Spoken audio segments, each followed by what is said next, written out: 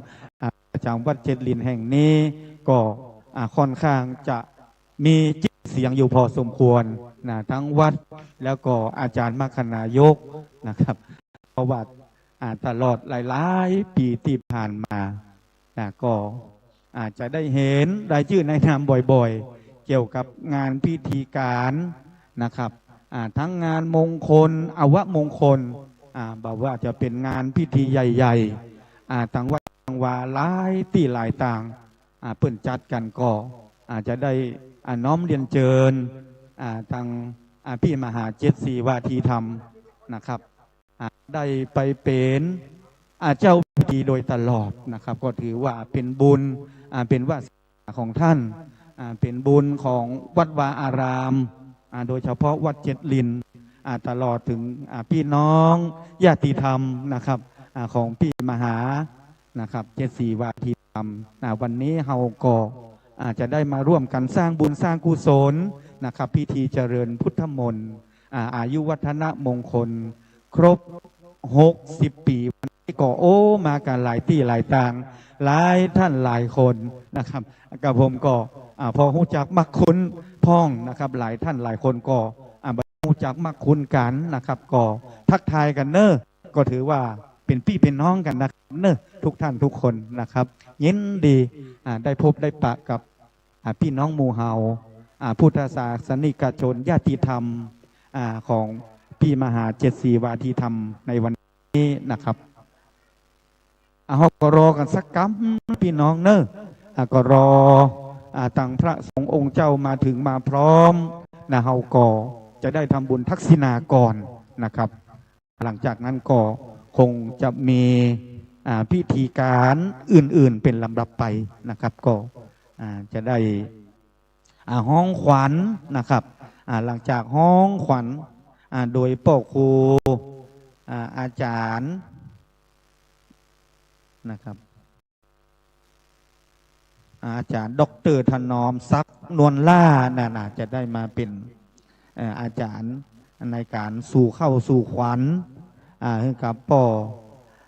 หนานมหาเจสีนะครับหลังจากนั้นพิธีห้องขวัญเรียบร้อยสัก9 โมงป่ายห้องขวัญเนอะพี่น้องเนอะหลังจากห้องขวัญเป็นที่เรียบร้อยพระสงฆ์องค์เจ้านะครับก็จะได้เจริญพุทธมนต์สืบชะตาหลวง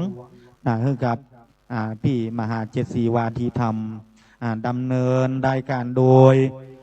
พ่อครูอ้วนเนอะพ่อครูอ้วนมาตั้งแต่เจ้าแล้วเนอะพี่น้องเนอะนะครับก็รอกันสักกั๊มนะครับพี่น้องนะ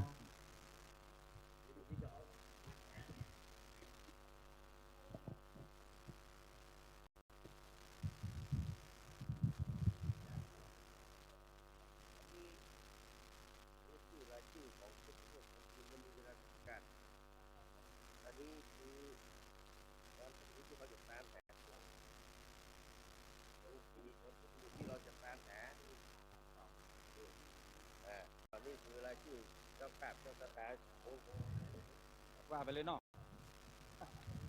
ครับในโอกาสช่วงลำดับต่อไปนะครับเราก็จะได้มีพิธีทักษิณานะครับญาติกาวงศาคณาญาติ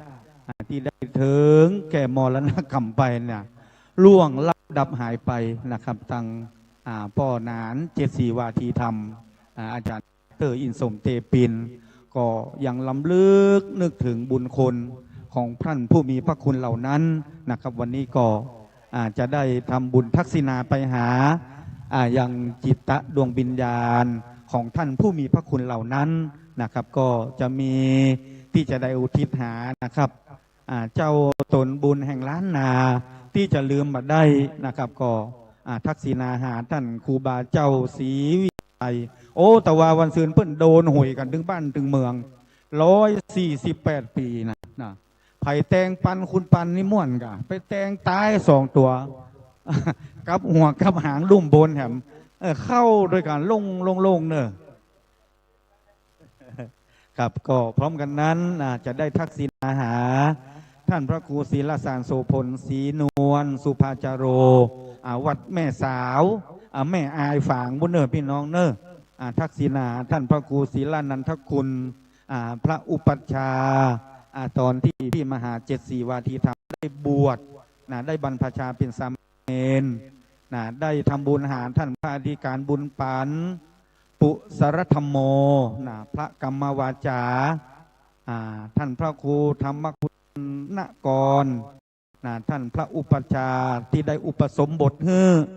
นะครับได้ทำบุญหาท่านพระสุเทพสิทธิคุณครูบาพันธ์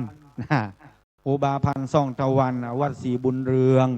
นะครับทำบุญหาท่านพระครูนพคุณภาสุโกพระครูบาสุกิจวิชาญพระอนุสาสนจารย์ท่านพระท่านพระมหาวิษณุจารโมอุทิศหาท่านสิทธิชัยปุญโยครูบาอินตาอันนี้ก็เป็นมีพระคุณนะครับเนอะเป็นผู้มีพระคุณครับหลังจากนั้นก็จะได้ทำบุญหาเฮือญาติกาวงศาคณาญาติฝ่ายคันลือฮัตก็จะมีคุณพ่อทิพย์แม่ปันเตปีนซึ่งเป็นคุณพ่อคุณแม่ที่ได้ล่วงลับดับขันไปแล้วได้ทำบุญพ่ออุ้ยตาแม่อุ้ยปันเตปีนคุณปู่คุณย่าได้ทำบุญหาพ่ออุ้ยปันแม่อุ้ยอินบุญบุญออนกับพี่หนานเนาะบุญออนคุณตาคุณยายทำบุญหาแม่อุ้ยสุไหวพลิบทำบุญหาแม่ย่าคำมาบุญออนคุณพ่อชัยยาบุญออนทำบุญหาแม่อุ้ยคำแม่อุ้ยนาปามเมอร์ทำบุญหาแม่สายจันพุทธทำบุญหาพ่อครูสมบูรณ์แม่ครูบัวชมกันทับป่าทำบุญหาพ่ออ้ายกานินพ่อแก้วกายซ้อนพ่อเลิศมณีเวนอันนี้ได้ทำบุญหาเนาะได้ทำบุญหาพ่ออุ้ยปวนแม่อุ้ยหมากาบย้อยทำบุญหาแม่จันสุดาคันติทรางกูลและญาติธรรมทุกฝ่ายบุพการีชนเจ้ากรรมนายเวรญาติกาพี่น้องวงศาคณาญาติตลอดถึงสรรพสัตว์หลายตั้งมวลนะครับวันนี้ก็จะได้มาผลบุญผลกุศลที่พี่มหา74 วาทีธรรมได้ตั้งจิตตั้งใจพร้อมกับญาติธรรมทุกท่านทุกคนจะได้ทำบุญอุทิศหาท่านผู้มีพระคุณเหล่านั้นในวันนี้นะครับตอนนี้พี่น้องญาติธรรมศรัทธาสาธุชนก็รอกันสักกามนะครับเนาะการจัดงานในวันนี้นะครับก็นอกเหนือจากป่อมหาอินสมดร.อินสมเตปินเป็นเป็นประธานนะครับในการค่าใช้จ่ายนะครับก็จะมีทางญาติธรรมหลายท่านหลายคนบอกว่าจะเป็นสมณะพระสงฆ์องค์เจ้าคฤหัสถ์พี่น้องหมู่เฮาก็ได้รวบรวมจตุปัจจัยได้ให้ได้หอมกันนะครับในการจัดงานขึ้นในวันนี้ก็ตามลำดับรายชื่อรายนามที่ได้ร่วมเป็นปัจจัยให้กับพี่มหาดร.อินสมเตปินในวันนี้นะครับก็จะมีท่านพระครูวิสิตศิลาพรรองท่านเจ้าคณะอำเภอเมืองเชียงใหม่นะครับได้มอบปัจจัยให้กับพี่มหาดร.อินสมเตปินนี่10,000 บาทมีผู้ใหญ่ใจดีบัดได้ออกชื่อออกนามแห่ม10,000 5,000 บาท ท่านดอกเตอรอมรคุณนันสุนันทาบุญชัยนิทคุณนะ5,000 บาทคุณละมูลธีรบาลปันจากจังหวัดมหาสารคาม 1,500 บาทนะครับรายการธรรมะคลายเครียด 104.50 มิกะเฮิรตซ์ได้ร่วมมอบปัจจัยให้แหม4,600 บาทท่านพระครูปลัดกิตติพงศ์กิตติโสพโนด็อกเตอร์มอบเพื่อแหม2,000 บาทนะครับแม่ครูธัญญาทองอิ่มมีลงทานวันนี้มีลาบคั่วเนอะลาบหมูว่าลาบควายหมูไปทามกับคนเดียวเตอะนะครับเนอะมอบเพื่อแหม1,000 บาทนะครับคุณแม่สายุทธคติยะอุทิศให้กับคุณพ่อพรแม่คำฝนแหม1,000 บาทนะครับเกี่ยวการค้าอินทองคติยะนะครับแม่สุทินชัยจินดา1,000 บาทแม่แจ๋วกำแก้วแหม1,000 บาทท่านรองนายกเทศมนตรีหนองจังเขินคุณรำภวันนะครับกันทาขจิต1,000 บาทแม่จินดาเมืองแก้วนะครับเนอได้อุทิศพ่อลุงเขียวท่านรองนายกอุทิศให้ตุลุงเขียวนะครับ1,000 บาทแม่จินดาเมืองแก้ว1,000 บาทพ่อชุมพลแม่ไปวันเจริญราษฎร์ได้มอบปัจจัย 1,000 บาทอุทิศกับนายพลโชคเจริญราษฎร์พี่แอมพี่อุไรนันทิมาพี่น้องหนองไหวอำเภอสันทรายอุทิศกับแม่อุ้ยปอกนันทิมา 1,000 บาทคุณแม่ศรีนูนเฉียบแหลมเมืองกาย1,000 บาทแม่แอลปียาทิเที่ยง1,000 บาทแม่ลักษมีคันเนตรมอบปัจจัย 1,000 บาทพ่อธีระแม่บัวผันณวงรัก 1,000 บาทคุณพิเชษท่านนันชัย 1,000 บาทลูกหลานพ่อแสนแม่บัวคำขัดแก้ววิไล1,000 บาทแม่สมทวีเที่ยงธรรม1,000 บาทนะครับอันนี้ก็เป็นรายชื่อรายนามพี่น้องญาติธรรมที่ได้ร่วมเป็นปัจจัยในการทำบุญอายุวัฒนมงคลให้กับพ่อนานดร.อินสมเตปินในวันนี้นะครับหลังจากนั้นก็มีทางแม่วิไลวสุทการ 1,000 บาทแม่ครูงามนิดพรหมวัน 1,000 บาทแม่นิตยาเลิศชัย 1,000 บาทแม่สายเพชรมหานินนะครับ 1,000 บาทพระดร.ธนิตสุวรรณเมนะวัดตาตอน1,000 บาทนะครับพร้อมกันนั้นก็มีตังพ่อครูเมธีสุตากรตำบลสีภูมิวัดผาป่อง2,000 บาทพระอาจารย์สถิตคำมา 2,000 บาทแม่จันเพ็ญคำโพรา1,000 บาทคุณประสงค์วงจันทร์ 1,000 บาทแม่ศรีวรรณาณเชียงใหม่ได้มอบปัจจัย 1,000 บาทคุณชาญวิทย์ธีระสุนทรกุล500 บาทคุณวินัยคำอักษร500 บาทพ่อสาวแม่แดงอาจารย์คุณชัยยาวิชัย500 บาทคุณธันวรัตน์โอราพันธ์เสถียร500 บาท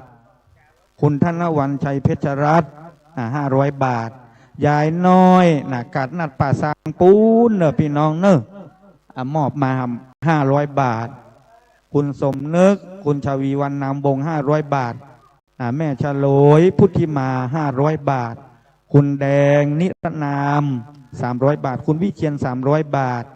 คุณแม่อารีวงตุ้ย300 บาทพ่อประสงค์แม่อารีหานแก้ว300 บาทคุณพ่อจรัสคุณแม่จันสมรัชดาธนวัฒน์300 บาทแม่ครูเหรียญทองจันทีมอบแหม200 บาทแม่อารีสดับ100 บาท ปลอกครูจอมพลทาทอง200 บาทแม่จันเป็งคำมาเมืองนะครับ100 บาทนะครับพร้อมกันนั้นก็มีคุณอัญชันลำเนา100 บาทร้อยตำรวจตรีวิเชียนแม่สุพิษใจคำนะครับมอบปัจจัย200 กับ9 บาทคุณสีทันมองตุนะมอบแถม1,000 บาทแม่สีพันมณีโชต500 บาทพี่พันนีจงรัก500 บาทท่านพระครูทาวรพัฒนานุยุทธ500 บาทท่านพระครูศิริสังวรบัณฑิตนะครับผู้สู้ศาสตราจารย์ด็อกเตอร์500 บาทท่านพระมหาสมบูรณ์อาทิปุญโยมอบเพื่อป่อมหาอินสมแถม1,500 บาทแม่เอียดสุพัฒน์สุทัศน์สุภา1,000 บาทนะครับคุณพ่อบุญธรรมแม่รัชนีชัยกาศ500 บาทแม่พัฒนันท์วิจิตรไพศาล1,000 บาทพ่อปัญญาแม่จงรักมหาดีโลก500 บาทคุณแม่พองใสใจพุทธ200 บาทแม่สมบูรณ์แถวสุวรรณโชต500 บาทคุณชาวลิตตุนคำนะครับคุณแม่คาจินแซ่โคพี่โมยจิรพาหารศรีวดีวัฒนกิจอันนี้ก็มอบปัจจัยร่วมทำบุญกับป้อนานมหาอินสมด็อกเตอร์นี่3,000 บาทนะครับแม่นวลแม่พจงมนเตชะกุลพงกร200 บาทพ่อเพียรแม่ศรีวรชัยการแม่นวลนิดจวัชชาติ500 บาทแม่นิลาวันหมื่นเที่ยงอาจารย์กิตปาละวันนา200 บาทอันนี้ก็เป็นรายชื่อรายนามนะครับทั้งสมณะทั้งคฤหัสถ์ที่ได้ร่วมกันมอบเป็นปัจจัยในกับป้อนานด็อกเตอร์อินสมเตปินในพิธีเจริญพุทธมนต์อายุวัฒนมงคล60 ปีในวันนี้ครับอาจารย์มาหรือยังบอกอาจารย์ด็อกเตอร์ที่จะห้องขวัญนะครับครับในโอกาสนี้นะครับก็น้อมเรียนเชิญทางพี่น้องศรัทธาสาธุชนกัลยาณมิตรกัลยาณธรรมทุกท่านทุกคนขึ้นมาตัง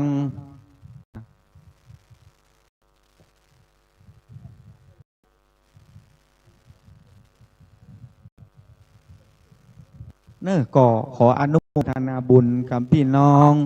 นะครับสามณะศรัทธามูลละศรัทธานะครับที่ร่วมมอบปัจจัยในพิธีเจริญพุทธมนต์อายุวัฒนมงคลให้กับป้อนานด็อกเตอร์อินสมปินมหาเจตสีวิธีธรรมในวันนี้นะครับ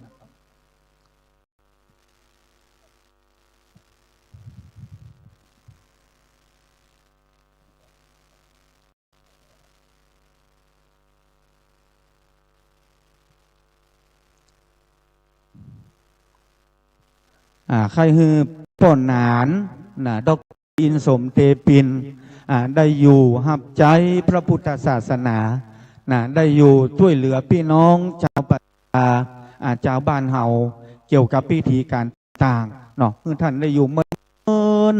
มีอายุยืนยาวช่วยเหลือคำชูดูแลพระพุทธศาสนาช่วยเหลือพี่น้องชาวประชาเฮาก็กูปีเขาจะจัดงานพิธีสืบชะตาให้กับพ่อมหาอินสมนะครับเตปินทัญญะการกูปีก็น่าจะดีปีนี้ท่าน60 ปีก็ยังดูหนุ่มอยู่เนอะยังดูหนุ่มอยู่ตัวท่านมาใหญ่แล้วก็มาน้อยก็พอบักแก่นะพี่น้องก่อนหน้านี้ท่านได้บวชเรียนในพระพุทธศาสนาได้บวชเขียนเรียนอ่านนะครับสติปัญญาท่านก็ถือว่าฉลาดปราดเปรื่องนะครับตอน เรียนในระดับปริญญาตรีด้วยกันครับ ท่านจะเก่งกว่าเปิ้ลนะพี่มหาผมได้เปิ่งท่านเปิ่งถึงทิพย์ปัญญาเปิ่งถึงเงินถึงทองเนี่ยนะ พี่มหาก็คอยซัพพอร์ตดูแลน้องกูอย่างก็บัดได้ละได้ลืมกันนะครับติดต่อกันโดยตลอดทุกวันวันนี้ก็ได้มีโอกาสมาร่วมพิธีอันเป็นมงคลพิธีเจริญพุทธมนต์อายุวัฒนมงคลของพี่มหาครบ60 ปีพอดีนะครับ60 ปีที่ยิ่งใหญ่60 ปีแห่งความเจริญรุ่งเรืองมาว่าจะเป็นชีวิตส่วนตัวชีวิต60 ปีแห่งความเจริญรุ่งเรืองของวัดวาอารามพระพุทธศาสนาตลอดถึงพี่น้องชาวประชาเฮาก็ได้เปิ่งประสัยพี่มหาดร.อินสมเตปินมาโดยตลอดนะครับวันนี้เฮาก็ได้มาร่วมกันนะครับก็ขออนุโมทนาบุญยินดีต้อนรับพี่น้องกัลยาณมิตรกัลยาณธรรมทุกท่านทุกคนเนอะ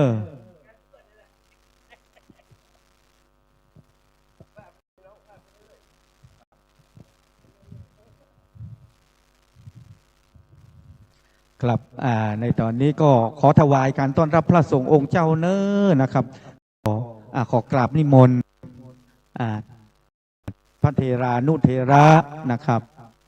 ที่ได้รับนิมนต์จากพ่อมหาอินสมนะครับกราบนิมนต์เนอะท่านพระคุณเจ้า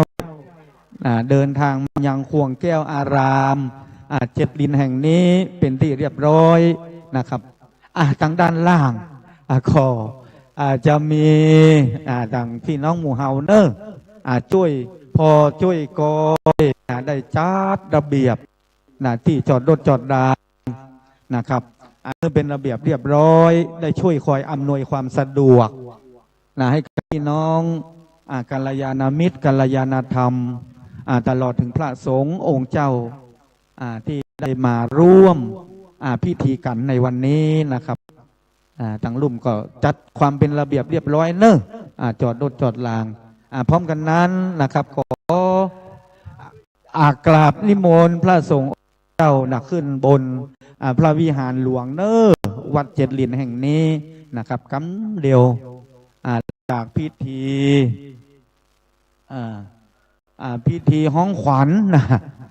สู่เข้าสู่ขวัญที่เรียบร้อยก็จะได้เริ่มพิธีเจริญพุทธมนต์จะได้เสริมความเป็นสิริมงคลให้กับพ่อหนานดร.อินสมเตปินตลอดถึงพี่น้องศรัทธาสาธุชนกัลยาณมิตรกัลยาณธรรมทุกท่านทุกคนในวันนี้นะครับก็รอกันสักกามเนอะพี่น้องเนอะใจเย็นๆวันนี้อากาศบ่ฮ้อนตะใด น้ำดื่มน้ำกินก็บอกว่าจะบริหารจัดการกันอย่างใดช่วยเหลือตัวเองก็ช่วยเหลือเนอะพี่น้องเนอะเนาะ ช่วยเหลือตัวเก่า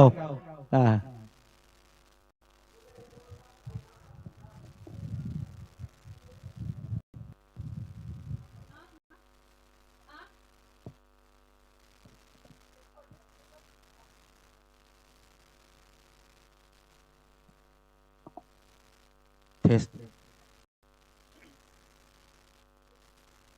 ครับก็ขออนุโมทนาสาธุบุญนะครับ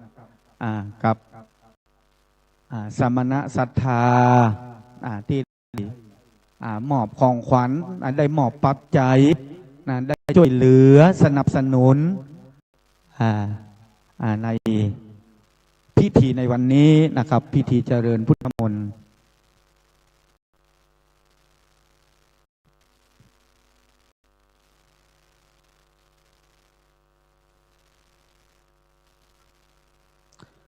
ครับวันนี้สมณศรัทธาพี่น้องศรัทธา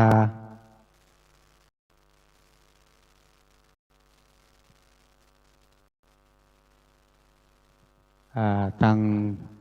สมณะศรัทธาพี่น้องศรัทธาสาธุชน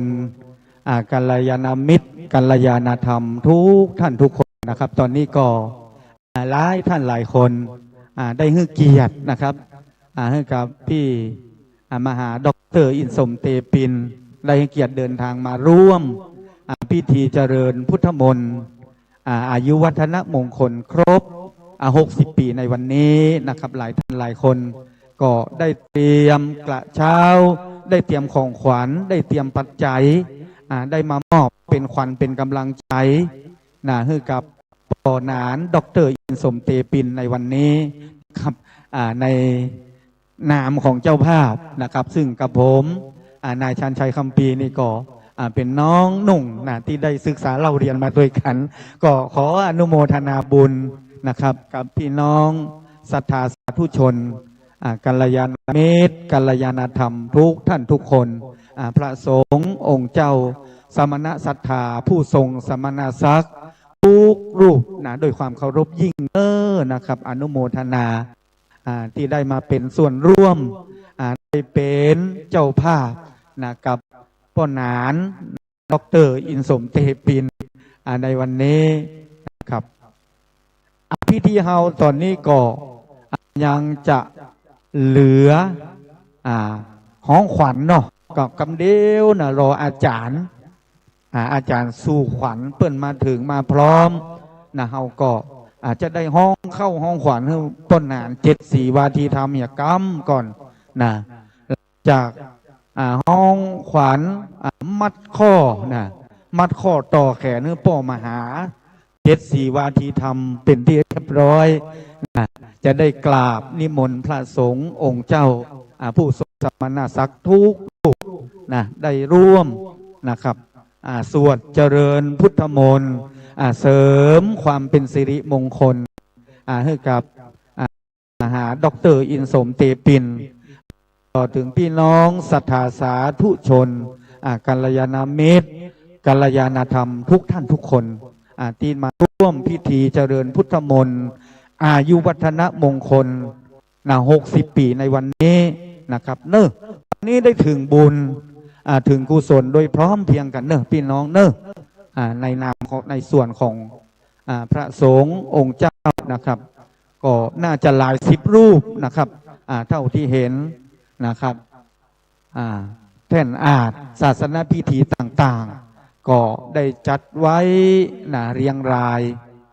ต้อนรับในเมตตาของพระสงฆ์องค์เจ้านะครับท่านพระเทดานุเทระผู้ทรงสมณศักดิ์นะครับผู้มีศีลจริยวัตรที่บริสุทธิ์ที่ใสสะอาดจะได้มาร่วมสวดเจริญพุทธมนต์ในวันนี้นะครับพี่น้องเขาก็นั่งรอกันสักกัมได้ได้จากันไปก่อนหลายท่านหลายคน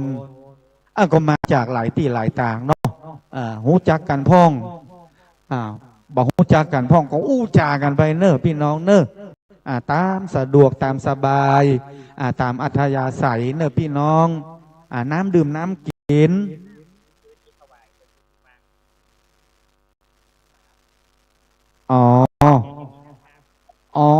น้ำดื่มของพระสงฆ์องค์เจ้านะครับกราบนิมนต์ฉันได้เลยนะครับที่วางอยู่นะครับกราบนิมนต์ฉันได้เลยรอแฮมสกัมก็จะมีน้ำชากาแฟตัวมานะครับจะเอาพระสงฆ์องค์เจ้ารับมานอนละพระสงฆ์องค์เจ้านี่เพิ่นถือว่าเป็นผู้หลับน้อยแต่ตื่นนานผู้หลับน้อยตื่นนานนี่มี4 ประเภทหรอกเพิ่นว่านะ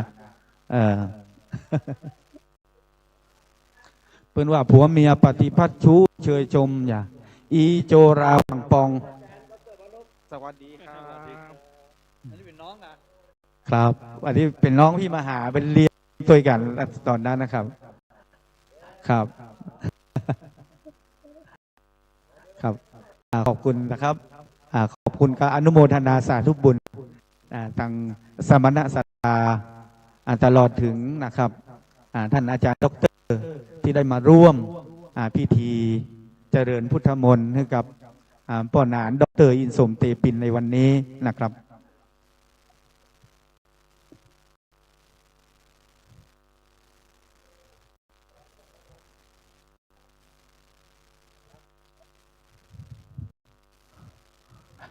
ช่วยบันทึกภาพกำเนิดนะครับ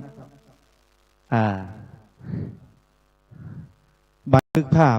เป็นที่ระลึกในพิธีอายุวัฒนมงคลสมณะศรัทธาได้มีจิตใจอันบริสุทธิ์ได้มีจิตที่เมตตาปรารถนาดีกับพ่อหนานมหาดร.อินสมเตปินในวันนี้นะครับก็ขออนุโมทนาร่วมอนุโมทนาสาธุสาธุสาธุเป็นปัตตานุโมทนาใหม่ได้บุญได้กุศลกันถึงหมดนั่นพี่น้อง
บางทีมันเงียบจะคือป่อหูอ้วน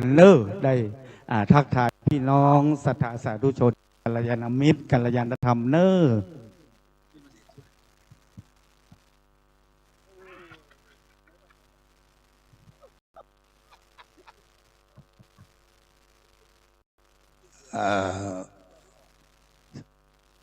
ศรัทธาได้ฟังอาจารย์วัด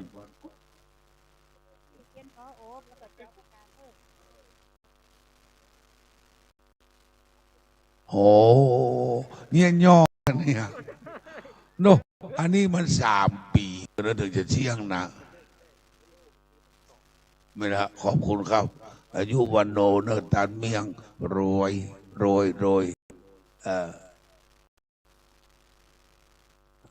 วันดีใหญ่ได้ฟังเสียงหวานน้องชายเล็กของอาจารย์นันเจศรีด็อกเตอร์คืออาจารย์วัดเปิงฟ้าป่าอ้อยเครือข่ายพระธาตุเจ้าโดยสุเทพเป็นที่เรียบร้อยทำหน้าที่ขึ้นดาวดังสีบอกเทวดาวัดและช่วงที่2อาจารย์มนพอาจารย์วัดดับภัยจะได้ ทำพิธีตอนรับทักษิณานุปทาน อาจารย์ถนอมศักดิ์ด็อกเตอร์หองขวัญปอครูอ้วนเวรตาลหลวงสืบชะตา อาจารย์นันเจนศรีด็อกเตอร์ปนปั่นนี่ละข้าเจ้าขอแดบได้ไว้สายังพระพุทธปิมปาสารูปเจ้าเก่าใหม่ใหญ่น้อย พุทธปฏิมาประธานในวิหารหลวง โรงอุโบสถพระธาตุเจ้าเจดีย์ที่ทรงหงหลวงหงน้อย ณ วัดเจ็ดลิน ตำบลพระสิงห์อำเภอเมืองจังหวัดเชียงใหม่ ไว้สาเทวบุตรเทวดาเจ้า เสื้อวัดเสื้อวาเสื้อบ้านเสื้อเมืองเทวดาเจ้าอันรักษาเจ้าอินทขินหลักเมืองเชียงใหม่ บุพตับบหากษัตริย์ขัตติยาธิราชเจ้าทั้งพระราชวงศ์หลวงมังลายกวีระจุดโตนจัวละองค์ไว้ศาสตร์ประเดชพระคุณหลวงพ่อรองเจ้าคณะอำเภอสันทรายวัดสันทรายหมู่ขึ้นบนวิหารนะครับไว้ศาสตร์ประเดชพระคุณหลวงพ่อพระธรรมเสนาบดีครูบาเจ้าพระมหาธงชัยสุวรรณศิริปรริยนธรรม7 ประโยคเจ้าคณะภาค7เจ้าวาดวัดพระบรมธาตุเจ้าดอยสุเทพราชบรมวิหารประธานฟื้นฟูวัดเจ็ดลินคำไว้สาบารมีธรรมท่านพระมหาวิษณุจารุธรรมโมอดีตเจ้าวาดวัดเจ็ดลินผู้ละสังขารธรรมไปไว้สาพระบรมสุรศักดิ์โสภณจิตโตท่านเจ้าวาดองค์ปัจจุบันพระภิกษุสามเณรทุกรูปไว้สาพระเถรานุเถระเจ้าคณะพระสังฆาธิการทั้ง90 รูปที่เมตตามารับทักษิณาและสืบชะตาคือแก่อาจารย์มหาสมเตปินด็อกเตอร์ท่านมัคคณายกวัดเจดีย์ในวันนี้กราบเรียนพระเมตศรัทธาสาธุชนมาขณะนี้ก็คุณศักดิ์ละพีประธานกลุ่มหนุ่มสาวจังหวัดเชียงใหม่บัดนี้เขาบ้านขัดเจ้าซึ่งก็เป็นเพื่อนหวนเนี่ยได้เดินทางมาแต่เจ้าละประธานกลุ่มหนุ่มสาวจังหวัดเชียงใหม่และบ่เลี้ยงบุญธรรมไม่เลี้ยงบ้านหมู่เปิงเมืองลำพูนก็ได้เดินทางมาถึงแล้วและหลายๆท่านก็ขอต้อนรับนะครับเนอะวันนี้ท่านอาจารย์วัดฝ่ายหินในมหาวิทยาลัยเชียงใหม่ก็มาบันทึกเสียงแก่พระเมสดามานิกรรมกับข้าวเต็มแล้วเอาไปใส่รถไปก่อนญาติธรรมมาฝากบุญเอาไปกินกันบุญพระเมสดาหาที่นั่งได้เต็มที่บนวิหารหลวงก็มีฝ่ายสืบชะตาประลำเต้นข้างวิหารหลวง2 ด้านก็สุดแต่ญาติธรรมจะนั่งนะครับเนอะ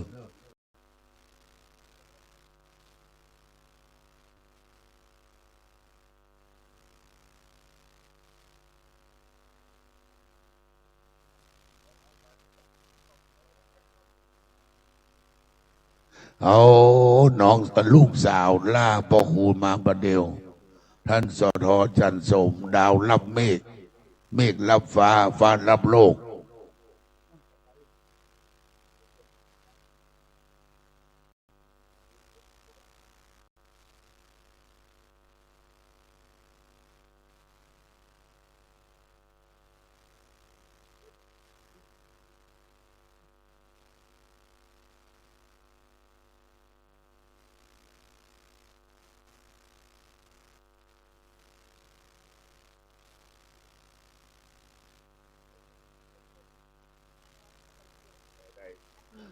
วันนี้สทจันสมท่านสทเทศบาลตำบลตลาดใหญ่โยมอุปถัมภ์คนหนึ่งวัดเจ็ดลินได้มาตั้งโรงทานพร้อมกับแม่เลี้ยงกิ่งแก้วสมบูรณ์แม่เลี้ยงนั่นโอ้บุปผาโอ้พ่อตายแม่ตายลูกตายหลานตายปัญญาตายเฮาดึงมีโอกาสไปอาราธนา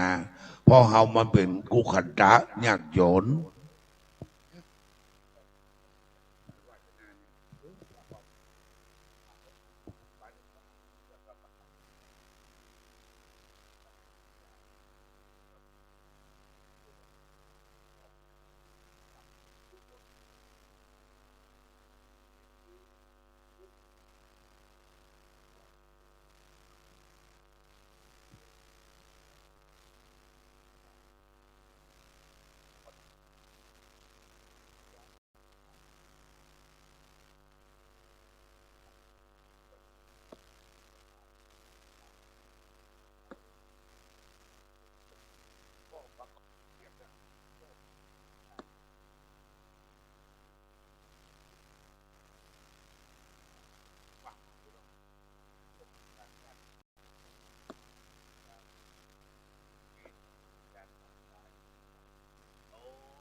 ขอต้อนรับอาจารย์ถนอมศักดิ์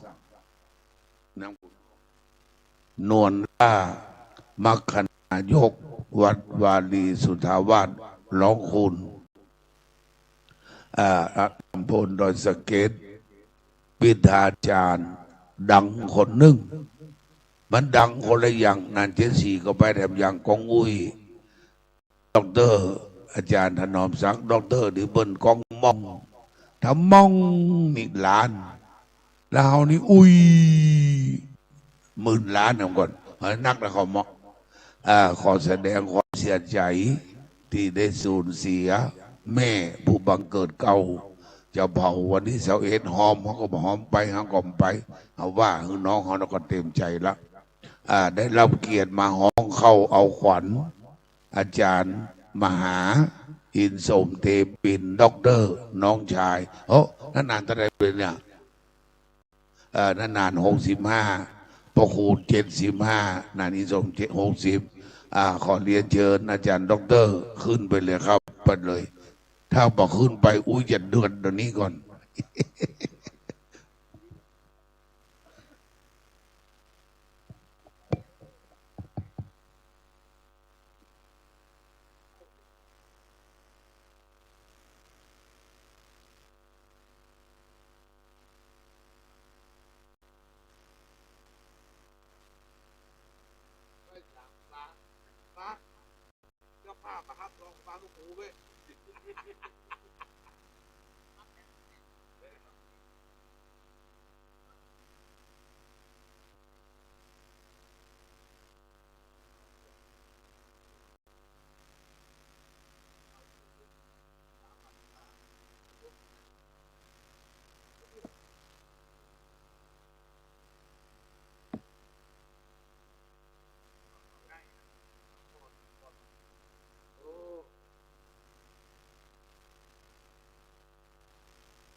อาจารย์ด็อกเตอร์ขึ้นไปอู้กับด็อกเตอร์ก่อน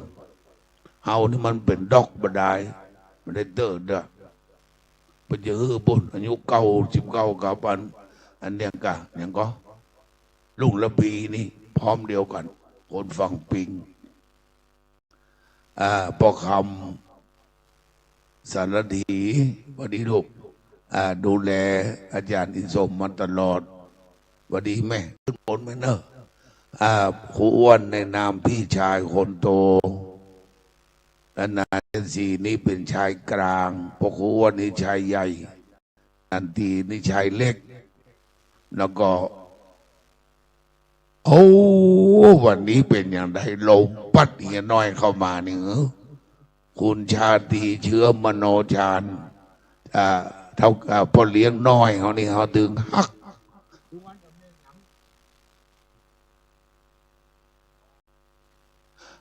ขอต้อนรับคุณ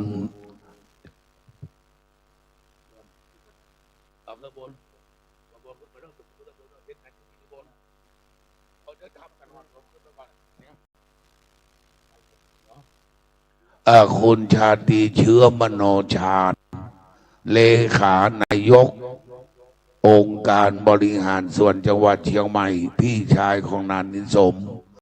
ได้เกียรติเดินทางมาแล้วท่านนี้เข้าบอดในทำเนียบขาวสบานนครเชียงใหม่มาหลายยุคหลายสมัยหวนกับเมียน้อยนี่ก็เคารพนับถือกันเหมือนพี่เหมือนน้องวันนี้ท่านเกียรติมาร่วมงานถือชะตาหลวงอายุวัฒนมงคล5 รอบ60 ปีนะครับเปิดได้สารถีดีปอคำปเลี้ยงคำบ้านตะเกียนเทศบาลตำบลหนองจอมโทรไปว่าไอ้คำวันนี้ไอ้คำอยู่บนผมวันค่ำเนอะคำห้ามไปไหนปอคำประกอบฮักนานิสมช่วยเหลือกันตลอดวันนั้นก็ไปบ้านปางได้ไปกินซาบูหมูตุ่มปุ้น4 แยกที่ว่าการอำเภอพอคำว่าไก่พระพ่อโหก็ดีกับพอคำได้ปิ้งมาเขามาฆ่าขว้างก็น่าพอคำนี่ก็ถือว่าเป็นอ้ายอ้วนที่เคารพนับถือกันเพื่อนนี่เป็นคนขับรถนี่บักเกยเอารถไปต่ำไปตกห้องสักคำพอคำนี่เพื่อนมีสมาธิในการขับรถบริการนันเจสีน้องชายรถลาก็ฟังลุงสอนเนอะลุงสอนนี่เป็นคนดูแลวัดจัดรถรางทุกอย่างลุงสอนมาได้อยู่บันไดเนอะกินเงินเดือน8,000ก่อนหลวงพ่อโดยสุเทพว่าวันนั้นมันค้างจะตายลุงสอนลุงคำหากใครตายโอ้แม่ครูขอต้อนรับแม่ครูวิไลวัดสุทัศนการข้าราชการครูบำนาญรัตนะมหาอุบาสกมหาอุบาสิกาแม่ครูเป็นคนอุปถัมภ์ครับเจอแม่ครูข้างบนครับแม่ครูก็มาตลอดขอบคุณแม่ครูอาจารย์แม่วิไลวัดสุทัศนการขึ้นบนวิหารนะแม่ครูครับติดตามด้วยท่านสรจันทร์สมลูกสาวล่าพ่อครูอ้วนได้มาทำไข่เจียวว่าพ่อจะกินอย่างพ่อจะกินทุกอย่างพ่อคำก็ดูแลรถโดยอันใดบดีบางงามรถพ่อคำออกงวดหน้านี่แน่ตายวันที่1439อังคูวัน48ออกตะวันละพ่อครูได้อยู่ล้านป่ายยังได้ประขายเถอะนะเจ้าสังระบีเป็นโดย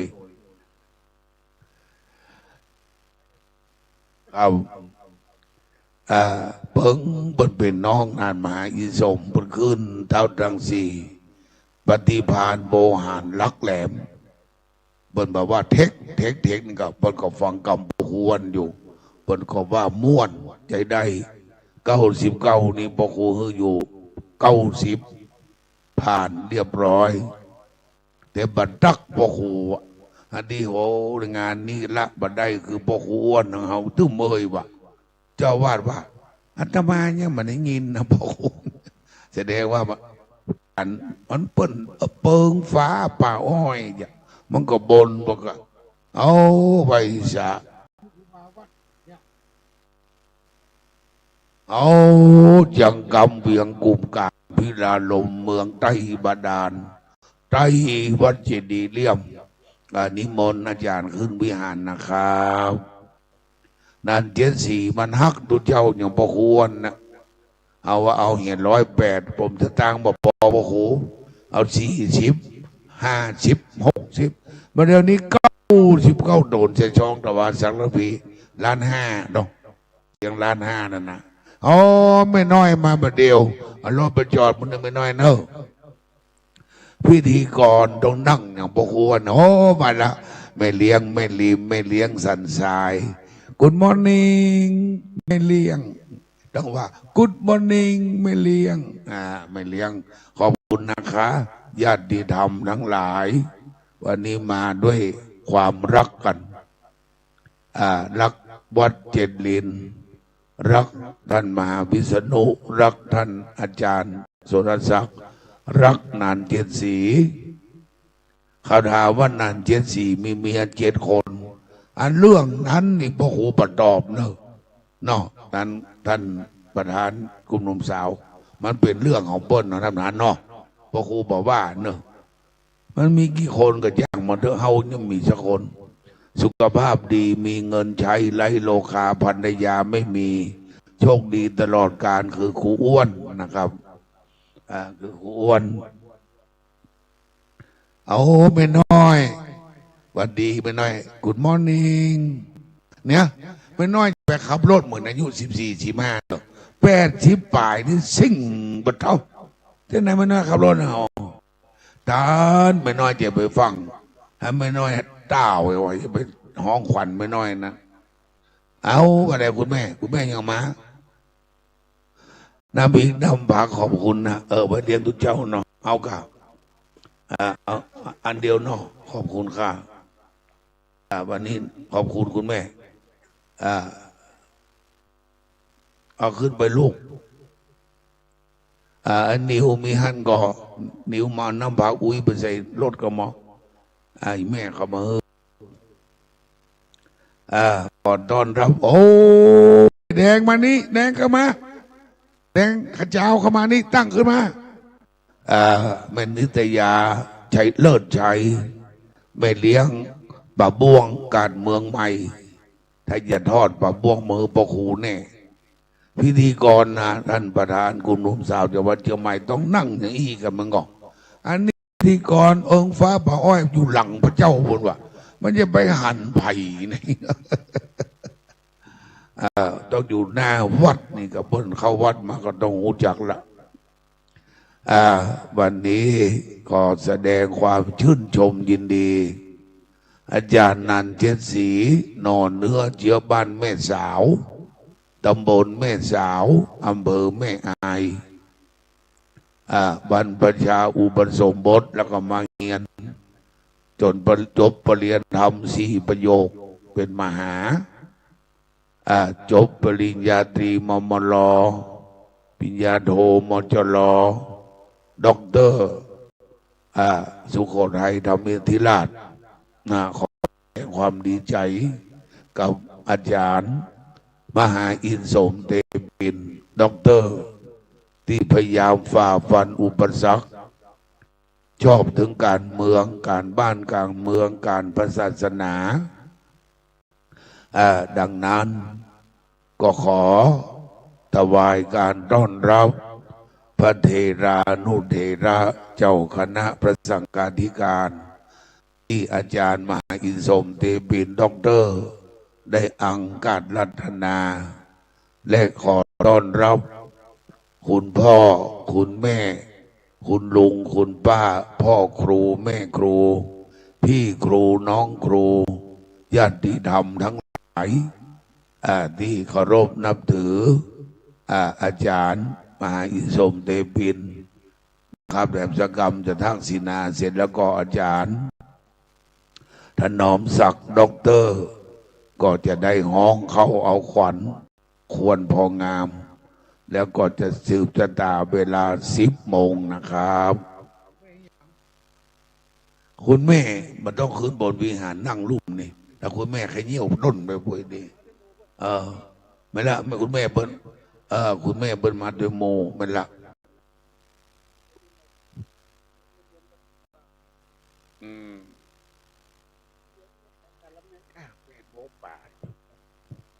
อะไรนะพอเลี้ยงพิเชษโรตีนเหรอเอามาฝากพ่อครูเหรอหิวพอดีอ่ะเดี๋ยวขออันหนึ่งนะพอเลี้ยง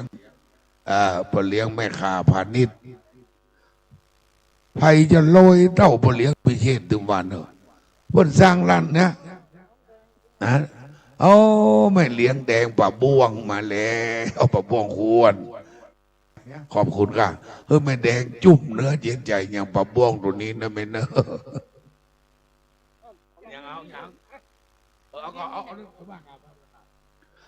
บัดนี้ได้เวลาจะทักษิณาแล้วพอควรขอมอบเวรประเคนไม้เฮือจันมานพ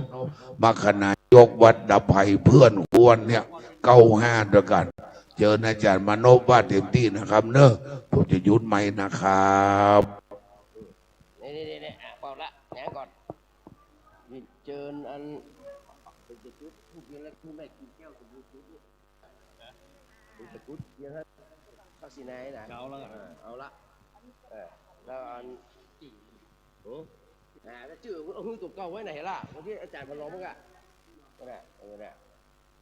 นี่ไหนล่ะใช่เด้อแม่โอ้หมดเรื่องแล้วด็อกเตอร์มานพเอาไปหายรู้ไหมหาย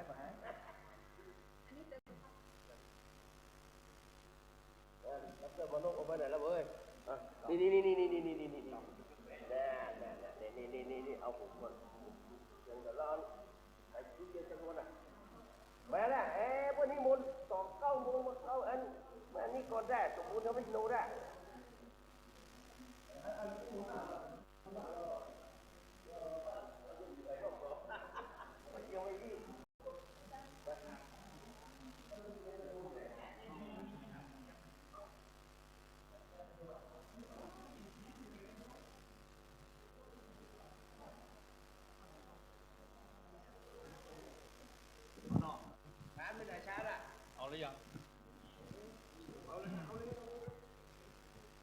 ครับท่าน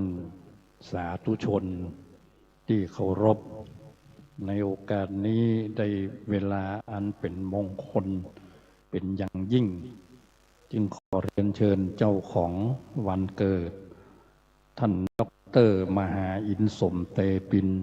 จุดธูปเทียนปูชาพระรัตนตรัยและในโอกาสนี้ขอเรียนเชิญทุกท่านทุกคน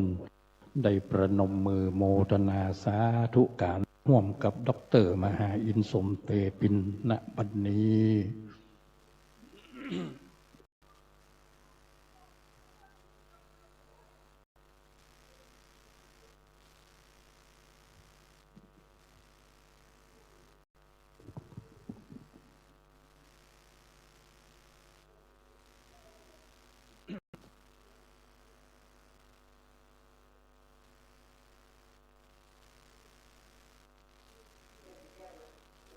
กับในโอกาสนี้ขอเรียนเชิญคุณแม่กิ่งแก้วได้จุด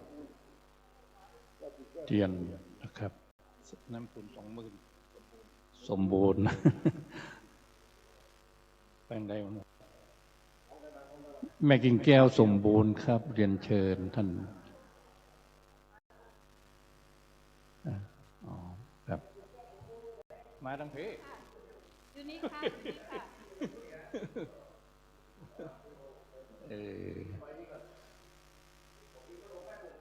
ครับรำลึกนึกถึงนะครับถือว่าเป็นรัตตัญญูแห่งผู้วัยชนซึ่งมีคุณแก่เฮาเป็นอย่างยิ่งนะครับคุณแม่กิ่งแก้วสมบูรณ์ได้แทนญาติพี่น้องได้ไวยสาอย่างจิตตะดวงวิญญาณเหล่านั้นถึงแม้ไปเกิดแล้วก็ดีนะครับ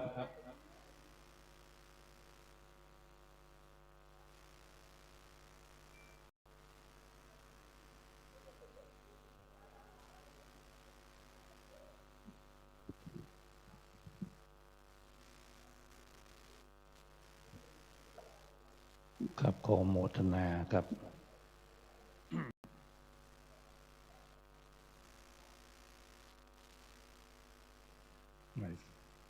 กับในโอกาสนี้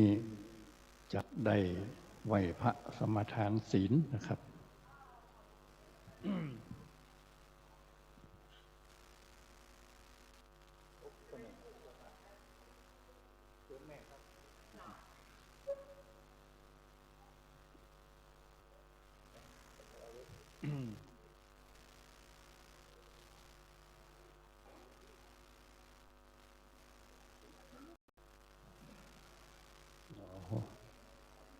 อิ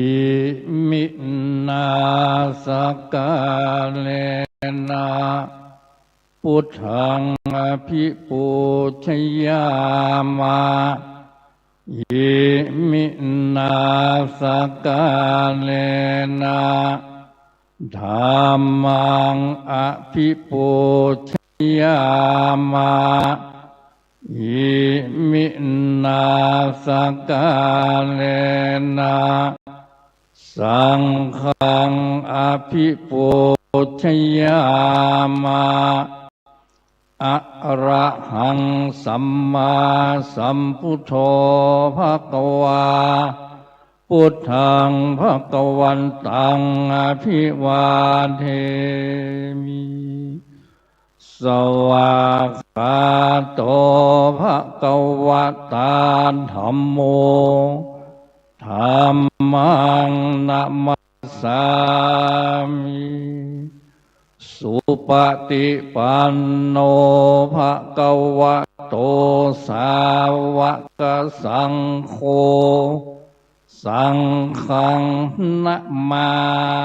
มิมะยังพันเตติสัลลันเน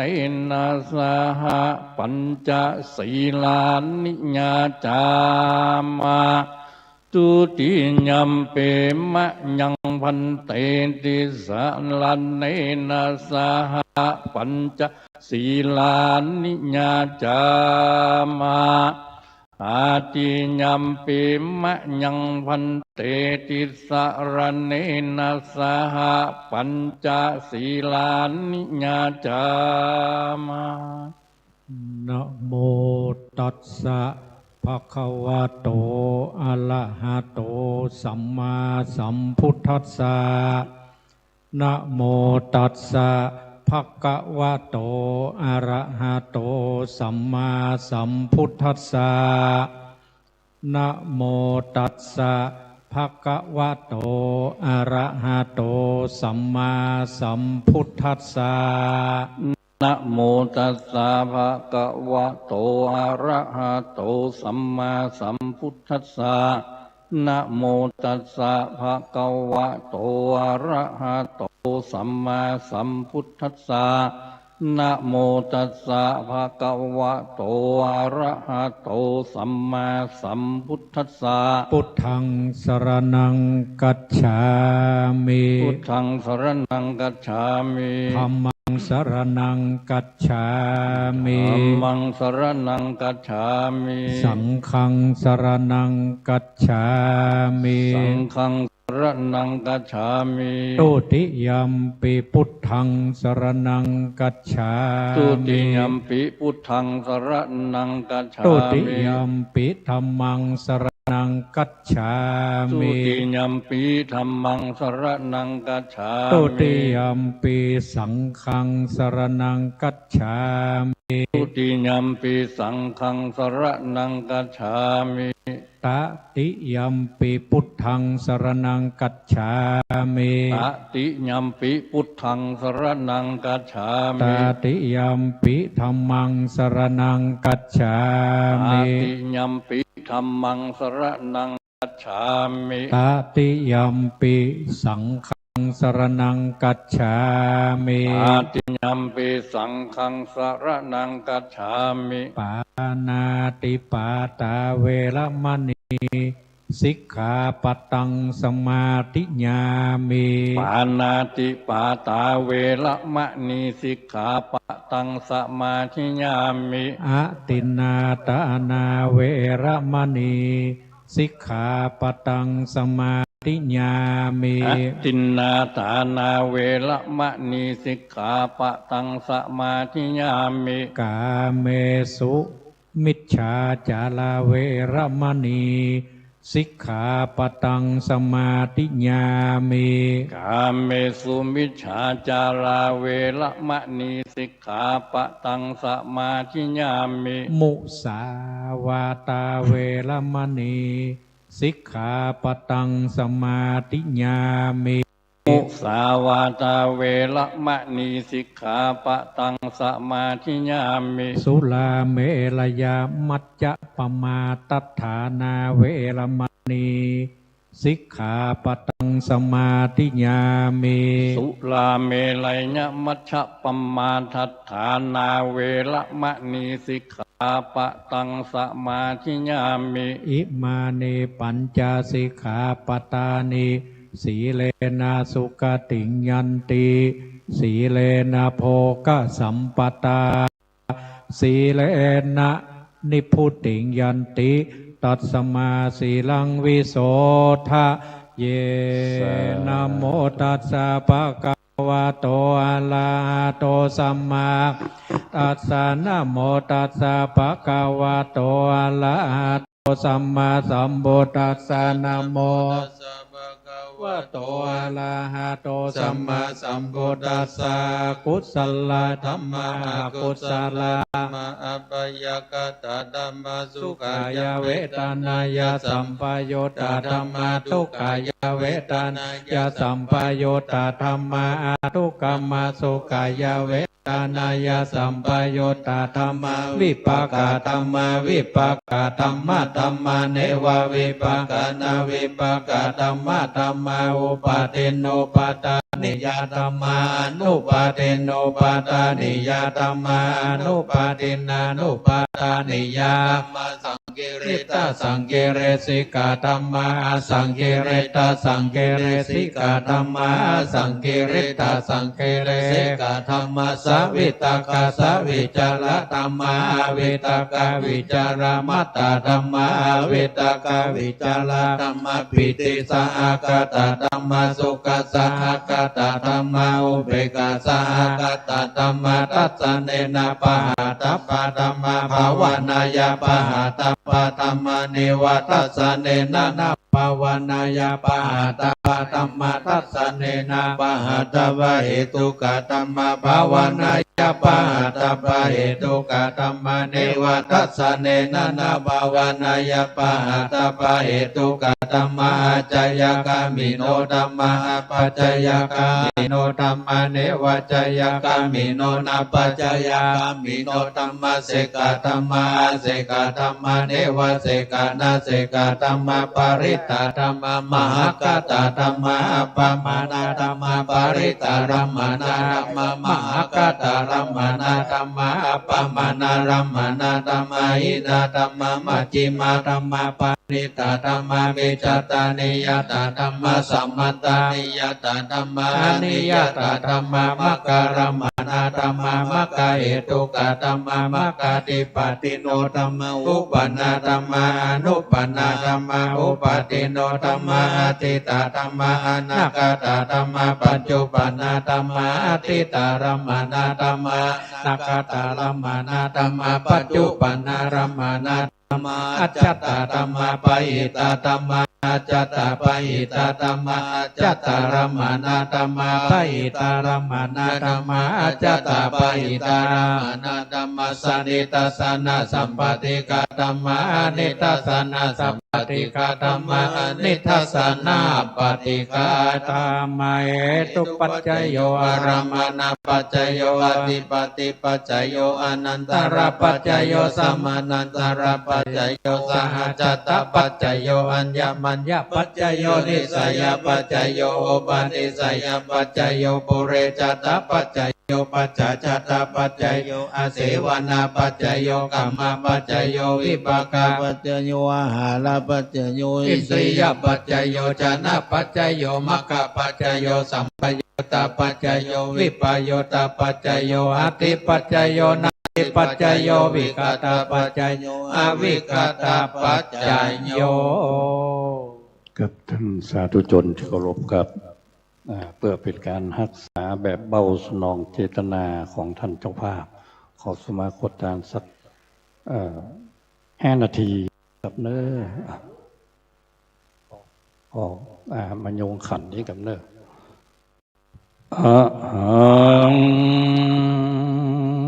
วันตามิสัมปวันตุตานังสัมปเมโตสังฆามันธรรมเมพันเตสาธุโอกาสังฆาแด่สามปัญญังเครื่องขวดานเสหปริวันลายหลากบอมตุงภาคนานาสัพปินจันนาอันผู้ข้าไม่มีด็อกเตอร์มหาอินสมเตปินพร้อมโดยบริวารวันเครือญาติพี่น้องสัมพันธวงศาเอาอาตั้งหลายได้ปากันมาเป็นกันนาเพื่อวานจักได้มากันตำบุญอายุธนมงคลได้60 ปี5 รอบ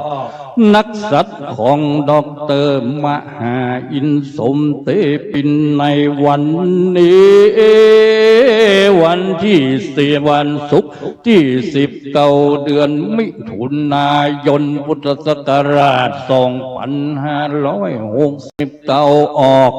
5 ค่ำเดือน10เนื้อเจ้าก็มีอายุครบไขว้60 ปีนับว่าเป็นมังกรอันยิ่งตันสาธุชนเฮ้ด็อกเตอร์มหาอินสมเตปินนับว่าเป็นคนมีกตัญญูกตเวทิตาได้มาลำลึกนึกถึงบุญคุณอันยิ่งใหญ่ที่พ่อแม่ครูบาอุปชาอาจารย์ญาติพี่น้องได้อบรมบ่มเพาะเลี้ยงดูพ่อก้อยหือน้อยใหญ่นำเข้าในบวชในพระพุทธศาสนาบัดนี้เขาตั้งหลายก่อนได้ม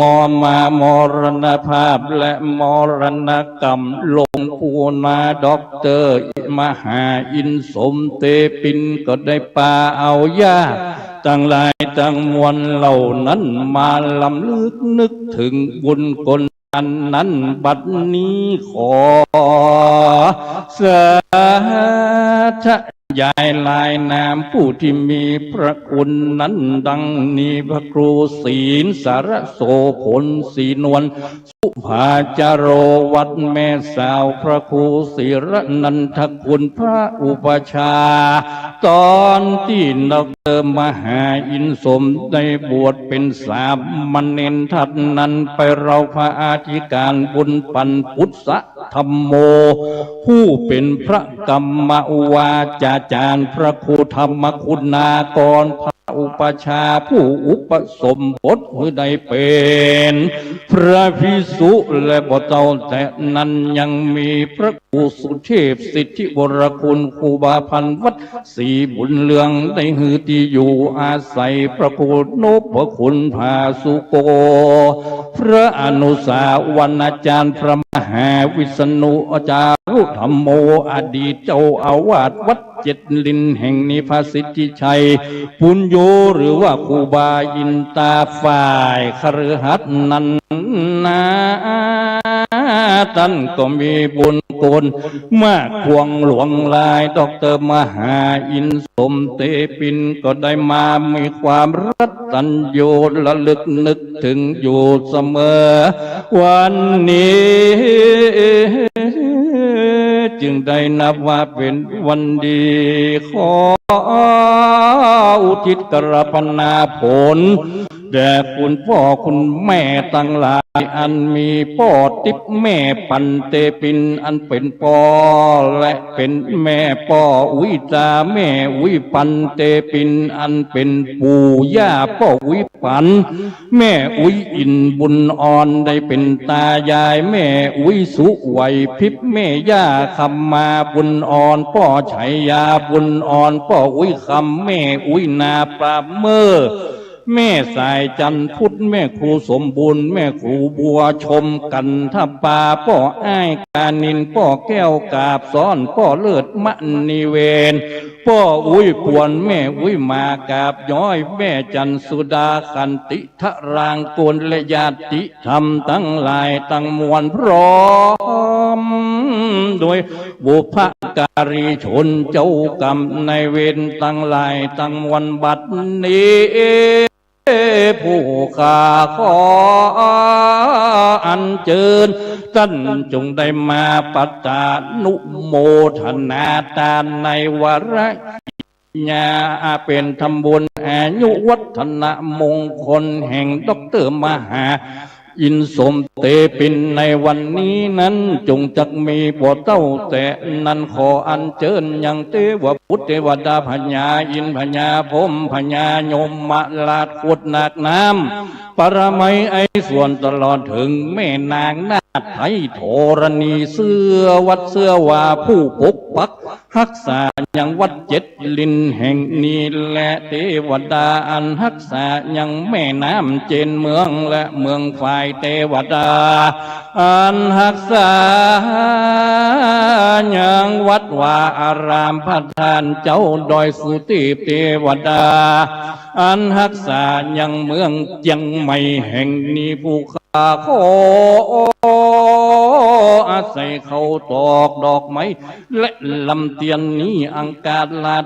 นามาปัตตานุโมทนาและก็ของเจ้าภาพจงได้การลุ่งเรืองมีอายุมั่นยืนยาวมีโชคมีลาภมีลาภสการไปจะใจนั้นจุงจักมีและในขณะเดียวกันที่ดร.อินสมมหาอินสมเตปินได้ป่าเอาญาติพี่น้องญาติธรรมตั้งหลายมากะตำโต๊ะแต่งแปลงยังสังฆทานวัดทุตานนั้นลางทีลางเตื้อก็ได้มากะตำเฝ้าฟังนอนยืนนั่งคามกายเหงือกไข่น้ำลายโต๊ะใส่ตังเส้นผมหน่อยใหญ่ตกหล่นใส่ของกินของจานล้างเตื้อปากันมาช่วยล้างถ้วยจานแก้วน้ำบ่พอสะอาดหมดใส่ลงลืมไปปังปาดด้วยความประมาทลาสากลัวเป็นไผญาโตดใหญ่จึงตกแต่งได้นำมายังตุปะบุภาลาจาดวงดอกเขาตอกดอกไม้และลำเตียนมาโสมายังเครื่องวิเศษนาทานขอเครื่องวิเศษนาทานเจ้าโพดหือหายกายเป็นอโหสิกรรมจะได้มาเป็นนิวรณธรรมกรรมอันจักมาปลายนาแก่ผู้ฆ่าทั้งหลายตั้งวันนั้นจุงจักมีเที่ยงแค่ดิลีกาญะตัวเลวะจีตัวเลมโนตัวเลสันจิจาอาสันจิจาอาติตะโตสังอนาคตะโตสังปัจจุปันนะโตสังสัพปังโตสังมันตุโน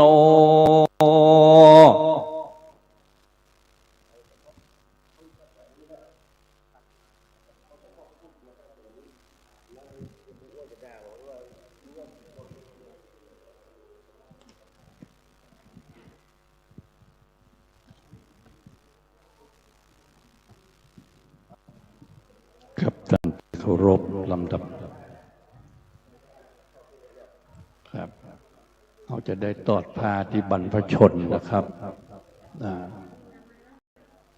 มีลายนาม10 ท่านดังนี้นะครับท่านแรกขอเรียนเชิญคุณละมุนพิบาลปันนะครับ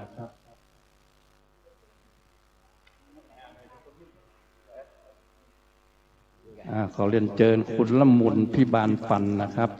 ท่านที่2เรียนเชิญคุณป่อบุญธรรมไฉกาดท่านที่3เรียนเชิญคุณแม่แอ้วปรีชาพุทธเที่ยงท่านที่4เรียนเชิญท่านรองลำพวันกันทจิตนะครับขอโทษถ้าอ่านผิดนะครับท่านที่5เรียนเชิญแม่ครูธัญญาทองอิ่มท่านที่6เรียนเชิญคุณศักดิ์พีสุภานะครับท่านเป็น ประธานของกลุ่มหนุ่มสาวนะครับสักรพีสุภาท่านที่7นี่โอ้แม่สมบูรณ์แถวสุวรรณโชตเนอนะครับผู้อาวุโสสูงสุดรู้จักกันดีนะครับท่านที่8เรียนเชิญแม่สุพินชัยจินดาเนอท่านที่9เรียนเชิญแม่ลิมบอนหมื่นเที่ยงยาท่านที่10เรียนเชิญท่านพระขวัตเลิศวิริยะอารีนะครับเนอท่านที่10ไหว้สานะแม่เนอนี่ก็ให้ก็เอามาตรงนี้ไม่เอมาที่ไหนแม่แอลปรีชาพุทธเที่ยงมาก็ครับขอโมทนาทุกท่านเนอได้ลำลึกนึกถึงครับบรรพชนทั้งหลายมีถึงพระสงฆ์องค์ข้าเจ้าครับซึ่งเป็นเรื่องของปกติของโลกเนาะนะครับมีถึง2ฝ่ายเป็นคณะนะครับอาจารย์วัฒนธรรมครบหรือยังครับอาจารย์วัฒนธรรมมาอยู่นี่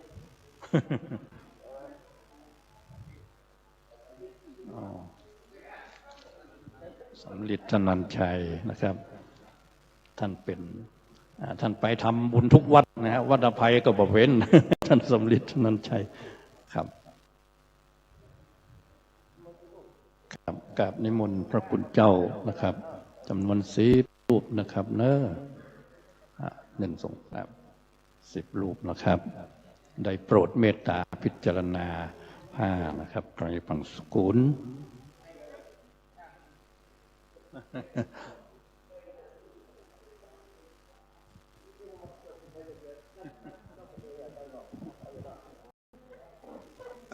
พระคุณเจ้านิมนต์มาจำเริญพระพุทธมนต์นิมนต์พักลุ่มก่อน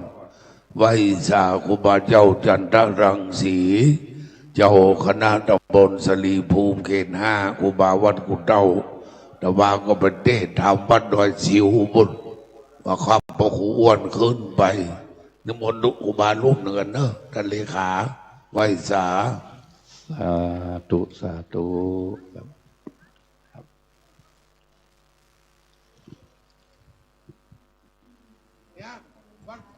กราบขอบในนามของท่านเจ้าภาพดร.มหาสมเตปินขอกราบขอบพระคุณท่านพระคุณเจ้าจำนวน10 รูปนะครับ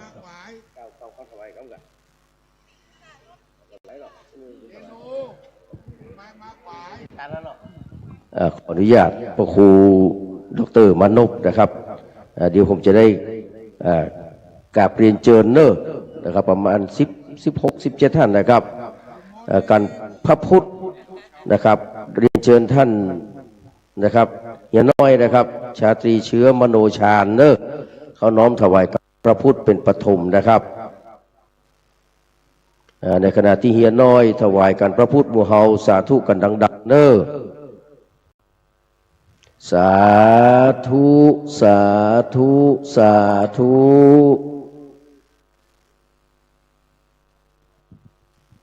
วันนี้เฮียน้อยเลขานุการนายกองค์การบริหารส่วนจังหวัดเชียงใหม่เนอะได้เป็นประธานในพิธีในช่วงโพธาจาตานะครับ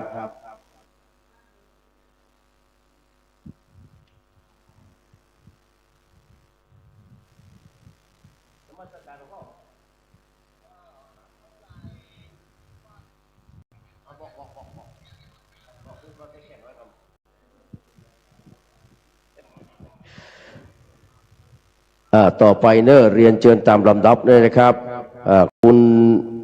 ละมุนพิบาลปันเนอะก็มาถวายหลวงพ่อองค์แรกเลยนะครับหลวงพ่อประธานส่งนะครับแม่ครูธัญญาทองอิ่มกับแม่สุพินชัยจินดา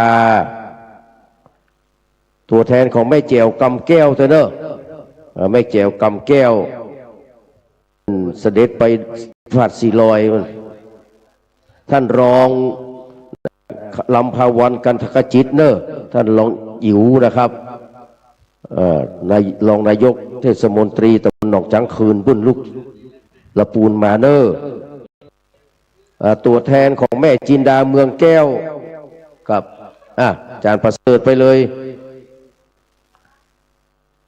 ตัวแทนของป้อชุมพลแม่ไพรวันเจริญราชมาก่อนครับ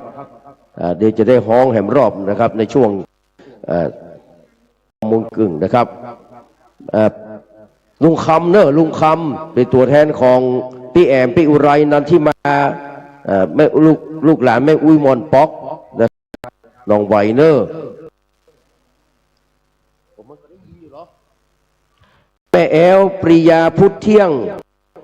นะครับแม่ครูสัญญาถวายเรียบร้อยแล้วเนาะครับแล้วก็คุณเฮียพิเชษฐนันชัยนะครับจะถวายหมดจักรยานคนรูปละกันแล้วกันเนอะวันหน้านะกับวันนี้เอาแม่ค้าพาณิชย์มาก่อน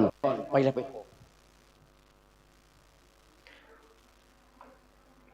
แม่สมบูรณ์ไปหำล้อมเป็นตัวแทนของแม่สมทวีเที่ยงธรรมนะครับ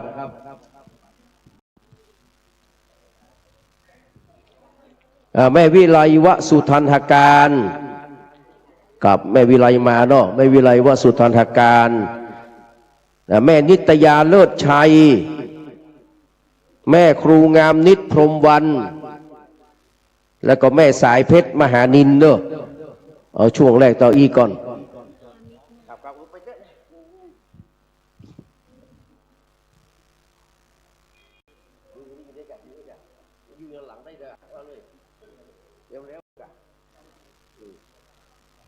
ปิกแล้วปิกมานั่งที่รับรองเนอะหลวงพ่อจะได้ฮือปอนนะครับในช่วงทักษิณาเนอะเขาบอกห่วงเพราะว่าช่วงสวดเจริญพุทธโมนี่3 บทจบนะครับเพราะว่าต้องเอานักนะครับอินดูนิมนต์หลวงพ่อครับยะถาวาลิวะหาปุราปริปุเรนติสากลังเอวะเมวะอิปุถินังเปตานังอุปกปติ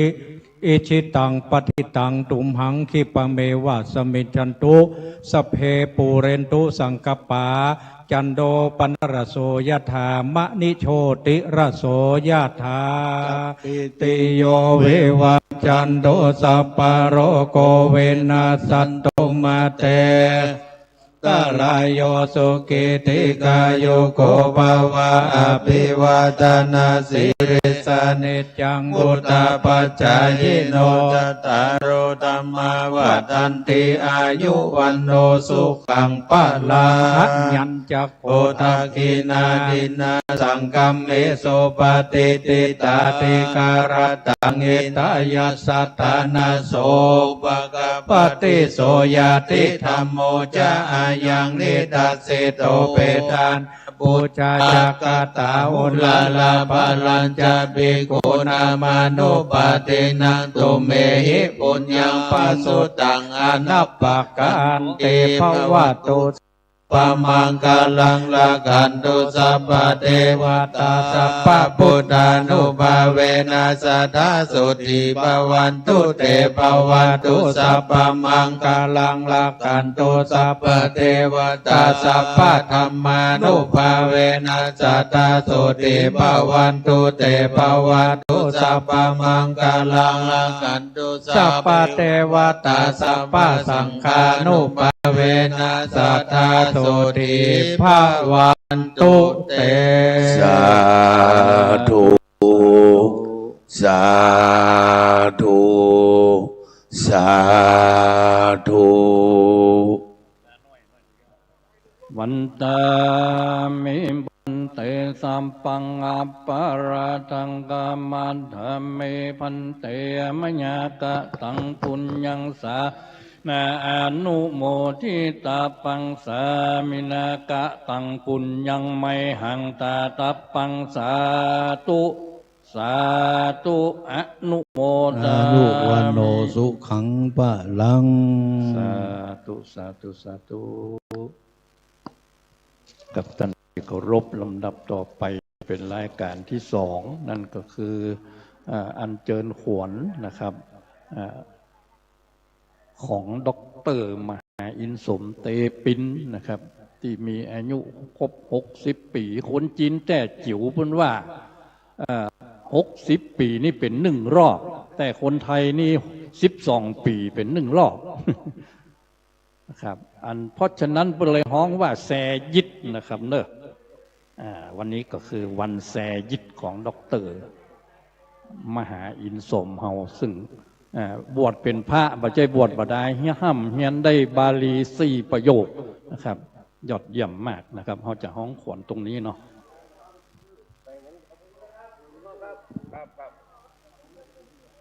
แปลงที่นั่งอาจารย์นี่ก่อนขอบคุณพี่เกียรติเนี่ยนะ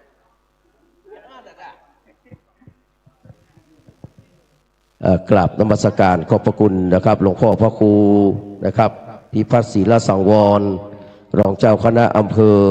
สันทรายวัดสันทรายน้อยประธานสงฆ์ในช่วงแรกหลวงพ่อพระครูอธรสังวรคุณพระมหาเถรานุเถระทุกรูปเนอะอันนี้ความดีบุญกุศลยกคือก็แม่กิ่งแก้วสมบูรณ์เนอะปินโตอาหารทั้งหมดนี่นะครับพ่อนานใส่ก็นะครับอันนี้อย่างเดียว ปัจจัยอย่างเดียวนะครับแม่กิ่งแก้วเป็นของสังฆทานทั้งหมดนะครับที่เป็นชุดปินโตท่านพระบิดากันตพงษ์แห้มปิกเด้อนะครับฉันพัฒหารก็เด้อหมู่นี้พังฟักด้วยขอบพระคุณนะครับขอบพระคุณเด้อต่อไปเขาจะได้ปัดเคาะรอบภัยห้องเข้าเอาขวนนะครับโดยท่านอาจารย์ดร.ถนอมศักดิ์นวลล่าดร.มานพก็ยังบอกปิกจะได้กินข้าวก็ด้วยกันเด้อ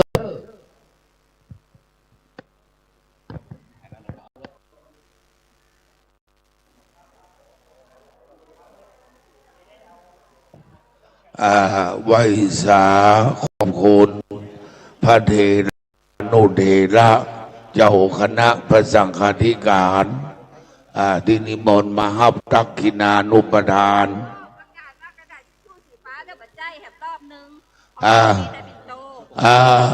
กระดาษทิชชู่สีฟ้านั่นแหมรอบตัวแรกนี่เป็นปิโตเนอร์ก็พ่อคนเดียวก็บอกว่าพ่อก็ถวายนี้ยังมาพ่อมันหรอโอ้ยไว้สาคูบาวัดเจดีย์แม่ครัว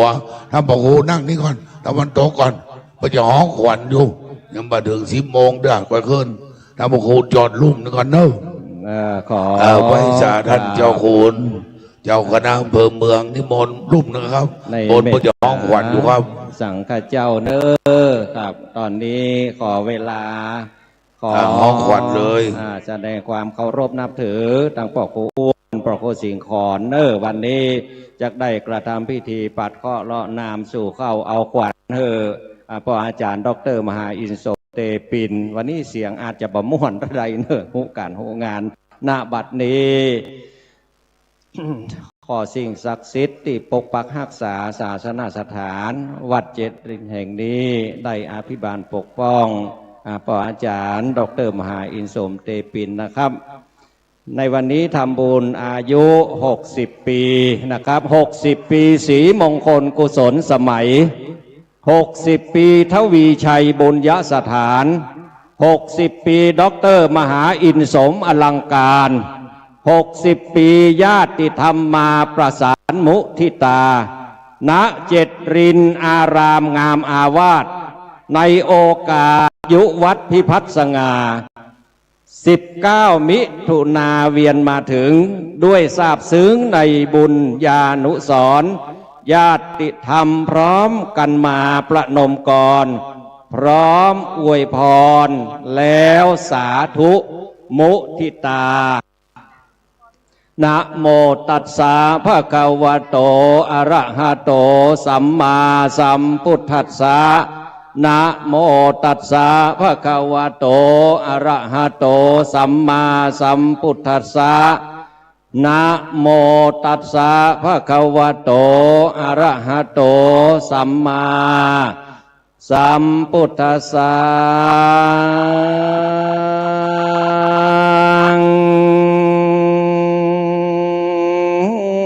เจริญสุเตพเจ้า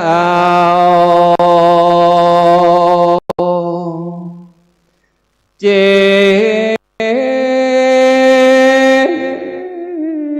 ดี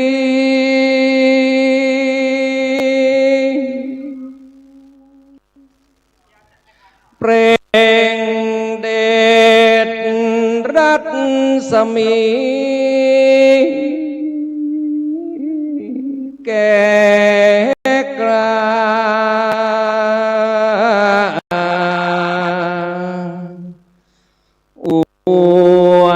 ใจปกหอ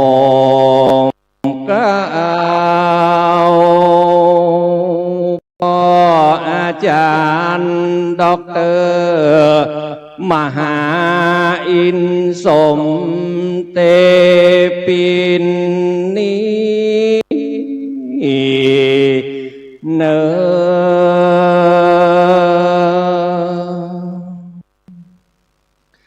สุกเกษมพองเพ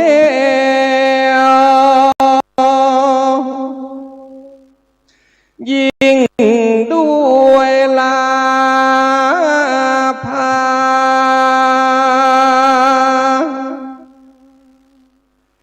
อายุนานยืนยิ่งนา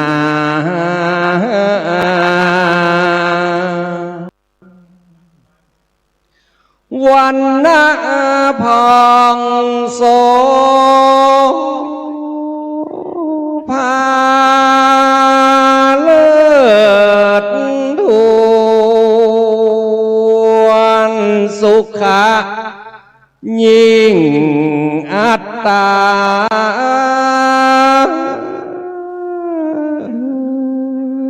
จุเมื่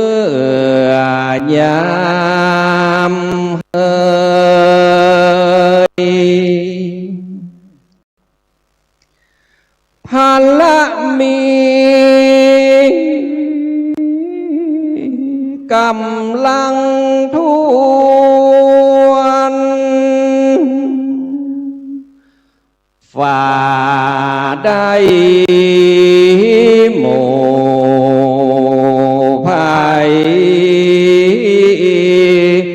ผ่านเถิด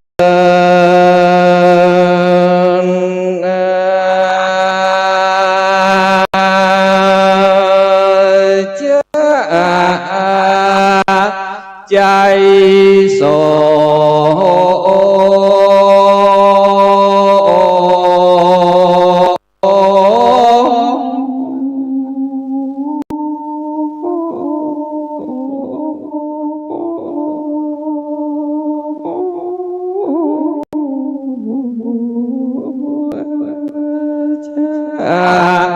ใจ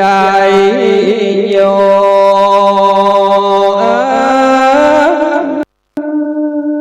จะมังกะโล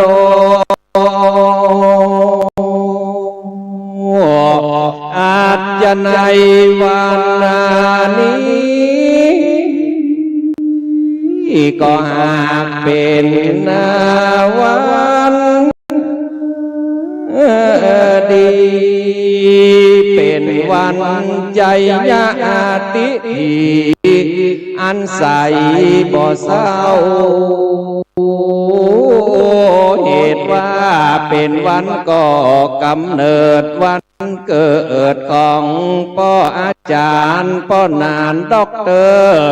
มหาอินสมเตปินนี้ลาเลิศนอลา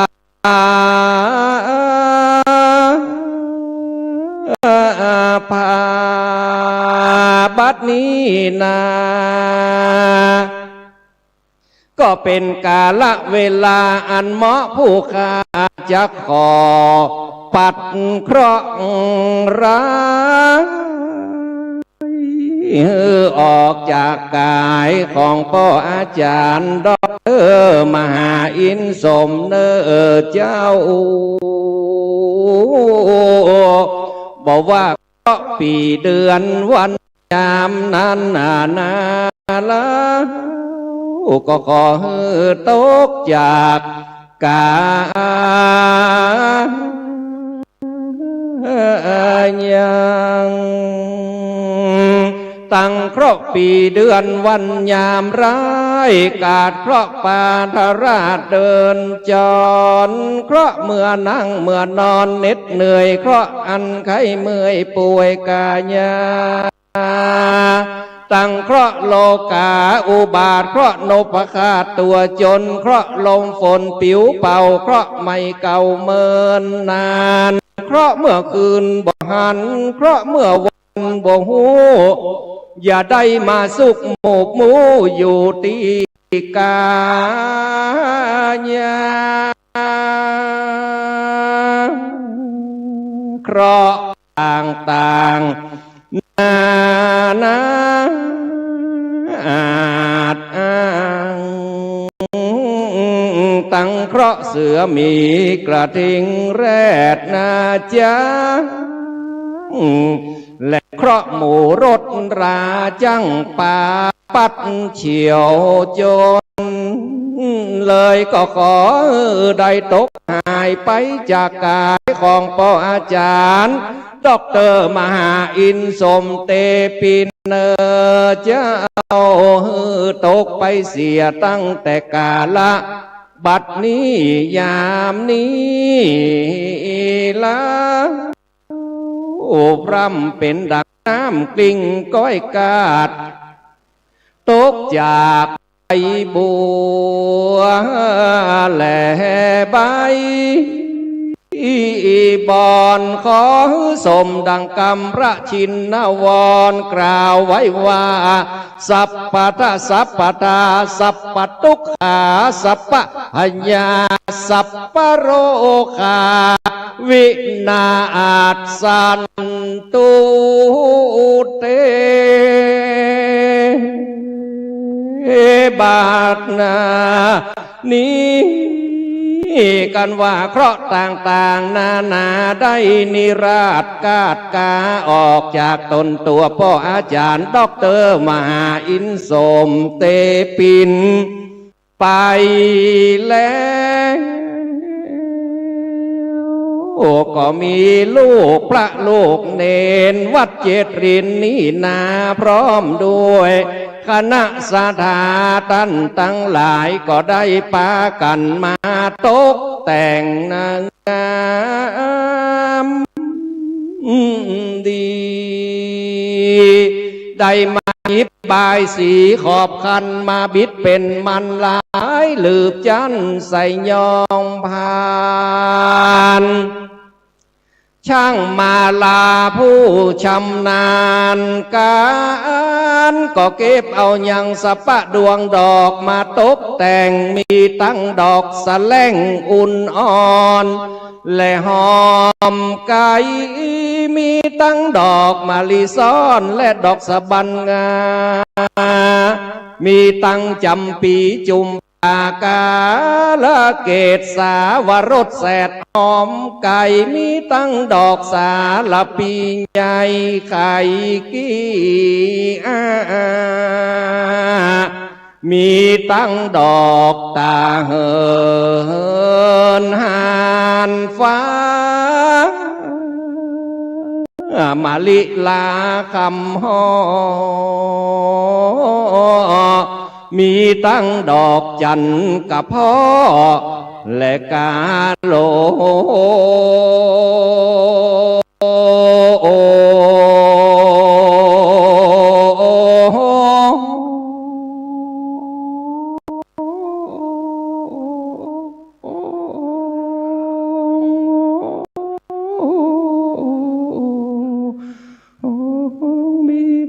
ดอกขยงและกุหลาบก็มาหอมสลาบถึงพรมดูปุ่นจมปุ่นพองามแต่นอเหลือเกินบัดนี้ผู้ข้าจะขอเชิญตั้ง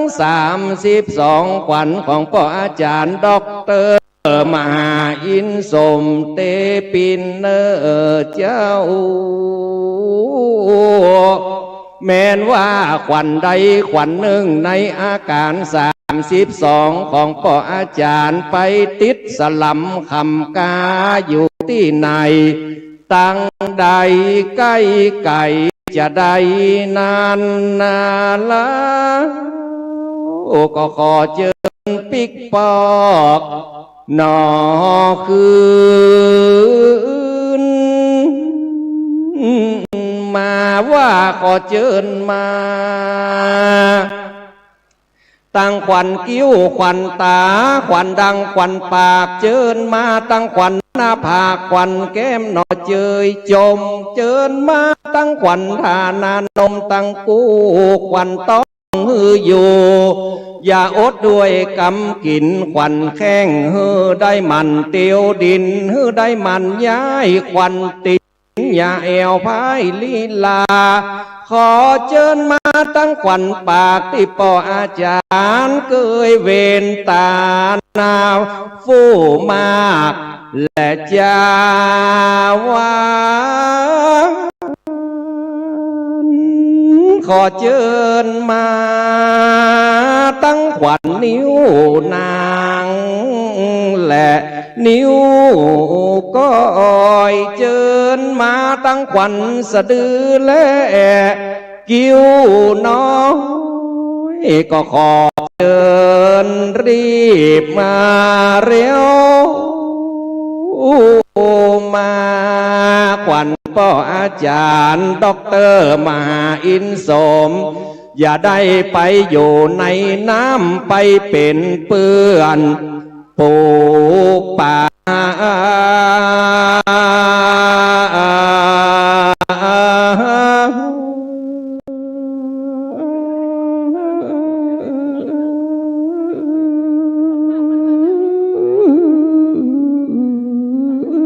แม้นว่า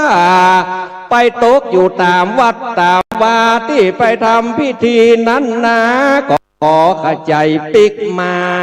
เนอเจ้าขวัญพ่ออาจารย์ด็อกเตอร์มหาอินสมนีลาโอ้อย่าได้ไปติดอยู่ที่หมู่สาวน้อยสาวจีม้วนหมู่นารีแม่หาขอเชิญรีบมาเร็วมาอยู่สร้างที่กายานำสถานำกินนำตาลเนอเจ้าตั้งแต่นี้ต่อไปเรา32 ขวัญพ่ออาจารย์ด็อกเตอร์มหาอินสมนี่เรา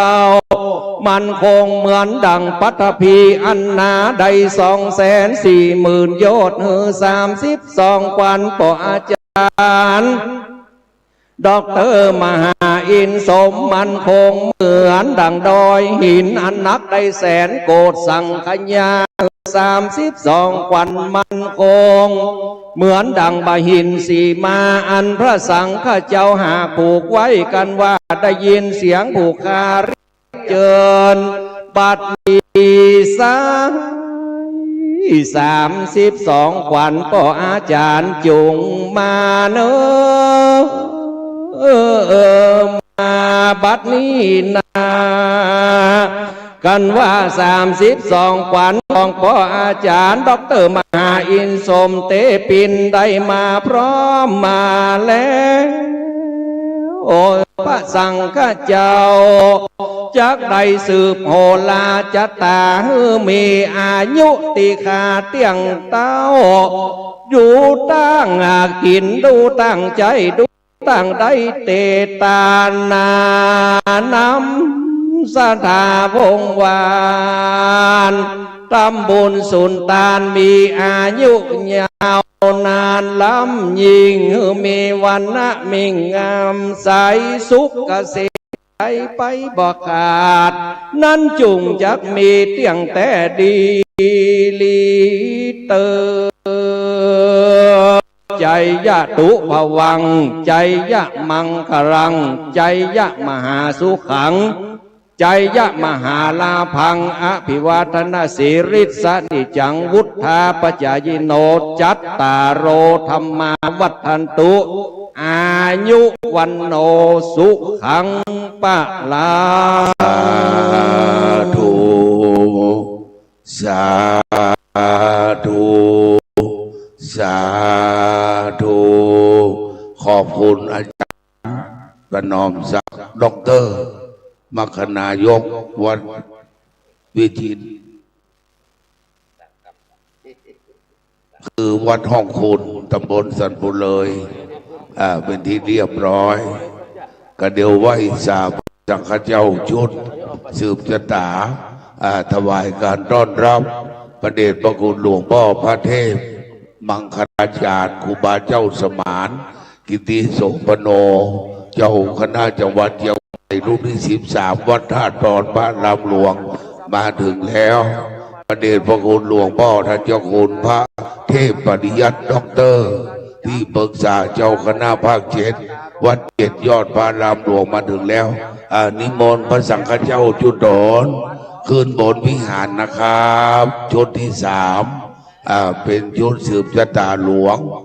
วันนี้ส่วนบรรนักอุบาทาสคำจะสวดธรรมจักรเห็นน้อยแล้วก็สืบชะตาเห็นน้อยถวายพรพระเห็นน้อยนะครับเนอะแล้วพวกครูจะได้เวรทานเห็นน้อยไว้สาพระเถรานุเถระตักขินา16โลกนอกนั้นก่อนสืบชะตาหมดบอกเลขที่ยังย้ายว่ามางองูทอทง6541เชียงใหม่6541เชียงใหม่ย้ายด้วยพระครูชัยวัฒน์คือบนวิหารเนอพระครูไว้สาพระเถรานุเถระจำนวน90 โลกตะกี้ตักษินา16 โลกเหลือนอกนั้นสืบชะตาหลวงนะครับเนอะไว้สาจุดตนจุองค์ครูบาวัดเมืองศาสตร์หลวงครูบาวัดรัตนัยแล้วก็ครูบาวัดดับไผ่ไปเอาของขวัญครูบาวัดธาตุคำมากับเนอะไปเปียกของขวัญครูบาวัดธาตุคำศรัทธาไปฟังเอาไฟลงเด้อเนอะ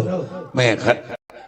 คเนตแม่อุ้ยทั้งหลายฟังลงเด้อบุญพ่อครูจะปั่นปอนเอาก็อธิษฐานลงด้วยกันบุญเอาอธิษฐานก่อนแล้วก็เอาลงฟังลงเด้อนิมนต์ครูบาวัดดับภัยครูบาวัดลอยคออาจารย์นมขึ้นไปช่วยกันบุญอาจารย์นมจะได้โยงน้ำส้มปล่อยตอนที่พ่อครูเวรทานไปก่อนหลวงพ่อวัดปัสสังงามตำบลหลวงเหนืออำเภอดอยสะเก็ดหลวงพ่อเหนือเขื่อนนนเนี่ยหลวงพ่อเหนือเขื่อนไว้สาพระเจ้าประสงค์เนอะวันนี้อาจารย์ธนวัฒน์คนเมืองเจ้าของเตียนเสียทีเรือนคำไม่บุญวนอยู่นี่เดี๋ยวพรนี่ไหว้สาครูบาเจ้าจันทรังสีครูบาเจ้าวัดกุเต้าจะได้ปัดเคาะเลาะน้ำพื้นก่อนสัก5 นาทีตอนที่สืบตาแล้วครูบาเจิญปออาจารย์ธนวัฒน์คนเมืองรูปรออายุ62ถ้าเป็นตัวเจ้าก็บรรดา42เอาเนี่ยหน้าพวกคุณเนี่ยเอาเพลงคำท่านสทเปิดเฟนฟอนดาวมึงไม่ดวนเนอะฟอนเอาโจกเอาใจไม่ดวนเอากลางมึงอะกลางเนี่ยไหมเอาเลยแฟนใดสุกเลยแม่ครูบุญดวนดูนคำอายุ80รัตนมาอุบาสิกาบ้านปากกองอำเภอสระปีแดนเมืองจังหวัดประจำคุ้มเมืองเชียงใหม่วัดเจริญท่านสทสุกเพลงฟอนดาบเลย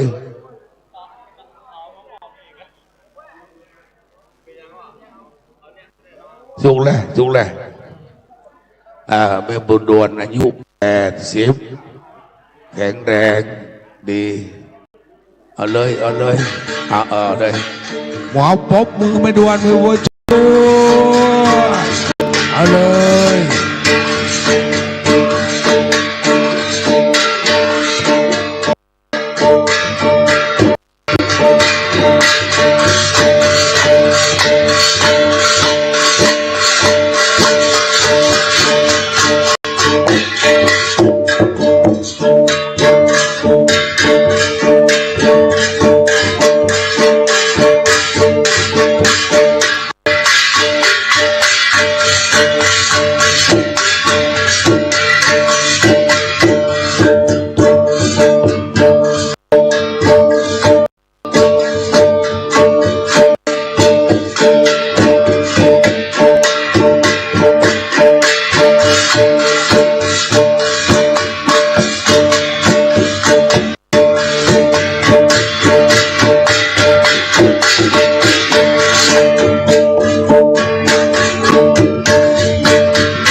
หยุดเลย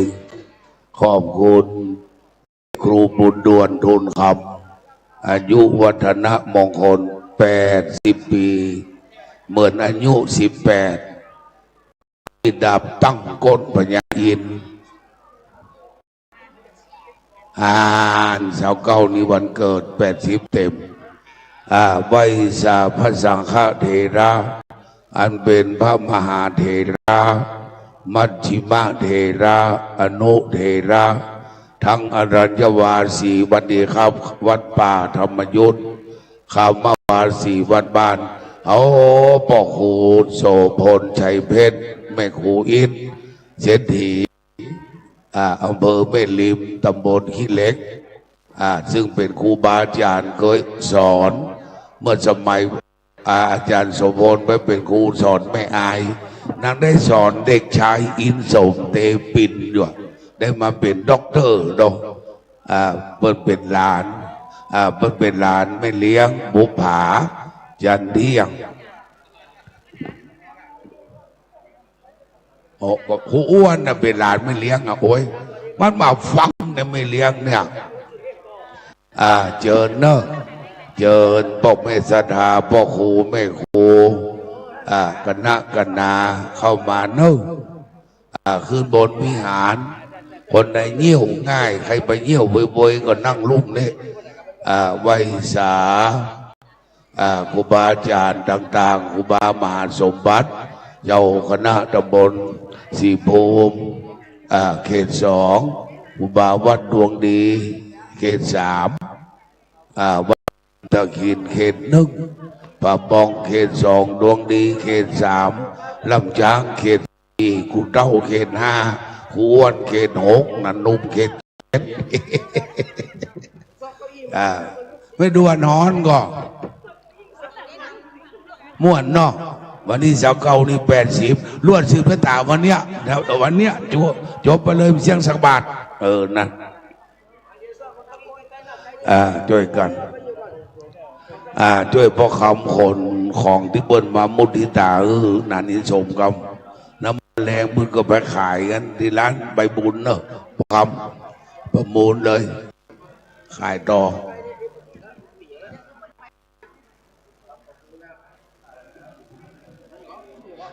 เขาจะเริ่ม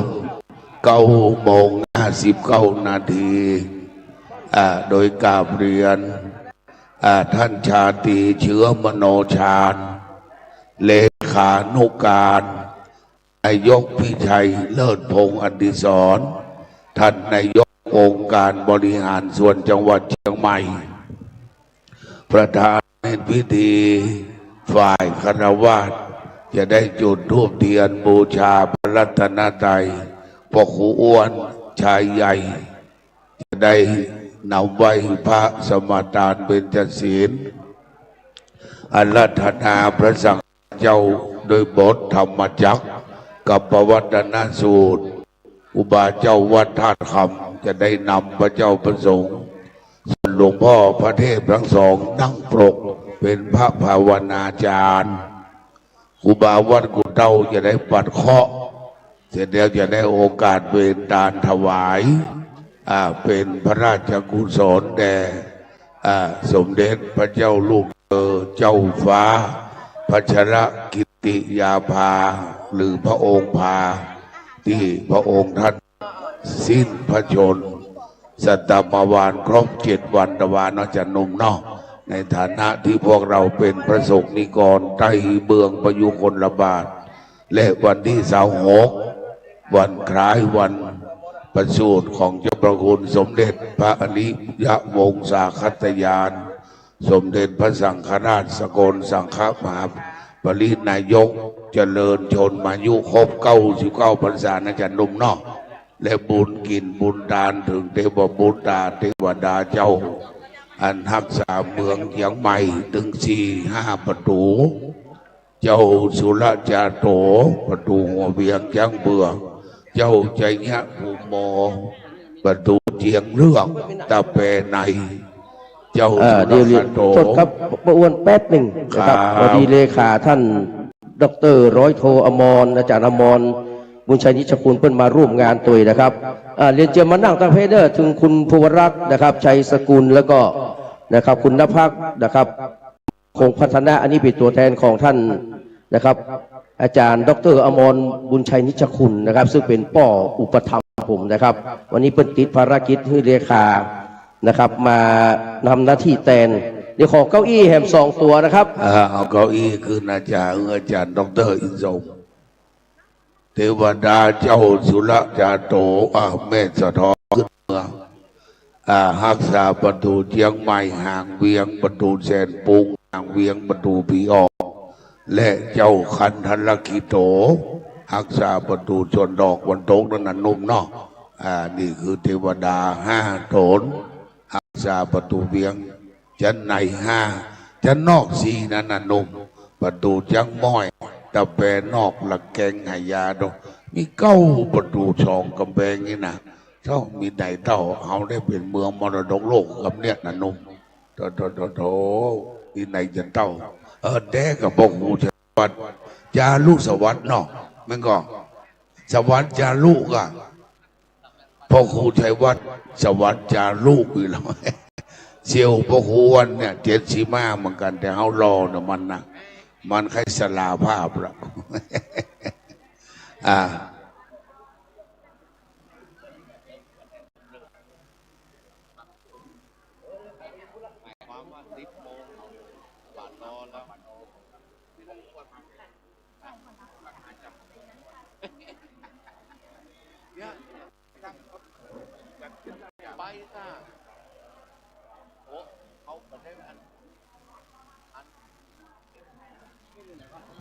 ขอต้อนรับนะครับคณะของท่านนายกจิรพรวันแดงนะครับนายก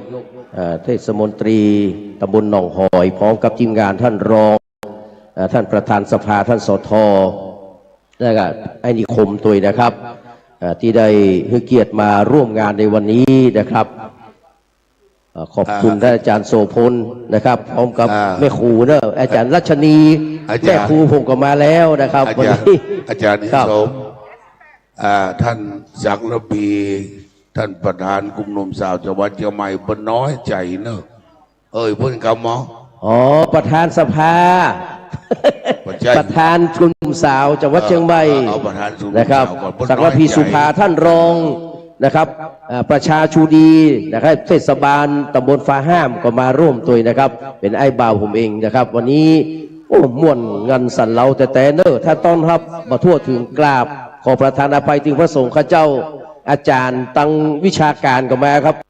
ผมไปทำความสะอาดนี่ก็อาจารย์สง่าคาบอินแล้วก็ลูกน้องป้องไปลูกเต้าหลานก็มาร่วมตัววันนี้ขอบพระคุณเป็นอย่างยิ่งเลยนะครับช่วงนี้อาจารย์ดร.มหาอิสมได้ทักทายญาติกรรมไปก่อนเดี๋ยวพ่อครูจะขึ้นไปกรรมเชิญดร.ว่าติ๊กว่าคู่คนเลยไปมาก็ว่าไปก่อนพ่อครูว่าไปนะครับเดี๋ยวผมจะเขียนชื่อรายชื่อสำหรับคนที่จะได้จุดเทียนนะครับครับผมอาจารย์นานิสมนี่เป็นน้องพ่อครูเป็นชายใหญ่เก้าสีนัน74นี่ชายกลางนันตีบอลโลก54นี่ชายเล็กเมาขายพระเจ้าอยู่กรุงเทพบุญวันนี้เจ้าเก้าโดนเอาว่ามันผสมสักสี่กับด็อกเตอร์กันเอา50ก็ผสมด้วยมันฟังกำอ้าง90ปนวะมันจะได้เบิกธนาคารทำลายเนาะไทยพาณิชย์มีหลังวัดนี่นะได้อยู่เจอเนอะอันนี้พ่อครูชัยวัฒน์แม่ครูน้อยบ้านท่าต้นกวาวตำบลจมปูลูกหลานพญาจมปูอำเภอสระปีพอเลี้ยงบุญธรรมไม่เลี้ยงรัชนีชัยกาดพอเลี้ยงไม่เลี้ยงบ้านหมู่เปิ้งตำบลเมืองจี้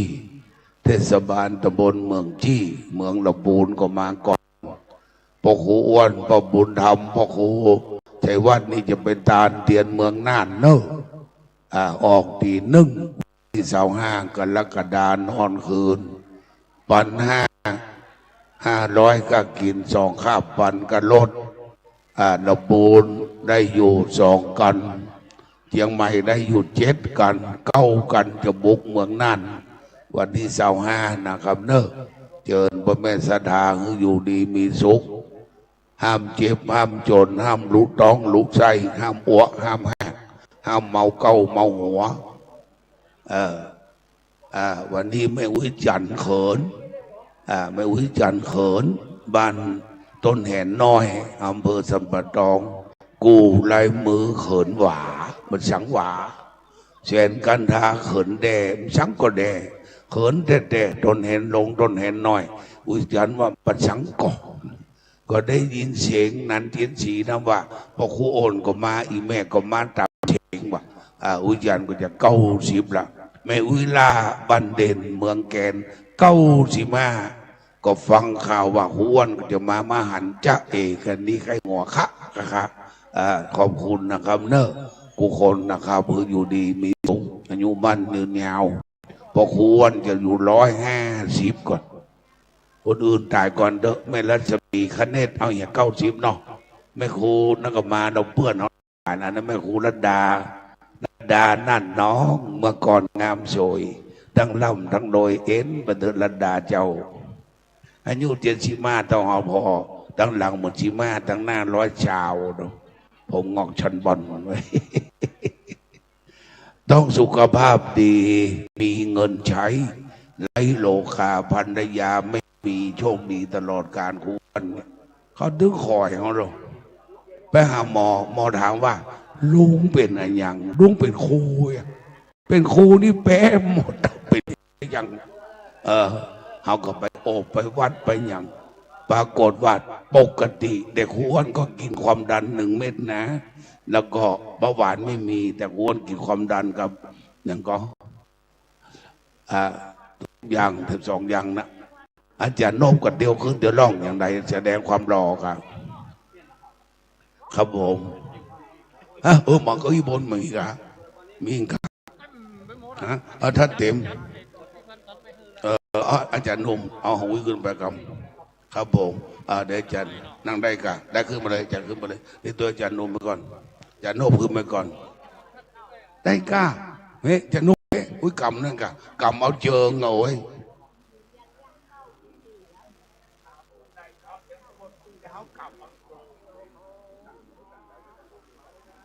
อายุ60 ปีไปนะ8 ข้อนะมันฟังโตมันมีออกว่ามันเจ้าน่ะถ้าถึงเอานี่เป็นตัวหนักกลับเลยนั่นด้วยความอยากอาจารย์การทรงตัวไม่ค่อยดีนะฮะจำไว้กันทีนี้โดยว่าเขากลับเขาต้องกลับก่อนเดี๋ยวเนาะการทรงตัวนมไม่งอกการทรงตัวไปบันไดโอ้อีพ่อว่าไปเลย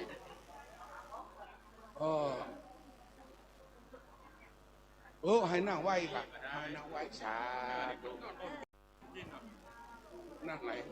กูบอกมึงขึ้นมาเอากลับนะอ่อนหลังมีคุณค่ามีราคามีราคามีราคามีราคาได้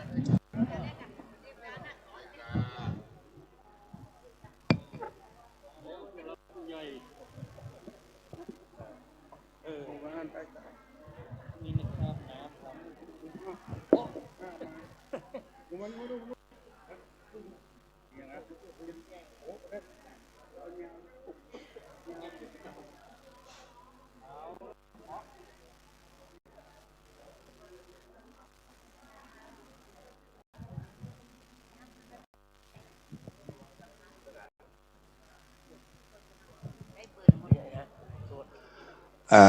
วันนี้เป็นบุญของอาจารย์มหาอินทร์สมเทปินพระมหาเถระพระราชาคณะชั้นเทพเมตตามาทั้ง2 รูปพระเดชพระคุณหลวงพ่อพระเทพปริยัติด็อกเตอร์ครูบาเจ้าพระมหาสะอาดขันติโกอดีตเจ้าคณะจังหวัดเชียงใหม่รูปที่12ปัจจุบันที่ปรึกษาเจ้าคณะภาค7เชียงใหม่ลำพูนแม่ฮ่องสอนท่านเจ้าวาดวัด7 ยอดพระรามหลวง65 พรรษาพระเดชพระคุณหลวงพ่อท่านเจ้าคุณพระเทพมังคราจารย์ครูบาเจ้าสมากิติโสพโนเจ้าคณะจังหวัดเชียงใหม่รูปที่13เจ้าวาดวัดท่าตอนพระรามหลวงอายุ16 พรรษา56ได้เมตตามาถึงเป็นที่เรียบร้อยยังความชื่นชมยินดีแก่ศรัทธาสาธุชนนะครับ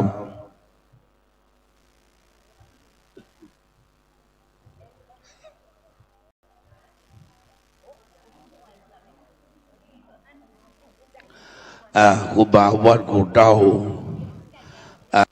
จะขึ้นนะโมและครูบาวัดธาตุคำจะฮับอาจารย์นันอินทร์สมสวด3 บทเท่านั้นบทธรรมจักรกับปวัตนสูตรอินทจตาและถวายพรพระเท่านั้นนะครับเนอะบทอื่นไม่ต้องสวดไม่ต้องเจริญพระพุทธมนต์เพราะทำเวลาพระเจ้าประสงค์16 รูป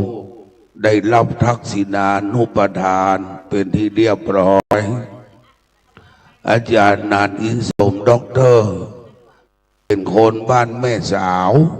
ตำบลแม่สาวเวียงมะลิกาแม่อายบรรพชาอุปสมบทมาเป็นสามเณรครูบานนท์วัดขายในเป็นพระอุปชฌาย์และมาเฮียนเมืองเชียงใหม่จบนักธรรมเอกปรริญญาธรรม4 ประโยค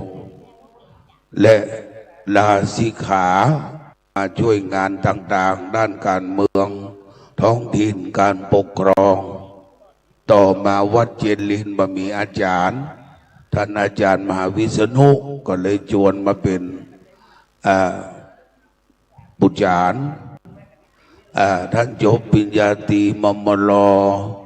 ปริญญาโทมจลปริญญาเอกมหาวิทยาลัยสุโขทัยธรรมาธิราชนะครับเนอะวันปีนี้อายุครบวันนี้60 ปีนิมนต์พระสังฆเจ้าที่นับถือกันประมาณ90 รูปมาเจริญพระพุทธมนต์นาน74พร้อมหรือยังจะได้เจริญคนจุดธูปเทียนนานๆส่งรายชื่อพอ10:09 แล้วเนิ่นนานส่งชื่อมาแล้วมาใจเตียน7 เล่มอย่าเอาไปตามนานๆส่งชื่อมาแล้วนะเนาะเอาไปละเอาอย่างนั้นคนทุกคนไม่ต้องน้อยใจนะเจ้าหน้าที่อาจารย์หนุ่มอาจารย์วัดประสาทจุดเทียนชนวนตั้งมั่น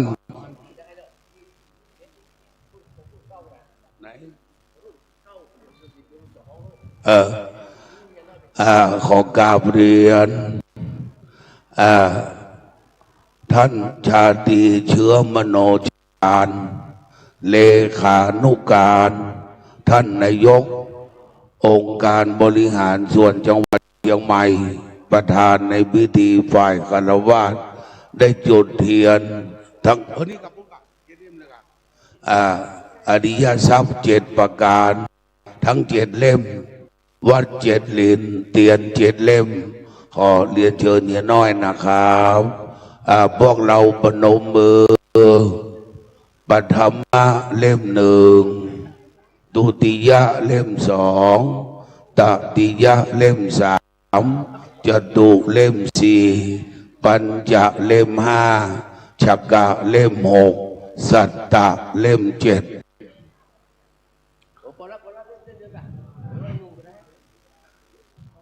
เล่มครับโอ้ดูหมดหาเล่มไปแล้วครับก็หาว่าเปิ้นตามด้วยฟังมาได้เลยจะเอาไปนะครับ ขอกราบเรียนเชิญแม่ครูรัศนีนามวงศ์นะครับ อันนี้แม่ครูใหญ่ของผมเนอร์นะครับจากแม่สาวนะครับเป็นโสดอยู่เนอร์นะครับก็เธอยังว่านางสาวเลยกะนางสาวแม่ครูอีกอะการเรียนต่อไปนะครับขอได้รับเกียรติจากพ่อครูโสพลแม่ครูอารีรักษ์ชัยเพชรนะครับกับจากแม่ริมต้นขามนะครับพ่อครูโสพลชัยเพชรอดีตศึกษานิเทศแม่ริมแม่แตงอันนี้สอนนานอิสมมาอยู่ชั้น 1ละก็แม่ครูอิฐแฟนพ่อครูโสพลกับประเด็นต่อไปนะครับขอได้รับเกียรติจากท่านนายกจิรพรวันแดงนะครับนายกเทศมนตรีตำบลหนองหอยกับวันนี้ให้เกียรติมาร่วมงานพร้อมกับทีมงานนะครับเรียนเชิญครับเชิญเอานายกหนองหอยป่วยๆเนอะเวลากระชั้นชิดครับแล้วก็ท่านรองวันวิสาด้วยนะครับเรียนเชิญครับ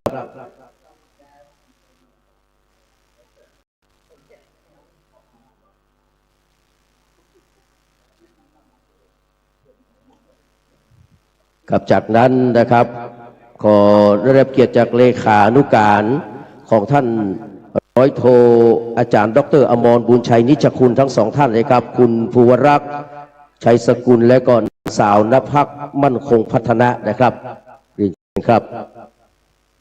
หมู่เฮาเอาไว้ถวายเด้อตู้เจ้านักอย่างศรัทธาก็ไม่ต้องห่วงครับเรียนเชิญครับเชิญนะครับเนอะท่านเจ้าคุณเต็ม3 รูปอำเภอเจ้าคณะอำเภอเมืองรองวัดโลกแล้วก็รองเจ้าคณะอำเภอเมริมแดมท่านเลขาไปด้านล่างมี9 เล่มนะครับมี9 เล่มท่านเลขา2 ท่าน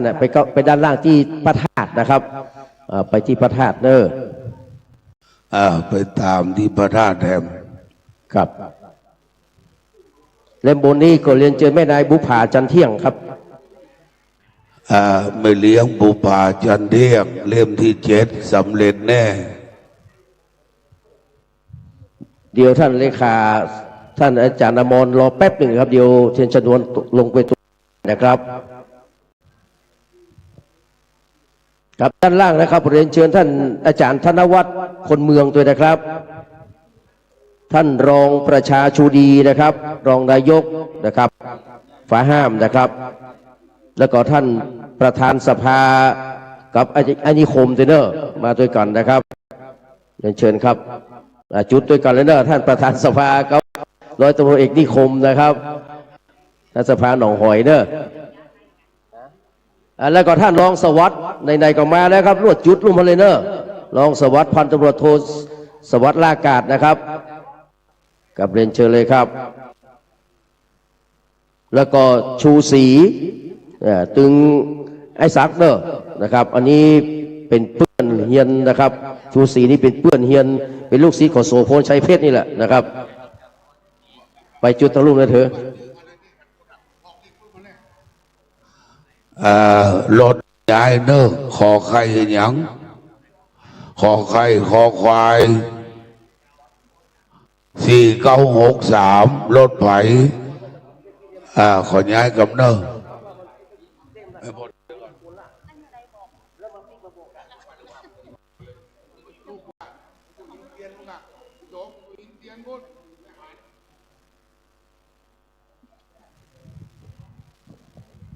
ท่านหานมาอยู่นอกเพิ่งกะมันอยู่ในและตามเดือนธาตุมันไปหั่นได้ตารูปเจตาพระอินทร์ลงจาหัสเนโตปะหัดท่องไว้ตาปันตาน้องอยู่ใกล้ๆบุญกะนี่ได้หั่นที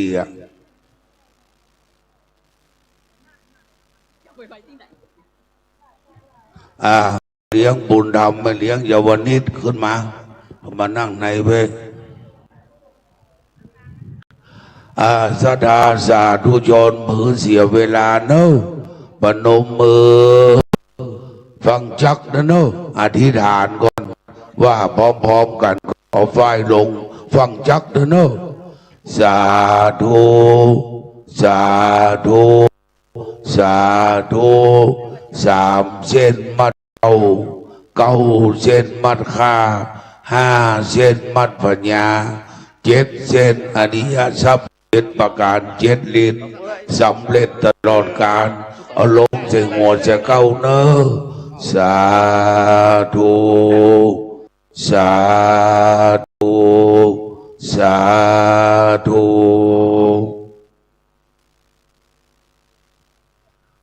ขวจัตตาหลวงได้รับความอนุเคราะห์จากท่านพระประหลัดสุรศักดิ์โสปนจิตโตเจ้าวาดวัดเจริญแปลงหอมพร้อมกับคณะพระภิกษุสามเณรและญาติธรรมเนอะแปลงขึ้นนา74คืนหุ้งวันค่ำฝรั่งมาหันว่า beautiful สวยงามนะครับก็เปิงกวนแก่ด็อกเตอร์นะครับอาจารย์นานมนพด็อกเตอร์อาจารย์วัดดาภัยเอาขันขอศีลมาเกณฑ์ที่ครูบาวัดกูเต้าและเกณฑ์ขันตั้งหลวงที่ครูบาวัดกูเต้าเนอะจะได้มั่งมูลต้นเต้านั่นอาจารย์มนพมีไหนเอาขันขอศีลมา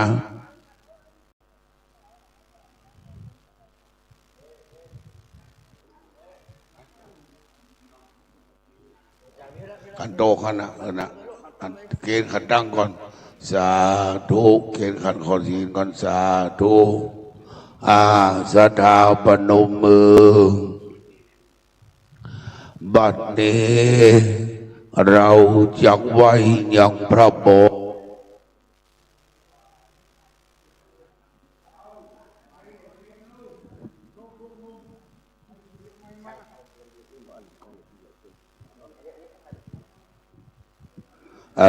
ไม่บดีเนอะทานเนอะสะทอ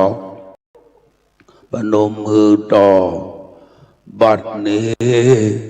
เราจักไว้ยังพระโบสถ์พระบาทพระธาตุพระธรรมพุทธปิมปาสารูปเจ้าเก่าใหม่ใหญ่น้อยอันทปนาตั้งไว้ยังทิศทั้งสี่อุตรหนเหนืออันมีวัดเจดีย์หลวงวรวิหารวัดปันเต้าวัดอินทเขนและวัดจังตองแดม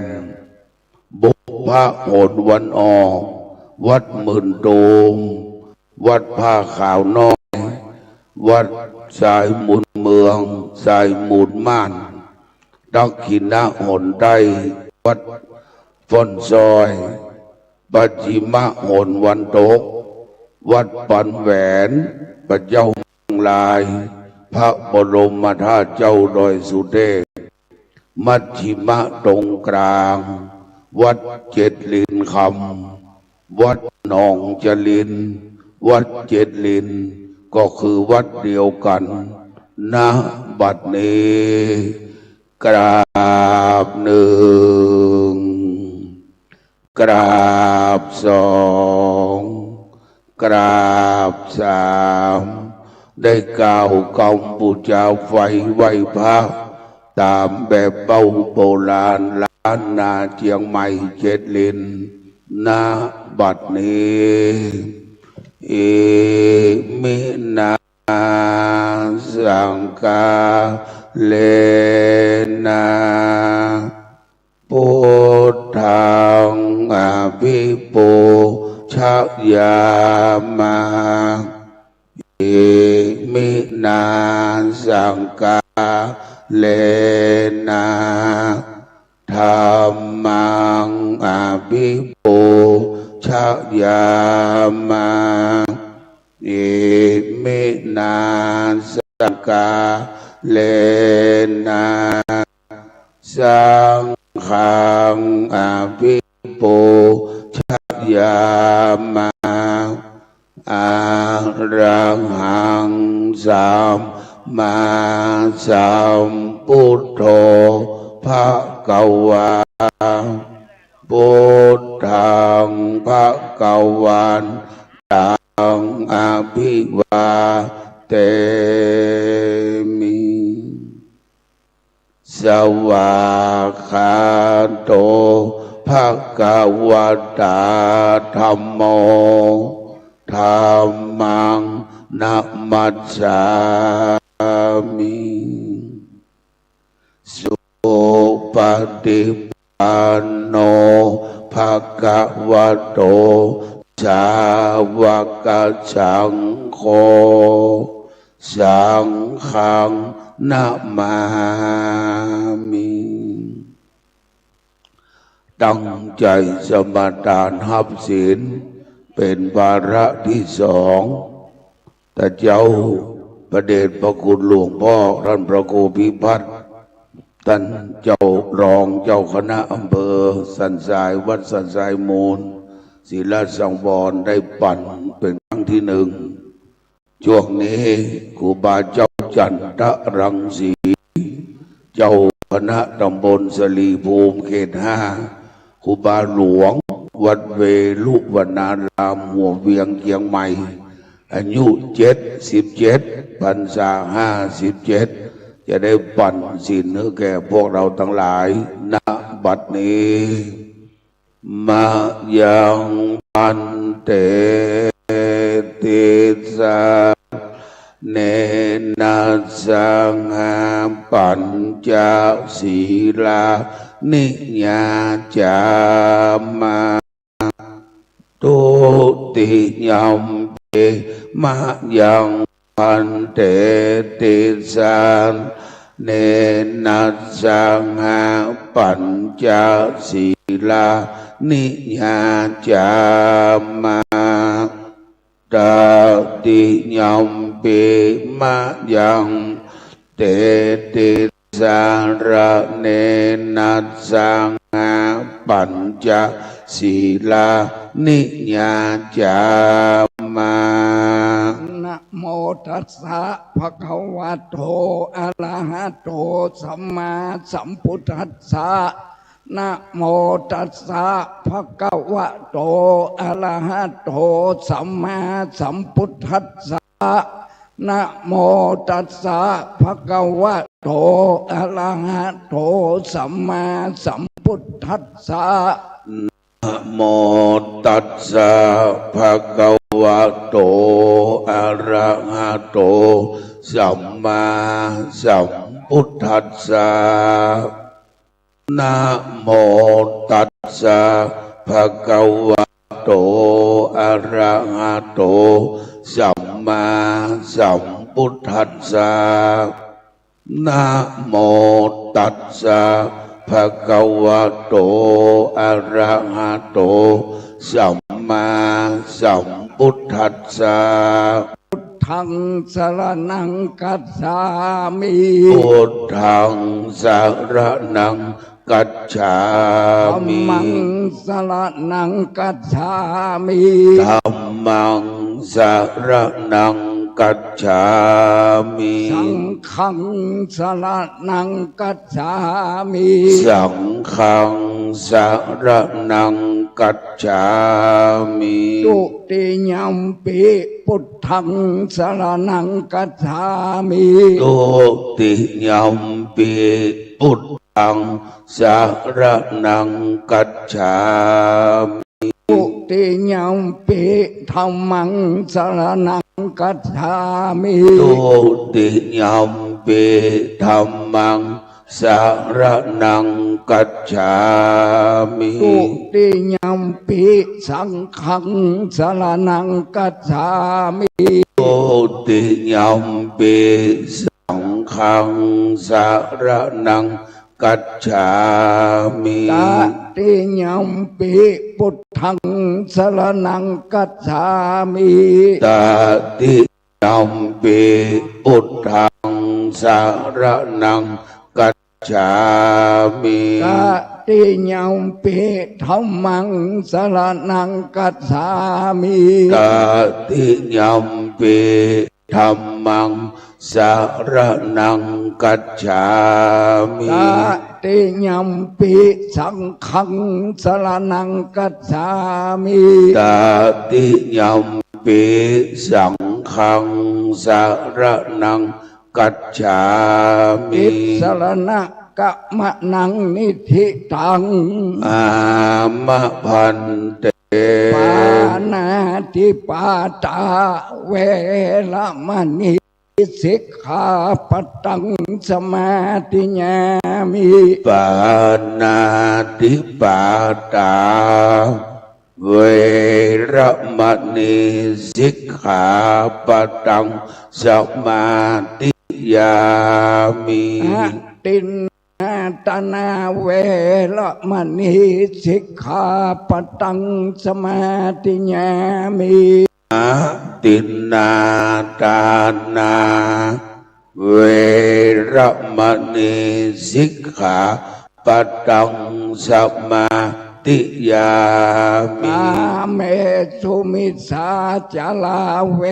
รมณีสิกขาปัตตังสมาธิญามิกาเมสุมิจฉาจาราเวรมณีสิกขาปัตตังสมาธิญามิมุสาวาตาเวรมณีสิกขาปัตตังสมาธิญามิมุสาวาตาเวรมณีสิกขาปัตตังสมาธิญามิทุลาเมลาย มัจจะปะมาตัฏฐานาเวละมณีสิกขาปตังสมาธิญามิสุราเมรยามัจจะปมาตัฏฐานาเวระมณีสิกขาปตังสมาธิยา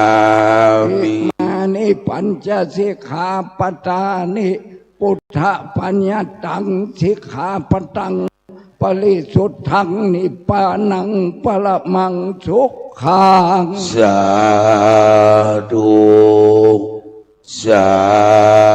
ธุสาธุอาจารย์นมจุดเทียนชนวนตั้งมั่นที่มานั่งในมณฑลพิธีวัดเจริญวันนี้รัตนมหาอุบาสิกาอายุสูงสุดแม่อุ้ยมอนลาอินทรักษาบ้านเด่นเมืองแกนแม่แตงบ้านขวนบุญอายุ95ได้จดเตียนชะตาที่ห่วงชะตาเนอะเวลามีไหนและร้อยตำรวจเอกผู้กองสุธรรมบุญธรรมจุดเทียนน้ำพระพุทธมนต์ที่ขันสาครหนึ่งเชิญผู้กองบุญธรรมครับคุณพ่อร้อยตำรวจเอกมาตามที่ครูบาวัดกุเต้า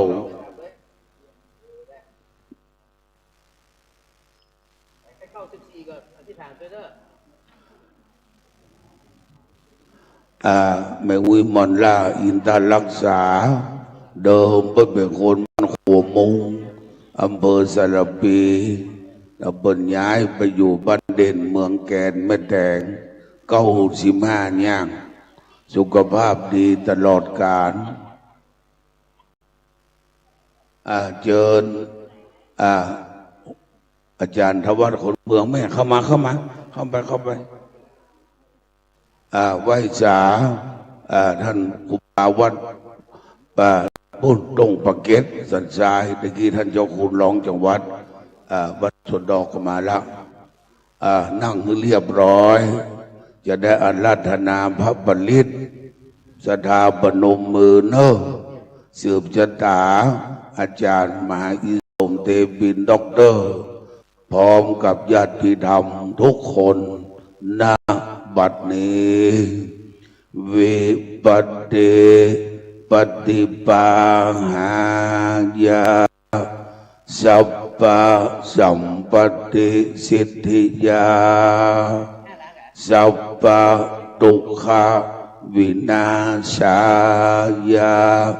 ธรรมจักกัปปวัตนาสุตตังปรูธามังกะลังวิปัสสปฏิปังหายาสัพพะสัมปติสิทธิยาสัพพะพยาวินาศายาธรรมจักกัปปวัตนาสุตตังปรูธามังกะลังวิปัสสปฏิปังหายาสัพพะสัมปติสิทธิยาสัพพะโรคะ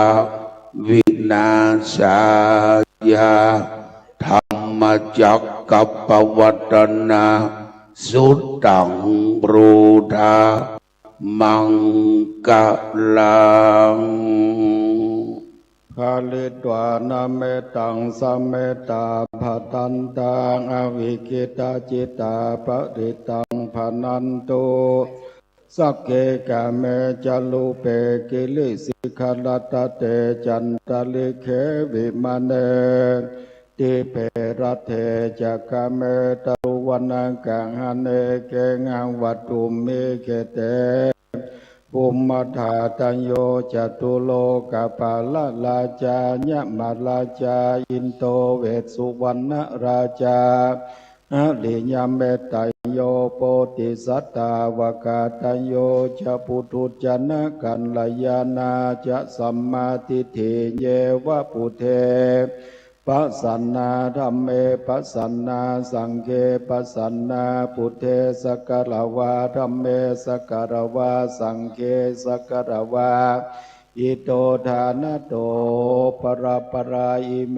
จักวาเลยะเทวตายังมุนิวัจนังสาตโวโนสุนันตุ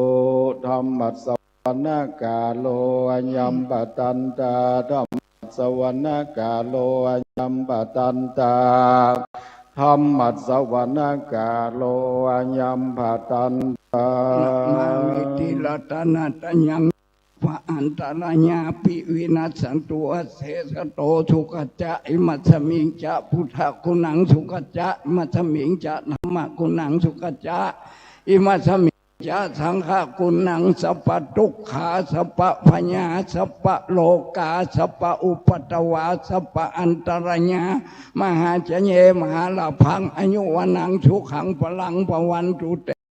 นะโมตัสสะภะคะวะโตอะระหะโตสัมมาสัมพุทธัสสะนะโมตัสสะภะคะวะโตอะระหะโตสัมมาสัมพุทธัสสะนะโมตัสสะภะคะวะโตอะระหะโตสัมมาสัมพุทธัสสะพุทธังสัลลังนังกัจฉามิธัมมังสัลลังนังกัจฉามิสังฆังสัลลังนังกัจฉามิตุติยัมปิพุทธังสัลลังนังกัจฉามิตุติยัมปิธัมมังสัลลังนังกัจฉามิตุติยัมปิสังฆังนังกัญชาเมตาติยัมเปปุถทังสัลลานังกัญชาเมตาติยัมเปธัมมังกัญชาเมตาติยัมเปสังฆังสัลลานังกัญชามินะโมอะระหะโตสัมมาสัมพุทธัสสะมาเหสิโนนะโมอุตตมังธัมมังสวากาตัสเสวะเตนิตานาโมสังฆัสสะเปเวสุนทาสิลาเทนเทนโนนะโมมันตายารัตตัสสะรัตตานาตายาสาธุกังนะโมมันกาติตัสสะตัสสะวันโตตายัสสะเปนะโมนัปปะภาเวนะเวกัจจันโตปันเทวานะโมกัลลานุภาเวนะสุวัตเตหนโตสัพพันตานะโมกัลลันสาเตเจนะเวติเมโหเมเตจาวาเอวัมเมโสตังเอกังสัมมายังภะคะวะปะลานะสิยังวิหาลันติอิสิปันตาเนเมกันตังเยตันลักโขภะคะวะปัญจวัคคีย์เยภิกขุอามันเตสิตเวเวภิกขาวเวอันตาปัปปะเจเตนะเสวิตัมปะโยจายังกาเมสุกามาสุขันนิกานุโยโกหิโนโมทุจานิโกอานาทาสันนิโตโยจานิโตเอเตเตภิกขเวอุโปอันติอนุปกัมมามันชิมาบันติปันตาตันตากาเตนะภิสัมปนดาจังโกกานิยานากาลานิอุปัสสัมมาญาอภิญญาญาติทาญาณิปานาญาสังวัตตันติกาตามาจัสสาภิกขเวมัชฌิมาปฏิปทาตัณหากาเตนะอาภิสัมพุทธาจักขุกาลาญาณกาลานิอุปัสสัมมาญาอภิญญาญาสัมโพธายานิปานายาสังวัตตันติอาญะเมว อาลิโยอัตถังเคโกมังโกสัยญาติตังสัมมาทิฏฐิสังกัมโปสัมมาวาจาสัมมากัมมันโตสัมมาอาจิโวสัมมาวายาโมสัมมาสติสัมมาสมาธิอายังโฆสาภิกขเวมัชฌิมาปฏิปทานตันทางการเตนังอัมภิสัมพุทธาจักขุกาลานิยันนังกาลาเนอุปัสสัมมายะปิญญาญาสัมโพ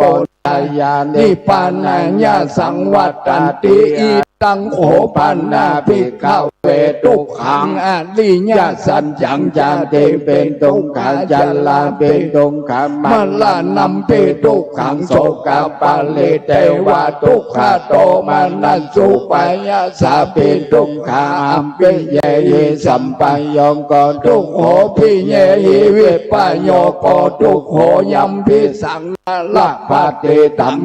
ทุกขังสังคิเตนะปัจจุปันธานังกันธาทุกขังอิตังโอปันนาเข้าเวทุกขาสมุทัยโยอริยสัจจังยายังตัณหาโปโนภาวิกานันเตราการสังการตาตาตาตาตา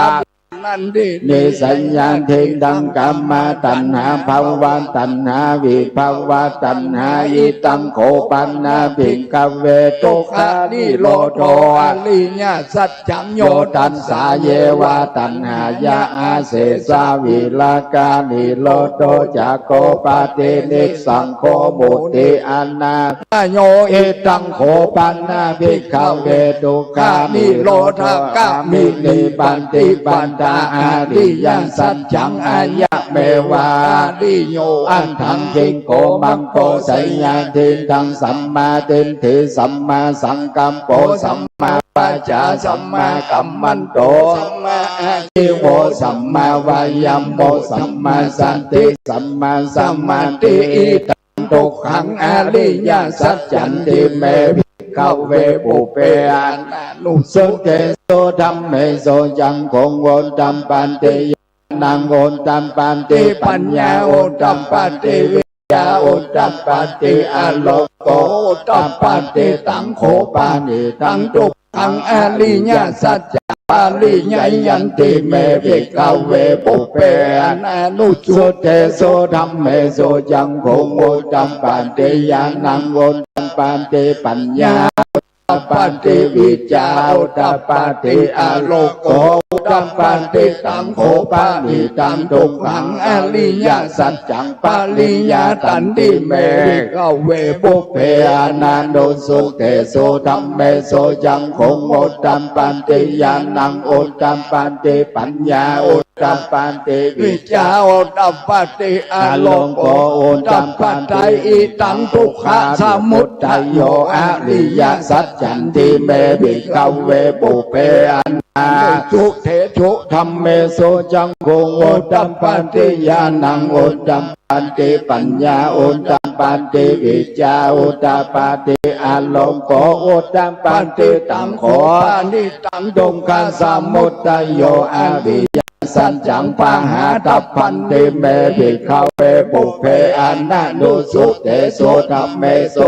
ทุกอุตปันติญาณังโอนตัมปันติปัญญาโอนตัมปันติวิจาโอนตัมปันติอโลโกโอนตัมปันติตังโขปานิตังทุกขสมุทัยโยอริยสัจจังปะหินันติเมภิกขเวปุเพอานานุสุเตโสธัมเมโส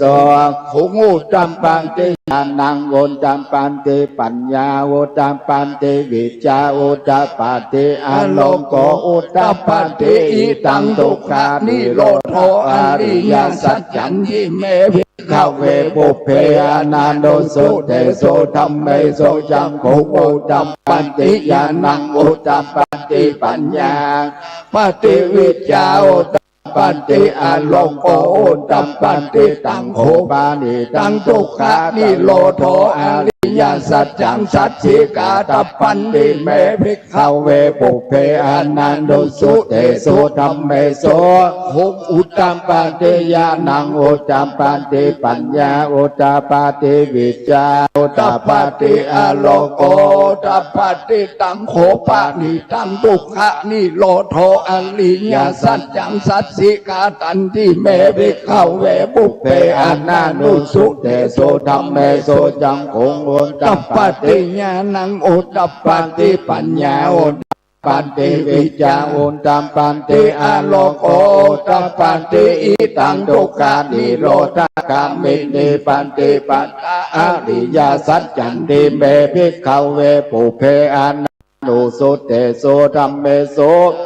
อุตตัมปันติญาณังอุตตัมปันติปัญญาอุตตัมปันติวิจาอุตตัมปันติอโลโกอุตตัมปันติตังโขปานิตังทุกขานิโรธกามินิปันติปัตตาอริยสัจจังภาเวตปันติเมภิกขเวปุเปอนันตุสุเตโสธัมเมโสจังคงอุตตัมปันติญาณังอุตตัมปันติปัญญาอุตตัมปันติวิจาอุตตัมปันติอโลโกอุตตัมปันติตังโขปานิตังทุกขานิโรธกามินิปันติปันธาอริยสัจจังภาวิตันติเมภิกขเวปุเพอานันเตโสธัมเมโสจังคงอุตตัมปันติญาณังอุตตัมปันติปัญญาอุตตัมปันติวิจาปฏิอโลโกอุตตัมปันติญาวะขีวันจะเมภิกขเวอิเมสุจันตุโสอริยสัจเจโสเอวันติปาริวัตตังตวาตัสสะกาลังยะถาภูตังญาณทัสสะนังนาสุวิสุทธังอาโหสิเนวตาวังภิกขเวสัตเทวะเกโลเกสัมมาลเกสัมมาเกสัสสะมานาพรัมมานิยาปัจจายาสัตเทวมนุสสายาอนุตตะลังสัมมาสัมโพธิงาภิสัมพุทโธปัญจญาสิญญาโตยักโขเมภิกขเวเมสุจันตุโสอาริยสัจเจโสเอวันติปาริวัตตังตวาตัสสะกาลังยะถาภูตังญาณทัสสะนังโสวิสุทธังอาโหสิอาถังภิกขเวสัตเทวะเกโลเกสัมมาระเกพัมมะเกสัสสะมานะพรัมมานิยาปัญจยันสันเทวามนุสสายาอนุตตรังสัมมาสัมโพธิงาภิสัมพุทโธปัญญญาสิญานันจะปานาเมตัสสนังอุตตัมปันติอากุมปะเมวิมุตติอายะมันติมาจาตินัตถิตานิปุณภโวติตะมโวยังภะคะวาตะมนาปัญจวัคคียาภิกขุภะคะวะโตภาสิตังอาเพนันโตเกมัสสมิงจาปนะวัยยะกาลานัสสมิบัญญมาเนอายัสสมันโตโกนัญญัสสะวิราจังวิตามาลังธัมมาจักขุมุตตปาติยังกิจสมุทัยธรรมังสัพพันตังนิโรธรรมันไตยปฏิเตจะภคะวะตาธรรมาจักเกภุมมาเทวาสัตตมนุสสาเวโสเอธัมมังกวัตตาปารานาสิยังเสปัตตันเนมิขัตเยอนุตตลังธัมมาจักขังบาวติตังอปติวัตติยังสัมมาเนนาวาพรัมมาเนนาวาเทเวนาวามาเรนาวาพรัมโมนาวาเกนะจิวาโลกัสสมิมานังเทวานังสันตังโสตวายาโตมังอาราเจกาเทวาสันตานุสสาเวสุงจาตุมังหาลาเจกานังเทวานังสัตตังสุตตาติงสาเทวาสัตตามนุสสาเวสุงตาวติงสานังเทวานังสัตตังสุตวายามาเทวาสัตตามนุสสาเวสุงยามานังเทวานังสัตตังสุตวาตุสิตาเทวาสัตตามนุสสาเวสุงตุสิตานังเทวานัง ตังโยตวานิมมานาราติเทวาสัตตมนุสาเวสุนิมมานาราตินังเทวานังสันตังโสตวาปาลานิมิตาวัสสวัตติเทวาสัตตมนุสาเวสุปาลานิมิตาวันสวัตตินังเทวานังสัตตังโสตวาพัมมะปาลิสัจจาเทวาสัตตมนุสาเวสุพัมมะปาลิสัจจานังเทวานังตังโสตวามาปาโรหิตาเทวาสัตตมนุสาเวสุพัมมาปาโลหิตานังเทวานังสัตตังสุตวามหาพัมมาเทวาสัตตมนุสาเวสุมหาพัมมานังเทวานังสัตตังสุตวาปาริตาภาเทวาสัตตมนุสาเวสุปาริตาภานังเทวานังสัตตังสุตวาอัปปมานาภาเทวาสัตตมนุสาเวสุอัปปมานาภานังเทวานังสัตตังสุตวาอาภัสสลาเทวาสัตตมนุสาเวสุอาภัสสลานังเทวานังสัตตัง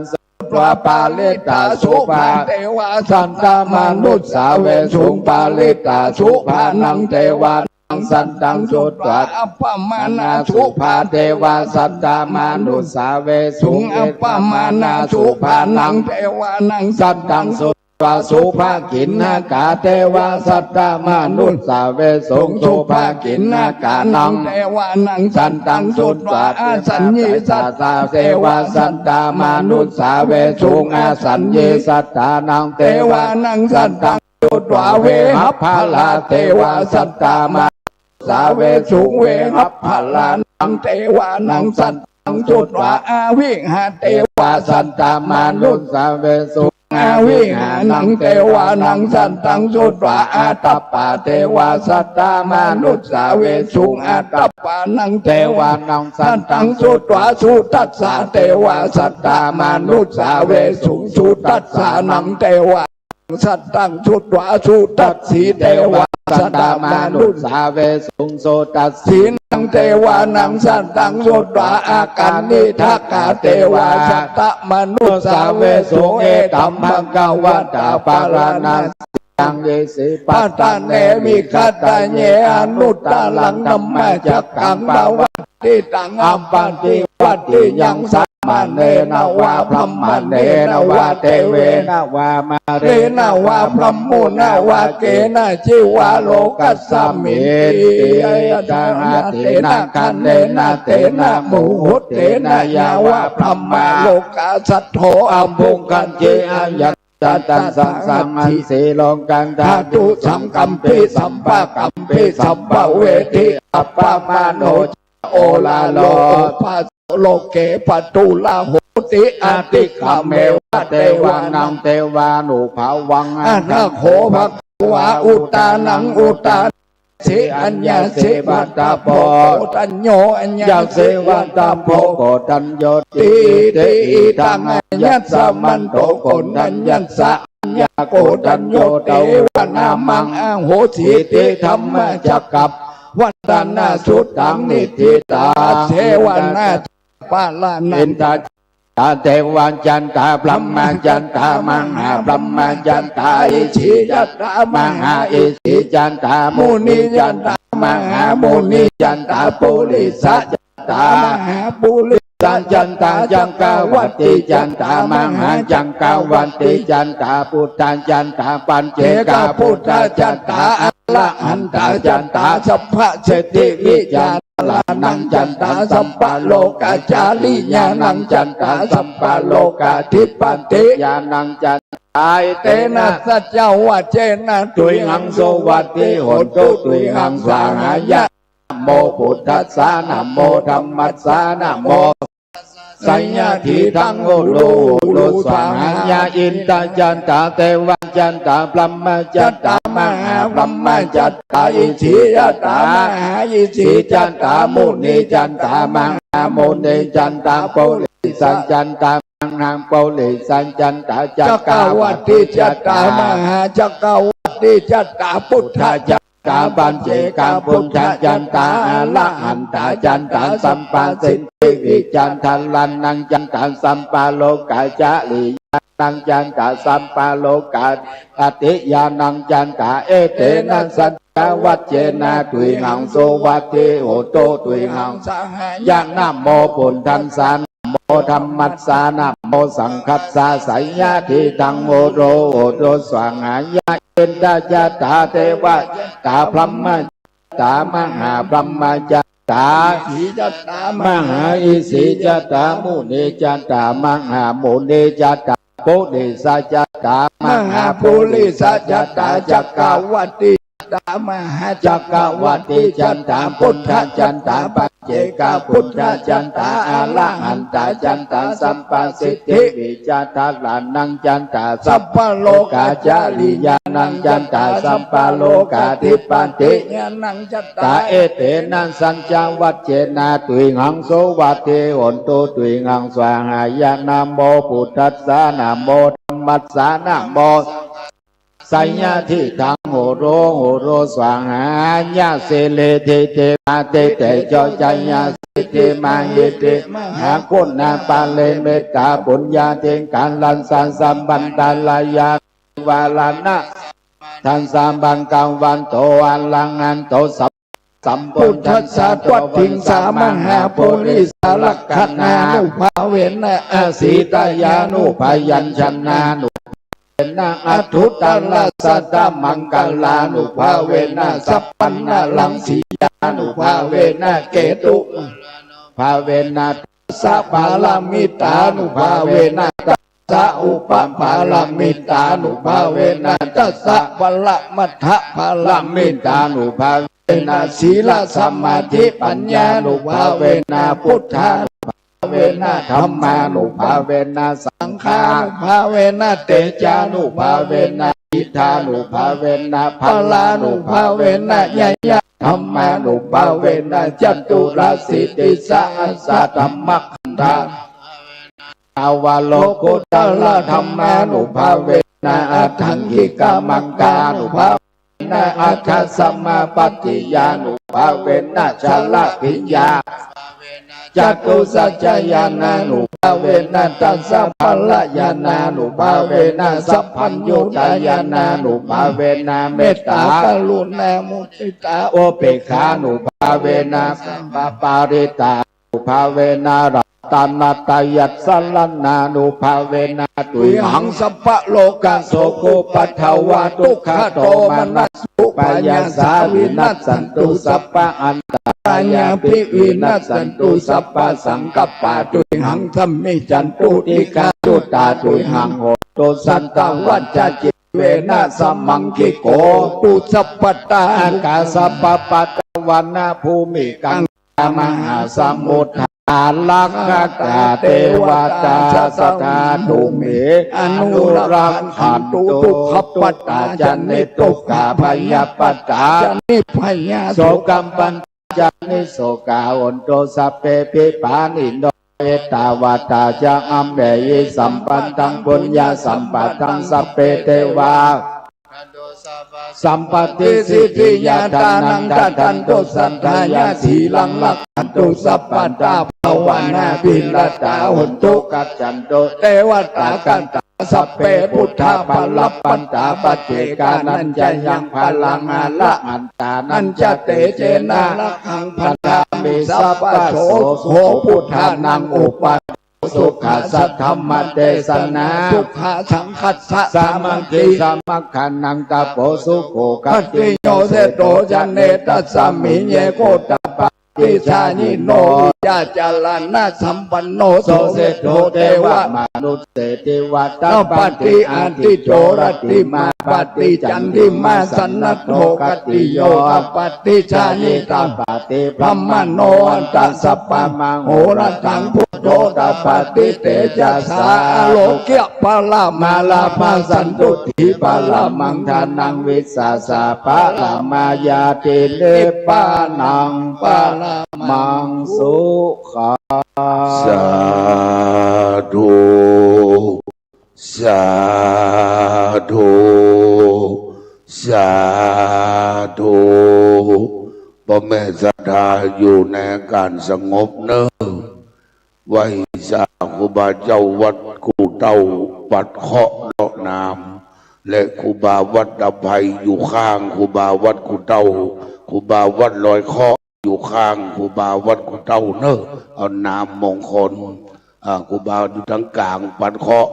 ครูบาดับภัยอยู่ทางขวาครูบาลอยเคาะอยู่ทางซ้ายอยู่แกมครูบาหันนิมนต์ครูบาดับภัยอยู่ทางขวาครูบาลอยเคาะอยู่ทางซ้ายพระนามมงคลเมืองเชียงใหม่เขามีเบลอครูบาลอยเคาะมายืนแล้วกันนี้ศรัทธาปนมมือเนอ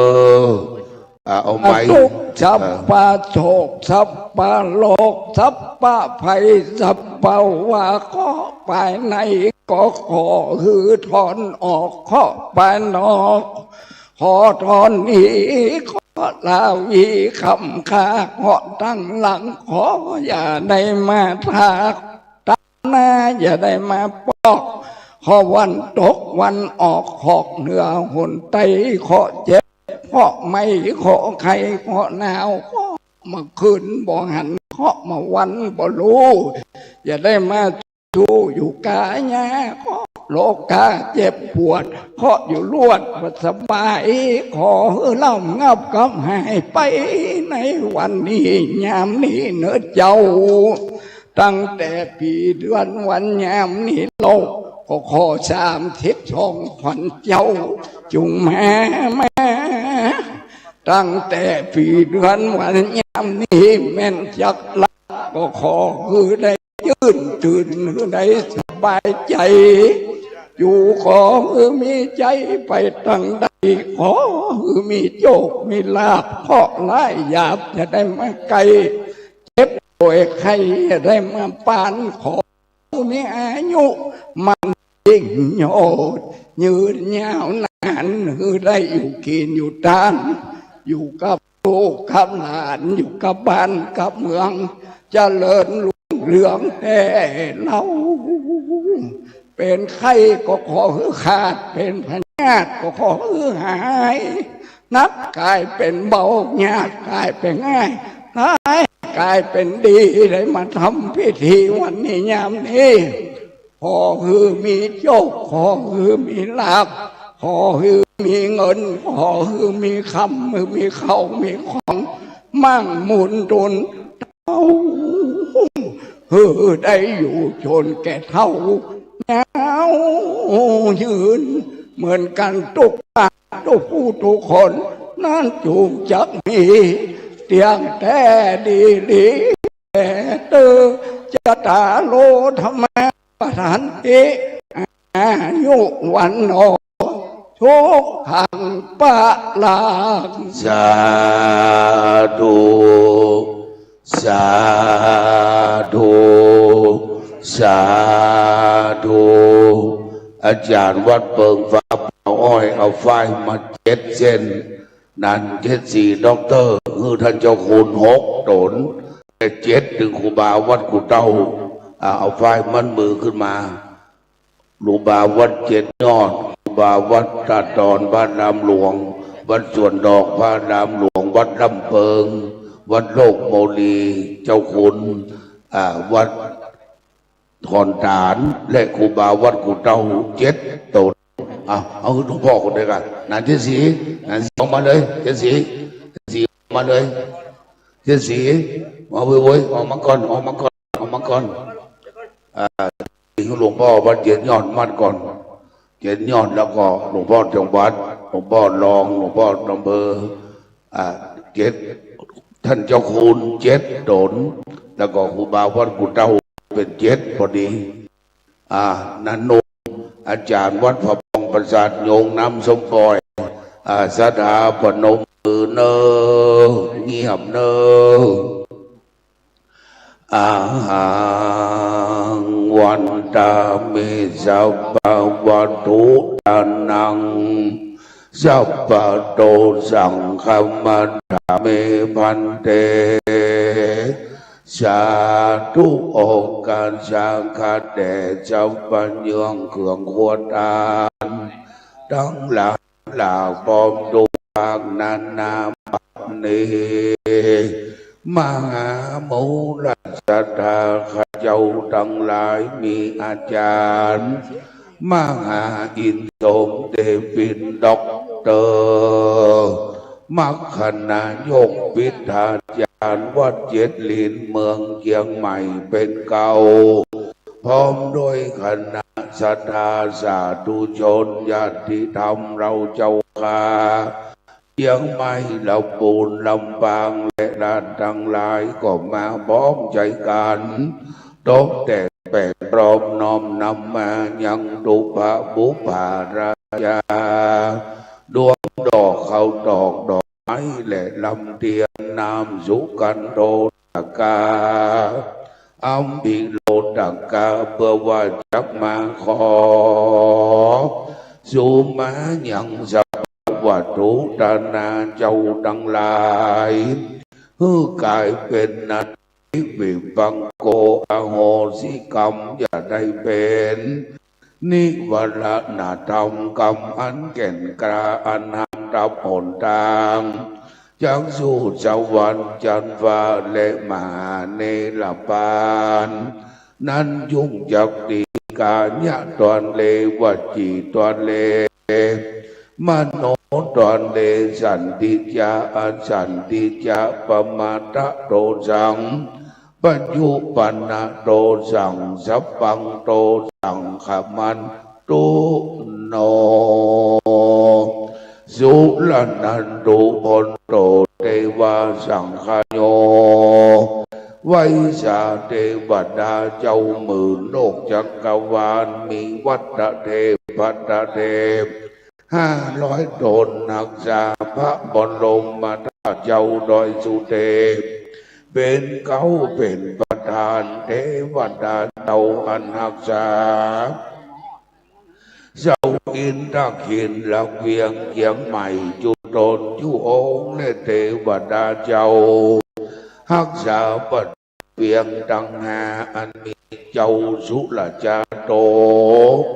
รักษาประตูหัวเวียงจางเผือกด้านเหนือเจ้าใจเนี่ยภูโมรักษาประตูเชียงเลือกประตูตาแปจันในเจ้าสุราคิโตรักษาประตูเชียงใหม่หางเวียงประตูแสนปุงตะวันตกแก่งใต้และเจ้าลักขันธลักขิโตรักประตูจวนดอกอันเป็นประตูกำแพงเวียงจันในตังหาและประตูกำแพงเวียงจันนอกทั้ง4 ประตูคือตะวันออกคือประตูจังม้อยและประตูตะแปนอกประตูละแกงและประตูเสหายารวมแล้วเป็น9 ประตูและเทวบุตรเทวดาเจ้าหักษาวัดเจ็ดลินคำตัดดินนี้มาปัตตาอนุโมทนาสาธุการ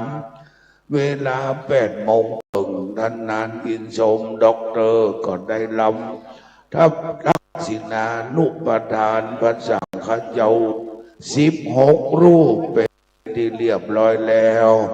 เจริญพระพุทธมนต์สืบชะตาแถม74 รูปรวมแล้วประมาณ90 รูปอันมีพระเดชคุณหลวงพ่อพระเทพปริยัติด็อกเตอร์ที่ปรึกษาเจ้าคณะภาค7วัด7 ยอดพระอารามหลวงเป็นพระเดชพระคุณหลวงพ่อท่านเจ้าคุณพระเทพมังคลาจารย์เจ้าคณะจังหวัดเชียงใหม่ตนที่13 วัดตาทรพระอารามหลวงและครูบามหาเถระทางอรัญญวาสีวัดป่าธรรมยุทธคามวาสีวัดบานมหานิกายเป็นที่เรียบร้อยแล้วบัดนี้จะนบเวรเกณฑ์ตามถึงแก่พระทิศไลรัตนผ่านแผ่วพระแก้วเจ้าทั้ง3ประการมีธรรมะเมตตาหายนาปฏิฆารับเอาอย่างวัตถุไตรญาทานสังฆทานจตุปัจจัยไตรญาทานภิกขาหารสหบริวารทั้งหลายทั้งมวลขออุ สะส่วนบุญเดิงเจ็ดเจ็ดขกูลเป็นเก้าเจ็ดขกูลเป็นแดนแสนเจ็ดขกูลเป็นขนาดเธอแก่เจ้าหลวงสุวรรณคำแดงฤทธิแรงอันเป็นเก้าแห่งเจ้านายภายมาถึงปู่แสเจ้าญาแสเจ้าสุเทวราชีปัญญาวีวอปัญญาชาเกตนายธรรมิละคนหลวงลังกะอันเป็นใหญ่แก่ละในเมืองล้านนาเจียงปีนพระราชวงศ์บังลายยุโดนยุองค์พระราชวงศ์กวีละยุโดนยุองค์ตลอดถึงอดีตเจ้าอาวาสวัดเจ็ดลินคำมีอาจารย์พระมหาวิษณุจารุธรรมโมเป็นตนบุญทานไปรอดถึงเทวบุตรเทวดาเจ้าอยู่โดนอยู่องค์มาปกห่มรักษาอาจารย์มาอินสมเตปินด็อกเตอร์ฮือแป้ผีไปบนฮือแป้คนไปลงปากใส่ขากุลน้อมนาปากใส่ขาคือขายอมมือและเป็นที่ฮักใครแก่คนและเทวดาพระอินทร์หันก็ชื่นชมพระบรมหันก็เมตตาเทวดาหันก็คุ้มครองส่วนญาติธรรมทุกคนมาวันนี้ฮิก็ฮือปันมาหาก็ฮือปันใดดูดังกินดูดังไว้ดูดังใดเดตานเงินหมื่นอย่าได้ขาดแคลนเงินแสนอย่าได้ขาดบานเงินล้านอย่าได้ขาดตัว100 ล้านพันล้านหมื่นล้านแสนล้านหยอดลงบานศรัทธาเหมือนกันอยู่บูอยู่คนนั้นจุงจักมีนิจจังวัฏนิพพานังสุขังวัฏนิพพานังสารังวัฏนิพพานาปัจจโยโหโนนิจจังกราบเรียนทุกท่านประนมมือกล่าวคำถวายพระทหารเพลหลังจากนั้นอาจารย์มาอินสมเตปินด็อกเตอร์จะประกาศชื่อท่านทั้งหลายเขาประเคนต่อไปว่าพร้อมๆกันเนอะว่าเมืองว่าพร้อมๆกันนะโมตัสสะภะคะวะโตอะระหะโตสัมมาสัมพุทธัสสะนะโมตัสสะภะคะวะโตอะระหะโตสัมมาสัมพุทธัสสะนะโมตัสสะภะคะวะโตอะระหะโตสัมมาสัมพุทธัสสะว่าพร้อมๆกันอิมานิมะยังพันเตภัตตานิสัพพะลิวารานิภิกขุสังคัสสะโอโนจะญามะสาธุโนพันเตภิกขุสังโฆอิมานิภัตตานิสัพพะลิวารานิปฏิกันหาตุอัมหากังติฆะระตังหิตาญาสุขาญาข้าแต่พระสงฆ์ผู้เจริญข้าพระเจ้าทั้งหลายขอน้อมถวายซึ่งภัตตาหารพร้อมทั้งปริวารทั้งหลายเหล่านี้แก่พระสงฆ์ขอพระสงฆ์จง บซึ่งภัตตาหารพร้อมทั้งปริวารตั้งหลายเหล่านี้ของข้าพระเจ้าทั้งหลายเพื่อประโยชน์เพื่อความสุขเพื่อความเจริญรุ่งเรืองแก่ข้าพเจ้าทั้งหลายแก่ญาติทั้งหลายแก่ปิญญชนทั้งหลายมีมารดาบิดาเป็นต้นด้วยตลอดกาลนานเถิดสาธุพระมหาเถระ74 ตนสาธุการตั้งถึงเมืองอินเมืองพรหมเรียนเชิญอาจารย์มหาอินทร์สมเตปินด็อกเตอร์มานายกวัดเจ็ดลินคำประกาศรายนามเจ้าภาพเข้าประเกณฑ์ครับผมจะนุ่งไปพอเชิญจานันท์นะครับเชิญนะครับไม่ดีอุบาบุญนะครับพ่อแม่ศรัทธาฟังชื่อเนอะชื่อว่าชื่อมีที่ใดก็ขึ้นมานะครับเชิญอาจารย์เตอร์ครับจากนี้ไปเนอะนะครับเมตตาบารมีธรรมพ่อพระครูวิสิตศิลาภรณ์ได้เข้าน้อมถวายกันพระผู้ถือเก้ากับผมกำนิมนต์ครับหลวงพ่อเป็นเจ้าภาพ 10,000 บาท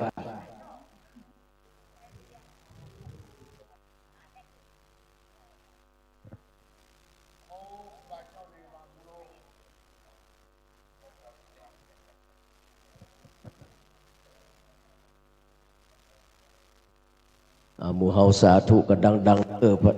หลวงพ่อวิสิตศิลาภรณ์เข้าน้อมถวายกันพระพุทธนะครับสาธุสาธุสาธุ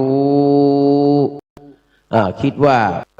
เจ้าภาพมีชื่อแล้วทุกคนทุกท่านเนอะนะครับ เพราะว่าทุกเจ้าบนนี้นักเลยอันทายครับเรียนเชิญทุกคนทุกท่านเลยเนอะที่อยู่ทางบนเนี่ยที่อยู่ทางด้านล่างตัวนะครับท่านอาจารย์โสพลชัยเพชรเข้าน้อมถวายพระเดชพระคุณหลวงพ่อนะครับพระเทพยัดเนอร์ครับแม่ครูรัชนีนามวงเข้าถวายพระหลวงพ่อพระเทพมคลาจารย์เจ้าคณะจังหวัดนะครับเรียนเชิญเลยเนอร์พี่เป็นเจ้าภาพเรียนเชิญเลยเนอร์ปาละมุนนะครับตัวแทนธรรมะคลายเครียดนะครับ104.50 เมกะเฮิรตซ์เนอร์นะครับแม่ครูธัญญาตะกี้ไปหำล่องก็ได้นะครับเรียนเชิญเลยเรียนเชิญเลยเจ้าภาพที่ตะกี้ผมชื่อมานะครับเรียนเชิญเลยเนอร์เรียนเชิญทีมงานของท่านนะครับจิรพรหวันแดงเลยนะครับเรียนเชิญเลยครับทุกท่านเลยเรียนเชิญเลยครับรับรองว่าได้ถวายทุกท่านเนอนะครับเรียนเชิญนะครับฟังพูดเดี๋ยวใจเย็นๆไม่กิ่งใจเย็นๆไม่กิ่งแค่เข้ามาถวายด้วยกันเลยครับเข้ามาถวายจันเจ้าคุณ6 รูปนะครับมาครบหมดเลยครับเรียนเชิญเลยเนอกับอาจารย์ประชาพอเถอะท่านรองประชาพอเถอะนะครับต้องกราบขอประทานอภัยเนอนะครับถ้าว่าผิดพลาดไปก็เรียนเชิญเลยครับท่านลองอิ๋วลุกเลยลองอิ๋วขอตางให้ลองอิ๋วหน่อยลำวันกันทกจิตรองเทศมนตรีรองนายกเทศมนตรีตำบลหนองช้างคืนประปูนครับเรียนเชิญเลยครับอีพ่อแม่ที่มีรายชื่อมาทำบุญกับผมเนี่ยอ่านหลายรอบละเนาะเรียนเชิญเลยเนาะพ่อบุญทำให้ราชเข้ามาถวายโดยแม่พัฒนันนะครับพัฒนันแม่โสปูนนะครับแม่ขจีนมาก็นะครับเรียนเชิญเลยครับเรียนเชิญเลยเนาะเรียนเชิญหมู่ทุกท่านนี่นะครับแม่เรียนเชิญเลยนะครับป้าหมานมาก็ป้าหมานแม่คำแดงเรียนเชิญเลยครับครับเรียนเชิญเลยเนอะที่เป็นเจ้าภาพทุกแอนชื่อกุวัน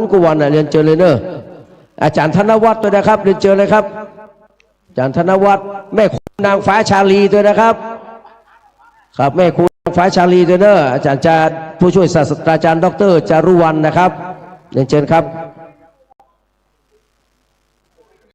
นิตยาเลิศชัยถวายได้ยังเรียนเชิญเลยครับแม่จันเพนกองปองพลเนอร์ครับอาจารย์ประเสริฐตัวเข้ามาเลยเข้ามาถวายเลยครับเรียนเชิญเลยครับได้มีส่วนร่วมเหมือนกันทุกคนทุกท่านเลยเนอะครับพระเอ่ยชื่อเนี่ยชื่อบนบะเสียงมี300กันครับเรียนเชิญเลย เอาที่อยู่บนวิหารนะน้ำเพชรแม่อย่างก็ไม่เลี้ยงแม่เลี้ยงสันทรายเชิญเลยครับแม่เลี้ยงสันทรายโอ้แหมเขาถวายเลยถวายเลยอันใดก็ได้ถวายเลยเรียนเชิญเลยครับชิชบามาเลยลูกถวายเลยครับถวายเลยแม่บุญกัดก้อมพ่อบุญธรรมออกมาหรือยังเรียนเชิญเลยครับเรียนเชิญเลย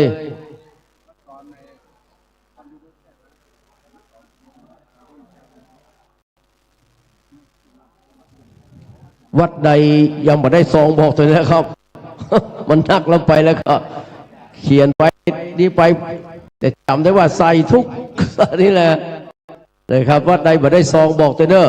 นัทนนท์ได้ซองหรือยังครับได้แล้วเนาะ เดี๋ยวจะได้เมตตาจากพระเดชพระคุณหลวงพ่อเนอะนะครับนิมนต์เลยท่านอาจารย์อ้วนเรียนเชิญเลยครับหลวงพ่อได้กล่าวสมุนีคาถาเนอะแล้วผมจะได้กล่าวเห็นน้อยเดียวละครับสถานนั่งลงเงียบเนอะวันนี้พระเดชพระคุณหลวงพ่อพระเทพทั้งสองเมตตาต่อดร.อินทรงเป็นอย่างมากอาจารย์นุ่มขอให้หลวงพ่อจังหวัดอุ้ยก่อนหลวงพ่อจังหวัดอุ้ยน้อยหลวงพ่อหลวงพ่ออุ้ยน้อยครับอุ้ยน้อยครับหลวงพ่อพระเจ้ายอดอุ้ยหนึ่งคำหลวงพ่อจังหวัดอีกก่อนพ่อก็ได้อาจารย์ยอดอุ้ยนะครับสดาปนมมือเงียบนะครับพระเดชบุญหลวงพ่อพระเทพปริยัติด็อกเตอร์ประธานสงฆ์จะได้กล่าวสมโภชนียกถาณบัดนี้เงียบนะครับขอโอกาสขอเรียนพระสงฆ์เทรานุเถระทุกรูปอันมีพระคุณพระเทพมหาจารย์เจ้าคณะจังหวัดเชียงใหม่เป็นต้นเป็นประธานเจริญพรญาติโยมสาธุชนทั้งหลายวันนี้เป็นวันจุมนุมของปุจจารในอำเภอจังหวัดในจังหวัดเชียงใหม่หลายคนหลายท่านที่ได้รับมาร่วมพิธีในการทำบุญอายุ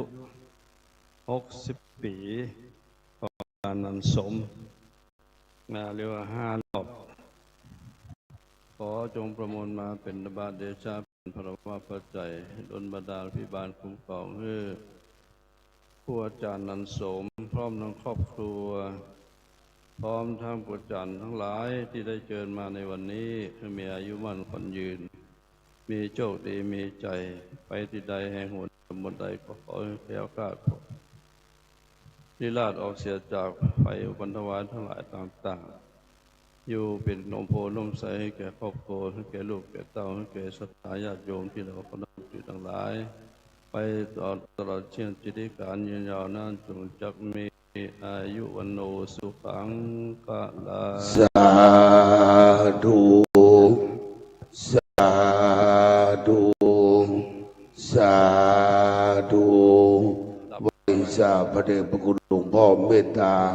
ขึ้นยะถาเอาเดินเก่าก็เอาแต่ดูไปเจิญอาจารย์ด็อกเตอร์ค้างแหมเก็บหนึ่งต้องบ่ได้ครับนิมนต์ครับ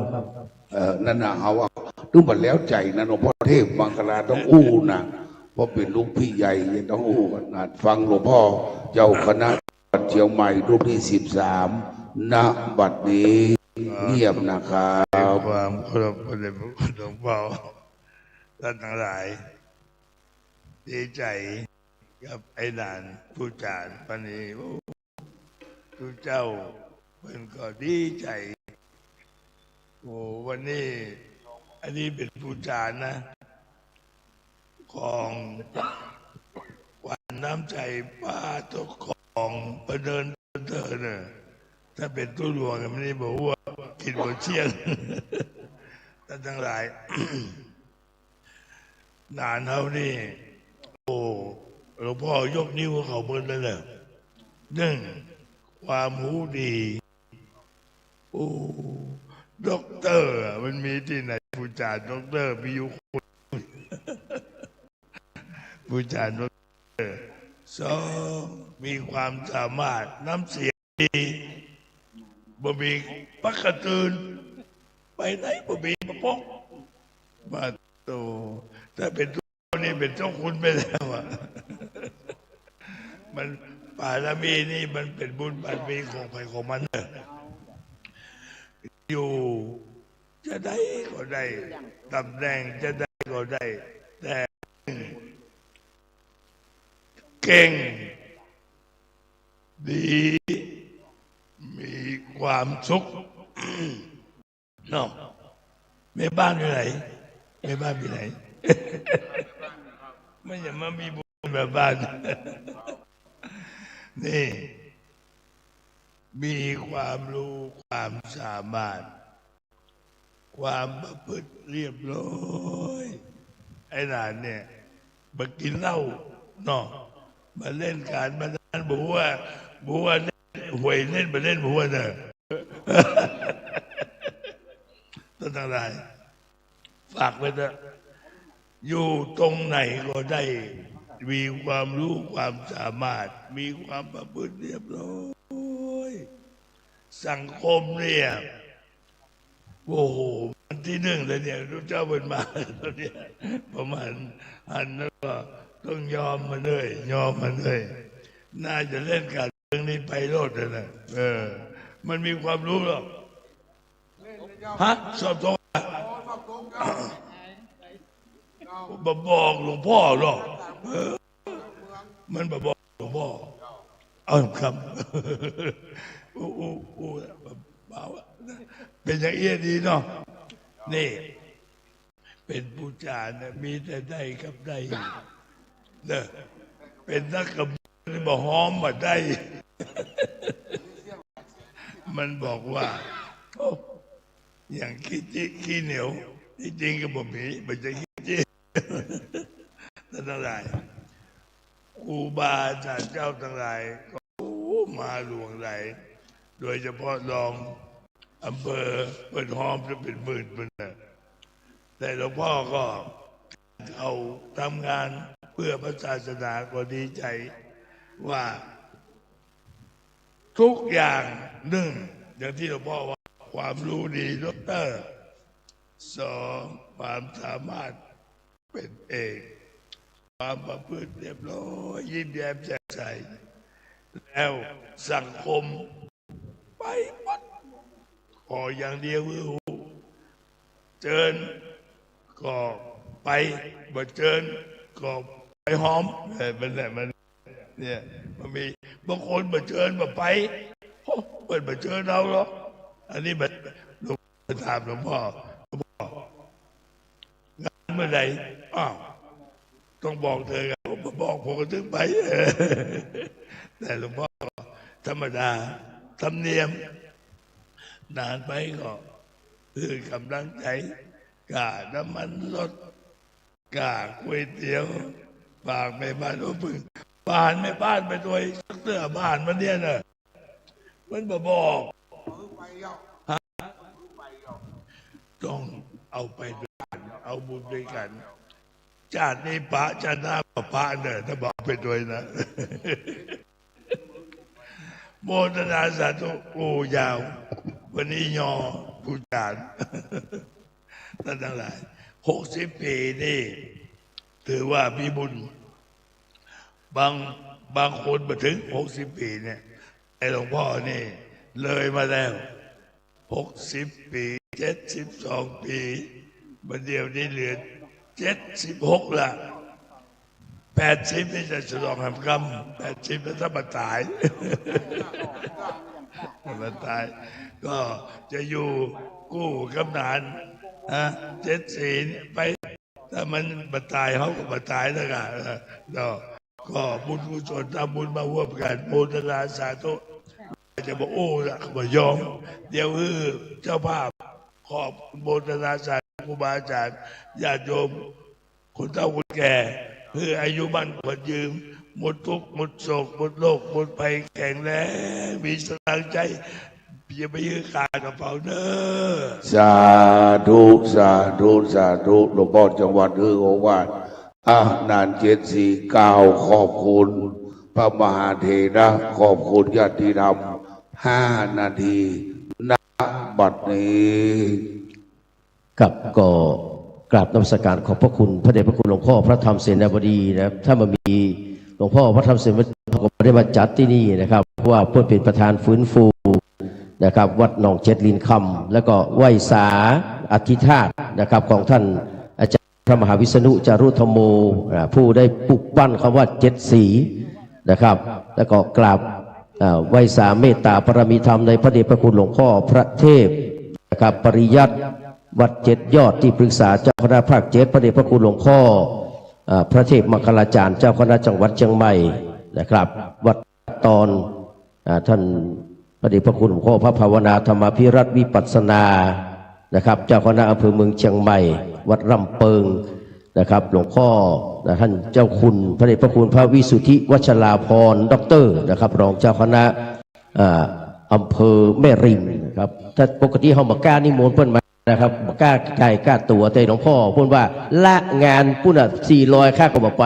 ข้ามาที่74เนี่ยต้องกล่าวนมัสการพระเดชพระคุณหลวงพ่อพระราชราชมุนีนี่นะครับปกตินี่บัณฑิยมปูจานไหนนะครับจะเรียกใจ74เนี่ยต้องกราบนมัสการขอบพระคุณเป็นอย่างยิ่งนะครับพระเดชพระคุณท่านเจ้าคุณนะครับ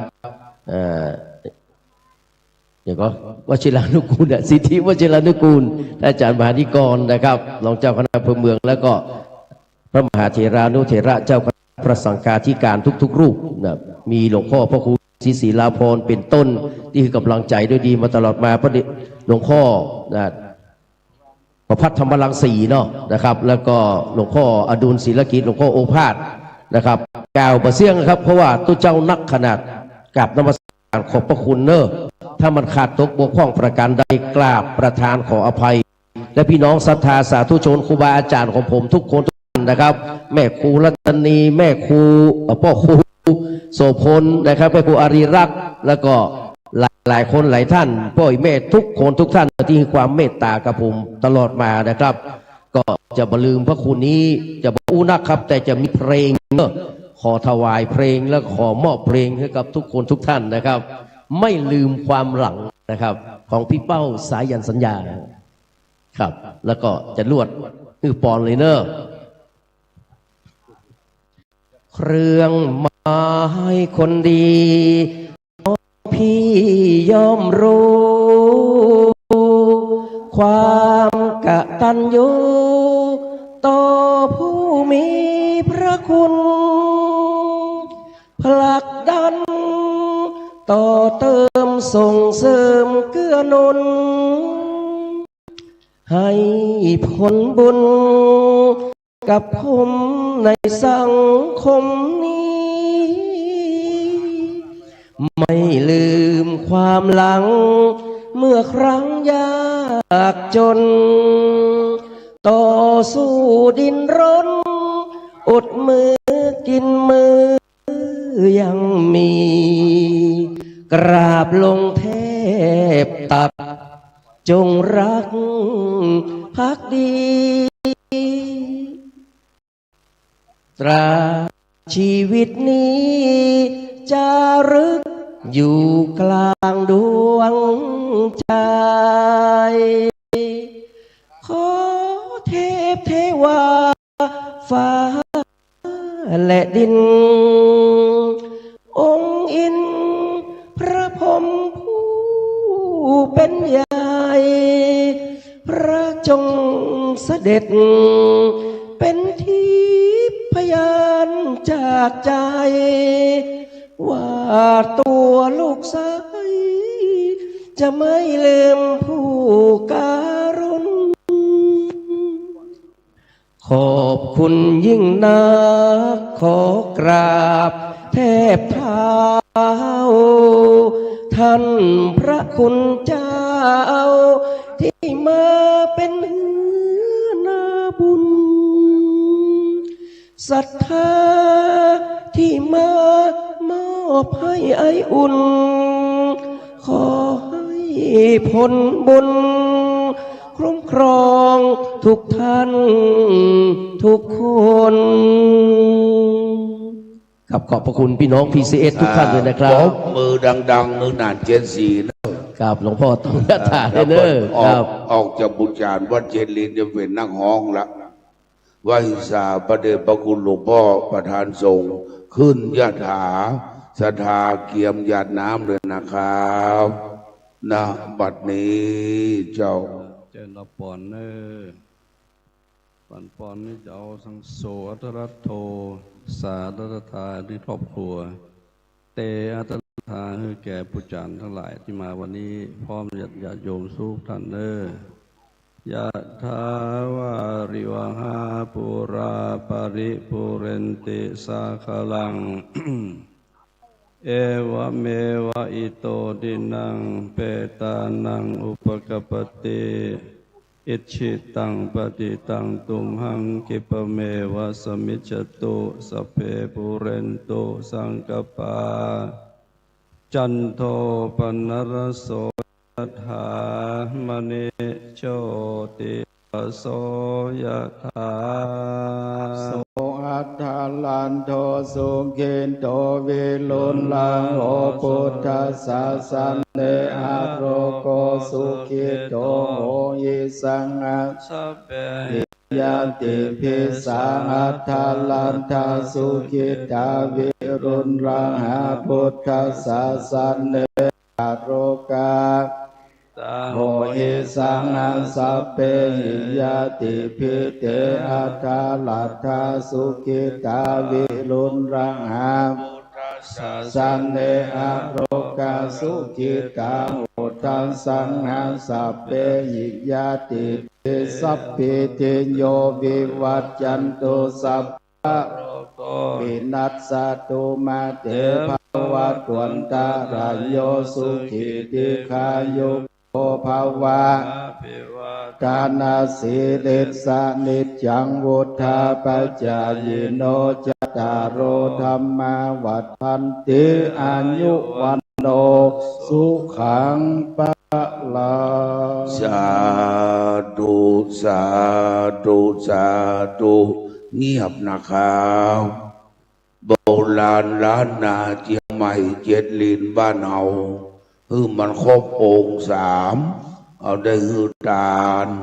รักษาศีลเจริญจิตภาวนาไหว้สาพระเจ้าพระสงฆ์ทุกรูปศรัทธาทุกคนมือขวาซ้อนมือซ้ายถวายเป็นพระราชกุศลแด่สมเด็จพระนางเจ้าสิริกิติ์พระบรมราชินีนาถพระบรมราชชนนีพันปีหลวงเสด็จสู่สวรรคตและสมเด็จพระเจ้าลูกเธอเจ้าฟ้าพัชรกิติยาภานันเลนทิลาเทพยวดีกรมหลวงราชสารินีสิริพัฒน์มหาวัชรราชธิดาสิ้นพระชนม์ไปและเป็นพระกุศลแด่เจ้าพระคุณสมเด็จพระอริยวงศาตยานสมเด็จพระสังฆราชสกลมหาสังฆปรินายกวันที่26 มิถุนาวันประสูติเจริญชนอายุ99 พรรษาและบุญกินบุญดานถึงครูบาอาจารย์ของอาจารย์อินทรเตปิด็อกเตอร์ประพฤติปฏิบัติหลวงพ่อณบัดนี้เงียบนะครับ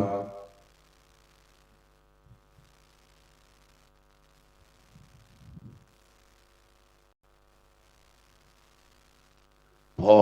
ควรแก่เวลาศรัทธาปนมมือครูบาอาจารย์บอกว่าภาวนาน้อยนิดหมอกไก่ก้มกินน้ำจางกระดิกงูแลบลิ้นก็ได้บุญละ อิตังยังกินจิวันตาหลวงอาจารย์มนพด็อกเตอร์มคณายกวัดตะไพว่าแต่เจ้าเป็นที่เรียบร้อยเราจะได้วันตาน้อยพระมหาเถระมัชชิมเถระอนุเถระสามเณรทุกรูปทั้งอรัญญวาสีวัดป่าคามวาสีบ้านประเดชพระคุณหลวงพ่อพระเทพปริยัติด็อกเตอร์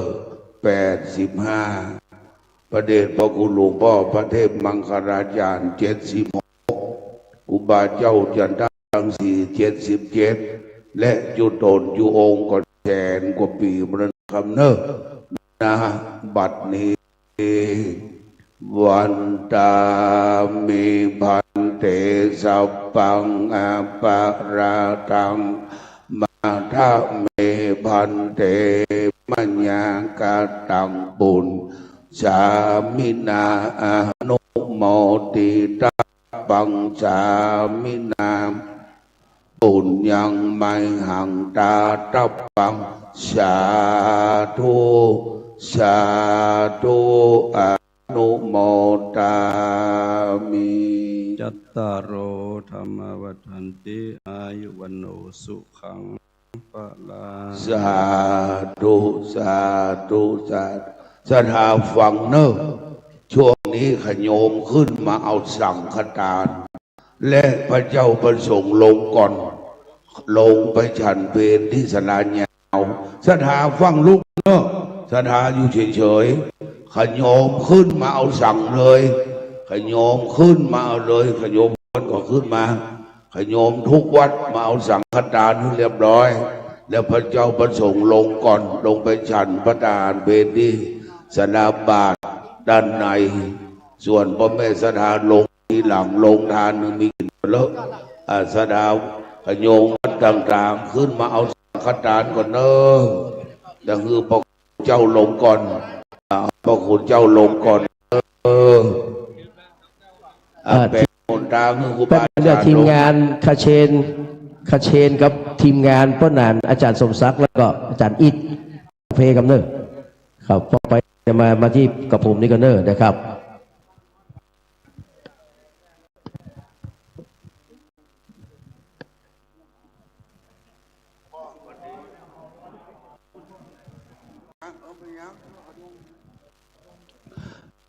ขโยมทั้งหลายขึ้นมาขวดทานก่อนแล้วครูบาอาจารย์ได้ลงไปก่อนครูบาอาจารย์ได้ลงไปขโยมแปดต้นทางครูบาอาจารย์ไปฉันหลังวัดที่ศาลาบาท9 ห้องบุญนะครับเนอะไหวสาจุโตนจุวรองค์มงคลดีวันนี้เลิศแล้วไหววอนพระแก้วคุ้มของรักษาศรัทธาพี่น้องที่เข้ามาหาธรรมในวัดวา7 ลินที่นี่อันใดก็ดีจะไปบูจีเก็บไปยำยีเหล่าสาวขอสามัคคีอย่ามีแต่เราขอบัดยกแก้วปอนใจติรัตนะดวงงามสีใจเป็นยอดดวงใจ100 ชาวขอบเขา100 ชาวขอบเขาเนอะอุบาวัชรีบุญเนืองโอ้ท่านโดยรอวัดปางเลินก็มาวัดม่อนตะชีก็มาดูเจ้าในวังก็มาดูเจ้าพระธาตุดอยปูเก่าเมืองนักก็มาดูเจ้าวัดสะปะสะปันเนอะสะปะสะปันจำบ่มได้สะปะสะปันตะกี้16 ตนประเดี๋ยว74 ตนรวมแล้ว90 ตนเสียงยอดไป3 ล้านปลายสาธุ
ขอบคุณเฮียน้อยเนอร์นะครับวันนี้นะครับชาติเชื้อมโนชามาเป็นประธานในพิธีวันนี้นะครับพระครูโสพลกินข้าวก่อนเนอร์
ขอขอบคุณ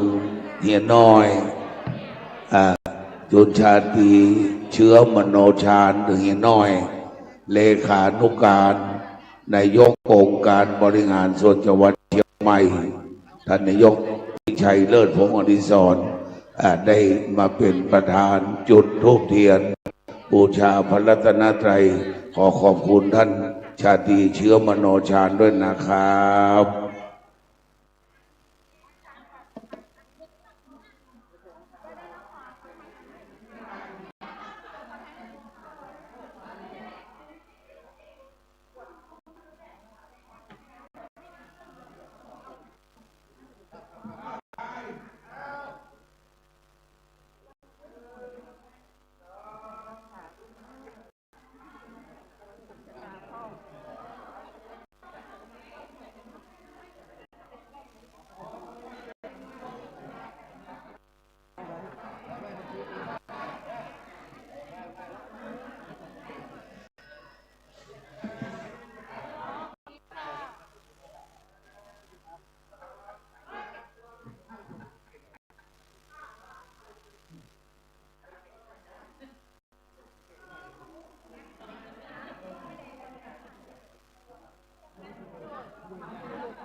ขอถ่ายรูปเพื่อนกันอันนี้ก็เซียวเดียวกัน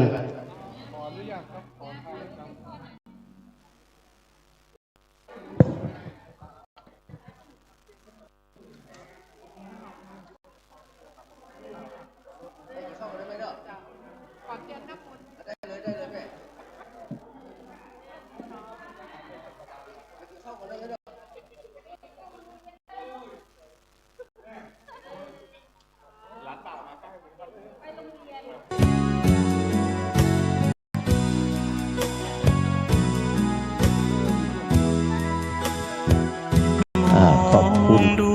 ทุกท่านเนอนะครับตั้งแต่ครูบาอาจารย์เพื่อนฝูงน้องเล่าน้องตุ้มโอ้แดงนิรนามก็มา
เอาเนี่ย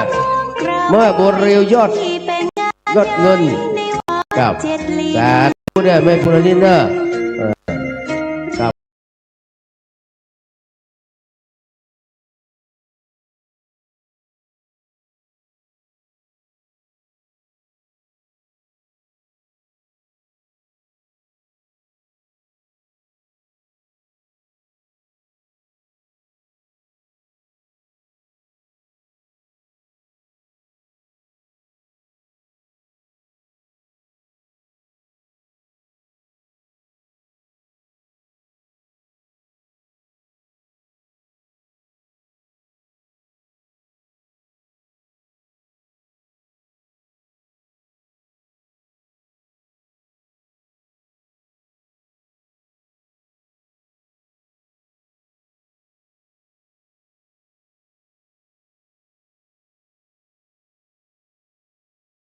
ประเสริฐนะครับแล้วก็แม่สุปีวงคำมากราบนมัสการขอบพระคุณหลวงพ่อวิบูลย์รัตนานุวัฒน์นะครับหลวงพ่อดวงแก้วถาทิธรรมช่วยเจ้าวาดวัด7 ยอดพระรามหลวงนะครับโอ้ขอบคุณท่านอาจารย์พระมหาวรเชษฐ์ด้วยนะครับเรียน100 ปีเนาะครับ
ป้อนอันเสน่ห์นี่ก่อนปัญญาสุเมธีนี่กับบ่าวมาเมื่อละนะครับ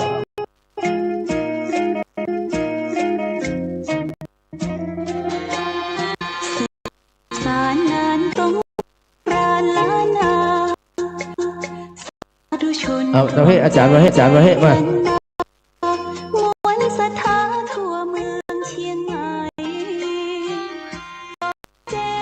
ขอบคุณพี่ออเดอร์ขอบคุณทุกท่านนะครับ ที่บอกเอ่ยถึงนี้ก็ขอสุมาอภัยเนอะ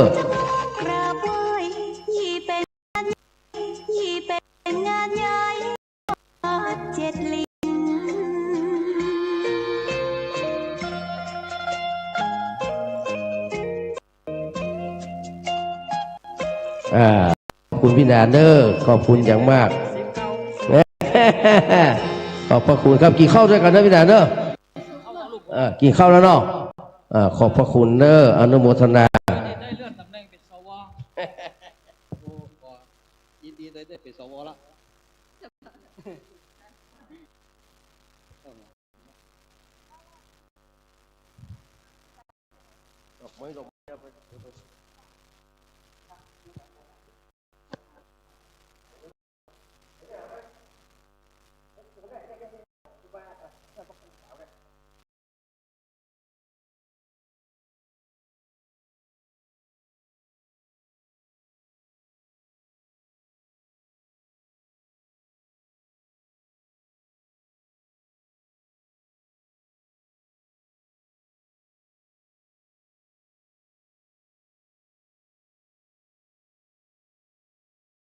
กว้างใหญ่